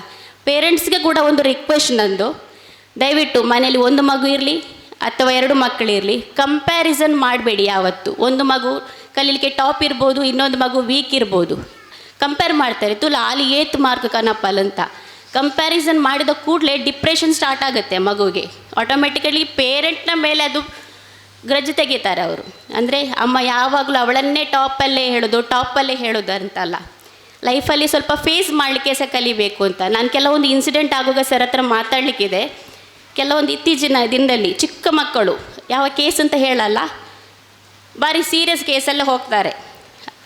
ಅಂದರೆ ಈ ಸೂಸೈಡ್ ಕೇಸ್ ಆ ಥರ ಎಲ್ಲ ಬರುತ್ತಲ್ಲ, ಆ ಕೇಸಸ್ ಹೋಗುವಾಗ ನಾನು ಅಂದ್ಕೊಳ್ಳೋದು ಒಂದೊಂದು ಶಾಲೆಗೆ ಒಂದೊಂದು ಕೌನ್ಸಿಲರೇ ಬೇಕು ಅಂತ ಹೇಳಿ, ನನ್ನ ಒಂದು ಮನದಾಳದ ಮಾತು. ಯಾಕಂತ ಹೇಳಿದ್ರೆ ಟೀಚರ್ಸ್ನವ್ರ ಹತ್ರ ಅವರು ಒಪಿನಿಯನ್ ಶೇರ್ ಮಾಡ್ಕೊಳ್ಳಲ್ಲ, ಪೇರೆಂಟ್ಸ್ ಬಿಸಿ ಶೆಡ್ಯೂಲಲ್ಲಿ ಇರ್ತಾರೆ, ಟೈಮ್ ಕೊಟ್ಟರೆ ಆಯಿತು, ಇಲ್ದಿದ್ರೆ ಇಲ್ಲ. ಅಟ್ಲೀಸ್ಟ್ ಒಂದು ಕೌನ್ಸಿಲರ್ ಹತ್ರ ಆದರೂ ಮಾತಾಡಿ ಅವರಲ್ಲಿ ಮನಸ್ಸಲ್ಲಿ ಏನುಂಟು. ಮೊಬೈಲ್ ವಿಷಯಕ್ಕೆ ಕೆಲವರು ಗಲಾಟೆ ಮಾಡೋದು, ಈ ಥರ ತುಂಬ ಕೇಸಸ್ ಇದೆ, ಅದೆಲ್ಲ ಸ್ವಲ್ಪ ಅವಾಯ್ಡ್ ಆಗ್ಬೋದು ಅಂತ ನನ್ನ ಒಪಿನಿಯನ್. ತಪ್ಪಿದರೆ ಕ್ಷಮಿಸಿ.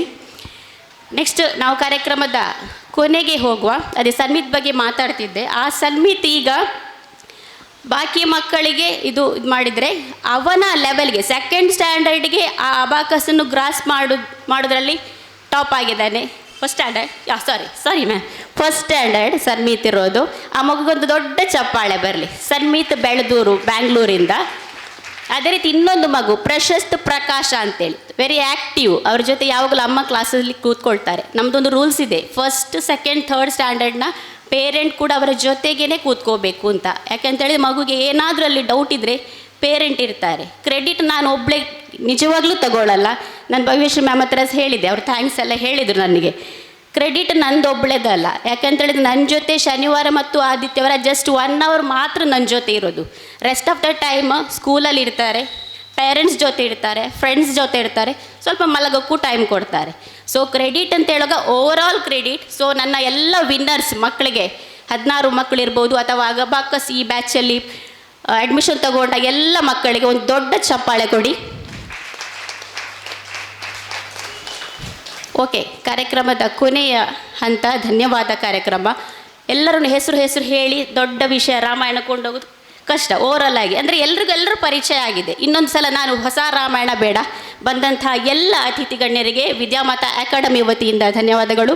ಅದೇ ರೀತಿ ನನ್ನ ಚಿಕ್ಕ ಪುಟಾಣಿ ಮಕ್ಕಳಿಗೆ, ಹೆತ್ತವರಿಗೆ, ನನ್ನ ಸಿಬ್ಬಂದಿ ವರ್ಗದವರಿಗೆ ಎಲ್ಲರಿಗೂ, ಅದೇ ರೀತಿ MC ಮಾಡಿದಂಥ ಸರ್ ನಿಮಗೂ ಎಲ್ರಿಗೂ, ಮಾಧ್ಯಮ ಮಿತ್ರದವರು 2 ಸುದ್ದಿ ಮತ್ತು ಝೂಮ್ ಟಿ ಅವರಿದ್ದಾರೆ, ಎಲ್ರಿಗೂ ಓವರಾಲ್ ಆಗಿ ಥ್ಯಾಂಕ್ಸ್ ಹೇಳ್ತಾ, ಬಂದಂಥ ಅತಿಥಿಗಳಿಗೆ ಮತ್ತೊಮ್ಮೆ ಧನ್ಯವಾದಗಳನ್ನು ಸಮರ್ಪಿಸ್ತಾ ನನ್ನ ಮಾತನ್ನು ವಿರಾಮಿಸಿಗೊಳಿಸ್ತಿದ್ದೇನೆ.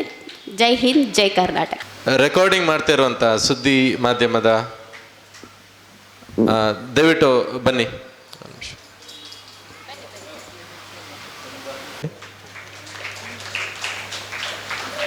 ಮಾಡುವಂಥದ್ದೇ ಯಾರು ಕಾಂಪಿಟೇಟರ್ಸ್. ಬಟ್ ಆ ಮಕ್ಕಳನ್ನ ಏನು ಮಾಡ್ಬೋದು ಅಂತ ಹೇಳಿದ್ರೆ, ಎಲ್ಲಿ ಯಾವಾಗಲೂ ನೀವು ಏನು ಎನ್ಕರೇಜ್ ಮಾಡ್ತಾ ಇದ್ರಿ ಇಷ್ಟು ಜನ, ಖಂಡಿತವಾಗಲೂ ಒಳ್ಳೆಯ ಪ್ರಜೆಯನ್ನು ಈ ದೇಶಕ್ಕೆ ಕೊಡ್ತೀರಿ ಅನ್ನುವಂಥ ಒಂದು ಭರವಸೆ ನಮಗಿದೆ. ಅಬಕಾಸ್ ಕಾಂಪಿಟೇಷನ್ ಬಂದಾಗ ಪಾರ್ಟಿಸಿಪೇಟ್ ಮಾಡಿ. ನೀವು ಒಂದು ಸರ್ತಿ 1 ದಿನ 2 ದಿನ ನಮ್ಮಲ್ಲಿ ತರಬೇತಿ ತಗೊಂಡ್ರು ಕೂಡ ಅವರು ಯಾವಾಗಲೂ ನಮ್ಮ ವಿದ್ಯಾರ್ಥಿ ಇದೀವಿ ಏನೋ ಅದನ್ನು ಆದಷ್ಟು ಬೇಗ ರೀಚ್ ಆಗುವಂತೆ ಆಗಲಿ ಅಂತ ಕೇಳ್ಕೊಳ್ಳುತ್ತಾ ಎಲ್ಲ ವಿದ್ಯಾರ್ಥಿಗಳಿಗೆ ಮತ್ತು ಎಲ್ಲ ಸಹಕರಿಸಿದ ಎಲ್ಲರಿಗೆ ಧನ್ಯವಾದವನ್ನು ಮತ್ತೊಂದು ಸಾರಿ ತಿಳಿಸ್ತಾ ಈ ಸಮಾರಂಭವನ್ನು ಮುಗಿಸ್ತಾ ಇದ್ದೀವಿ. ಜೈ ಹಿಂದ್, ಜೈ ಕರ್ನಾಟಕ. ನಮಸ್ತೆ, ನಾನು ಅಶ್ವಿನಿ ಪ್ರದೀಪ್. ನನ್ನ ಮಗಳು 3ನೇ ತರಗತಿ. ಅವಳನ್ನು ನಾನು ಈ ವಿದ್ಯಾಮಾತಾ ಕೇಂದ್ರದಲ್ಲಿ ಕಳೆದ ಬ್ಯಾಚಿಗೆ ಅಬಾಕಸ್ ಕ್ಲಾಸಿಗೆ ಸೇರಿಸಿದೆ. ನಮಗೆಲ್ಲರಿಗೂ ತಿಳಿದಿರುವಂಥ ವಿಚಾರ ಅಂತ ಹೇಳಿದರೆ, ಅಬಾಕಸ್ ಅನ್ನುವಂಥದ್ದು ಒಂದು ಪಠ್ಯಕ್ರಮದಲ್ಲಿ ಎಲ್ಲೂ ಇಲ್ಲ. ಅಬಾಕಸನ್ನು ಕೇವಲ ನಾವೊಂದು ಟೀಚಿಂಗ್ ಲರ್ನಿಂಗ್ ಮೆಟೀರಿಯಲ್ ಆಗಿ ಯೂಸ್ ಮಾಡ್ತೇವೆ ಹೊರತು ನಾವು ತರಗತಿಗಳಲ್ಲಿ, ಶಾಲೆಗಳಲ್ಲಿ, ವಿದ್ಯಾಲಯಗಳಲ್ಲಿ ನಾವು ಅದನ್ನು ಒಂದು ಪಠ್ಯಕ್ರಮವಾಗಿ ಎಲ್ಲೂ ಕಲೀಲಿಕ್ಕೆ ಸಾಧ್ಯತೆ ಇಲ್ಲ. ಹಾಗಿರುವಾಗ ಇಂಥ ಒಂದು ವಿದ್ಯಾಮಾತಾ ಕೇಂದ್ರದಂಥ ಒಂದು ಇನ್ಸ್ಟಿಟ್ಯೂಷನ್ಗಳು ನಮಗೆ ಇಂಥ ಒಂದು ತರಬೇತಿಗಳನ್ನು ಕೊಡುವುದು ಬಹಳ ಪ್ರಯೋಜನಕಾರಿಯಾಗಿದೆ ಅಂತ ಹೇಳುವಂಥದ್ದು ನನ್ನ ಅಭಿಪ್ರಾಯ. ಮಗಳ ಜೊತೆಗೆ ನಾನು ಕೂಡ ಈ ಒಂದು ತರಬೇತಿಯನ್ನು ಪಡ್ಕೊಂಡಿದ್ದೇನೆ ಅಂತ ಹೆಮ್ಮೆಯಿಂದ ಹೇಳಿಕೊಳ್ತಾ ಇದ್ದೇನೆ. ಅಬಾಕಸ್ಗೆ ಅದರದ್ದೇ ಆದಂಥ ಒಂದು ಪ್ರತ್ಯೇಕ ಲ್ಯಾಂಗ್ವೇಜ್ ಇದೆ. ಅದರ ಒಂದು ಅದನ್ನು ಉಪಯೋಗಿಸಿಕೊಂಡು, ಅಬಾಕಸನ್ನು ಉಪಯೋಗಿಸಿಕೊಂಡು ನಾವು ಗಣಿತದ ಚತುಷ್ಕ್ರಿಯೆಗಳನ್ನು ಯಾವ ರೀತಿಯಲ್ಲಿ ಮಾಡಬಹುದು ಅನ್ನುವಂಥದ್ದನ್ನು ಒಂದು ಸರಳವಾಗಿ ವ್ಯತ್ಯಸ್ತ ರೀತಿಯಲ್ಲಿ ನಮಗೆ ತಿಳಿಸಿಕೊಟ್ಟಿದ್ದಾರೆ. ಹಾಗಾಗಿ ನಾವು ಅದು ಅಲ್ಲದೆ ನಾವು ಅಧ್ಯಾಪಿಕೆಯ ಕುರಿತು ಕೂಡ ಪ್ರತ್ಯೇಕವಾಗಿ ಹೇಳಲೇಬೇಕು. ಅಧ್ಯಾಪಿಕೆಗೆ ಪ್ರತ್ಯೇಕ ಧನ್ಯವಾದಗಳನ್ನು ಹೇಳಬೇಕು. ಯಾಕೆ ಅಂತ ಹೇಳಿದರೆ, ನಮ್ಮ ಈ ವರ್ಷದ ಈ ಬ್ಯಾಚಿನಲ್ಲಿ ಸಾಧಾರಣ 1ರಿಂದ 9ನೇ ತರಗತಿವರೆಗಿನ ವಿದ್ಯಾರ್ಥಿಗಳಿದ್ದರು. ಅಂದರೆ ವಿಭಿನ್ನ ಮಟ್ಟದ ವಿವಿಧ ಸಾಮರ್ಥ್ಯವಿರುವಂಥ ಮಕ್ಕಳು. ಈ ಎಲ್ಲ ಮಕ್ಕಳನ್ನು, ವ್ಯತ್ಯಸ್ತ ಪ್ರಾಯದ ವಿಭಿನ್ನ ಮಟ್ಟದ ಮಕ್ಕಳನ್ನು ಒಂದೇ ತರಗತಿಯಲ್ಲಿ, ಅದು ಕೂಡ ಆನ್ಲೈನ್ನಲ್ಲಿ ಕುಳ್ಳಿರಿಸಿಕೊಂಡು ಒಂದು ತರಗತಿಯನ್ನು ಮಾಡುವಂಥದ್ದು ಒಂದು ಪ್ರತ್ಯೇಕ ಕಲೆ ಅಂತಲೇ ಹೇಳಬಹುದು. ಅದಕ್ಕೆ ನಾವು ಪ್ರತ್ಯೇಕವಾಗಿ ಇದು ರಮ್ಯಾ ಮೇಡಮ್ ಹಾಗೂ ಈ ಆಡಳಿತ ವರ್ಗದ ಭಾಗ್ಯೇಶ್ ರೈ ಅವರಿಗೂ ಕೂಡ ನಾವು ಪ್ರತ್ಯೇಕವಾದಂತಹ ಧನ್ಯವಾದಗಳನ್ನು ಹೇಳ್ತಾ ಇದ್ದೇವೆ. ನನ್ನ ಹೆಸರು ಶ್ವೇತಾ ಅಂತ. ನಾನು ವೈಷ್ಣವಿನ ಪೇರೆಂಟ್. ವಿದ್ಯಾಮಾತಾ ಅಕಾಡೆಮಿಯಲ್ಲಿ ಮ್ಯಾಥ್ಸ್ ಬೇಸಿಸಲ್ಲಿ ಹೀಗೆ ಇದು ಅಬಕಾಸ್ ನಡೀತಿದೆ ಅಂತ ಗೊತ್ತಾದ ಕೂಡಲೇ ನಾನು ಒಂದು ಸ್ವಲ್ಪ ಮ್ಯಾಥ್ಸಲ್ಲಿ ಸ್ವಲ್ಪ ಡೌಟ್ಸ್ ಎಲ್ಲ ಇತ್ತು. ಹಾಗೆ ರಮ್ಯಾ ಮೇಡಮ್, ನಾನು ಮೊದಲು ಇಲ್ಲಿ ಸ್ಟೂಡೆಂಟ್ ಆಗಿದೆ ವಿದ್ಯಾಮಾತಾದ್ದು, TET ಬರೆದಿದ್ದೆ. ನನಗೆ ಅವರು ಮ್ಯಾಥ್ಸಲ್ಲಿ ತುಂಬ ಟ್ರಿಕ್ಸ್ ಎಲ್ಲ ಮತ್ತು ಮ್ಯಾಥ್ಸ್ ಬೇಸಿಸಲ್ಲಿ ಹೇಗೆ ಇದು ಈಸಿಯಾಗಿ ನಾವು ಮೂವ್ ಆಗ್ಬೋದಂತ ತುಂಬ ಚೆನ್ನಾಗಿ ಮ್ಯಾಥ್ಸಲ್ಲಿ ನನಗೆ ಹೇಳಿಕೊಟ್ಟಿದ್ರು. ಹಾಗೆ ಬೆಸ್ಟ್ ಇವನಿಗೆ ಸಹ ಅಡ್ವೈಸ್ ಮಾಡ್ತಾರೆ, ಅವನು ಸಹ ಮ್ಯಾಥ್ಸಲ್ಲಿ ಸ್ವಲ್ಪ ಇಂಪ್ರೂವ್ ಆಗ್ತಾನೆ ಅಂತ ನಾನು ಇಲ್ಲಿ ಅಕಾಡೆಮಿಗೆ ಜಾಯಿನ್ ಮಾಡಿದೆ. ಅವರು ಒಂದು ಲೆವೆಲಲ್ಲಿ ಅವರು ಕರೆಕ್ಟ್ ಎಲ್ಲದರಲ್ಲೂ ಪರ್ಫೆಕ್ಟ್ ಇದ್ದಾರೆ ಅಂತ ಗೊತ್ತಾದರೆ ಮಾತ್ರ ನೆಕ್ಸ್ಟ್ ಲೆವೆಲ್ಲಿಗೆ ಕಂಟಿನ್ಯೂ ಆಗಿ ಮತ್ತು ಮಕ್ಕಳನ್ನು ತುಂಬ ಟ್ರಿಕ್ಸ್ಗಳ ಮೂಲಕ ಚೆನ್ನಾಗಿ ಮೋಟಿವೇಟ್ ಮಾಡೋದು, ಅವರು ಹಾಗೆಲ್ಲ ಮಾಡಿ ತುಂಬ ಚೆನ್ನಾಗಿ ಮ್ಯಾಥ್ಸನ್ನು ಇದು ಮಾಡಿದ್ದಾರೆ. ಇವನಿಗೆ ಸಹ ಮ್ಯಾಥ್ಸಲ್ಲಿ ಒಳ್ಳೆ ಪ್ರೈಸಸ್ ಎಲ್ಲ ಬಂದಿದೆ. ಖುಷಿಯಾಗಿದೆ. ಅವನನ್ನು ಚೆನ್ನಾಗಿ ಈಗ ಮ್ಯಾಥ್ಸ್ ಅಂದರೆ ಖುಷಿ ಪಡ್ತಾನೆ. ಒಳ್ಳೆ ಫೇವ್ರೆಟ್ ಸಬ್ಜೆಕ್ಟ್ ಆಗಿದೆ. ಮೊದಲಲ್ಲಿ ಸ್ವಲ್ಪ ಭಯ ಇತ್ತು, ಆದರೆ ಈಗ ಫೇವ್ರೆಟ್ ಸಬ್ಜೆಕ್ಟ್ ಆಗಿದೆ. ಒಳ್ಳೆಯದಾಗಿದೆ. ಅಕಾಡೆಮಿ ಬೆಸ್ಟ್, ಪರವಾಗಿಲ್ಲ, ಒಳ್ಳೆಯ ಇದಿದೆ ನನಗೆ. Okay sir.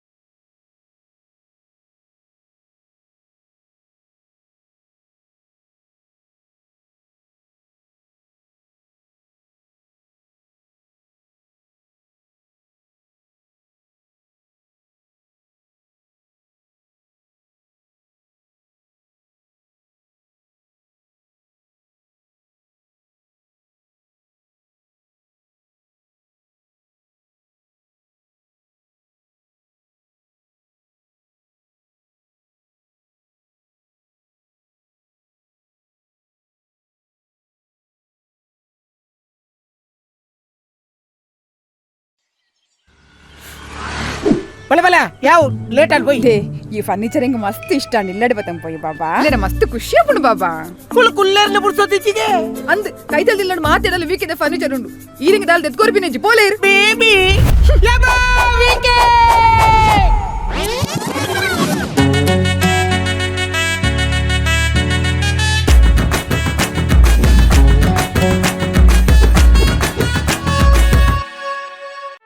ಸುದ್ದಿ ಚಾನಲ್, ಕ್ಷಣ ಕ್ಷಣದ ಸುದ್ದಿಗಾಗಿ.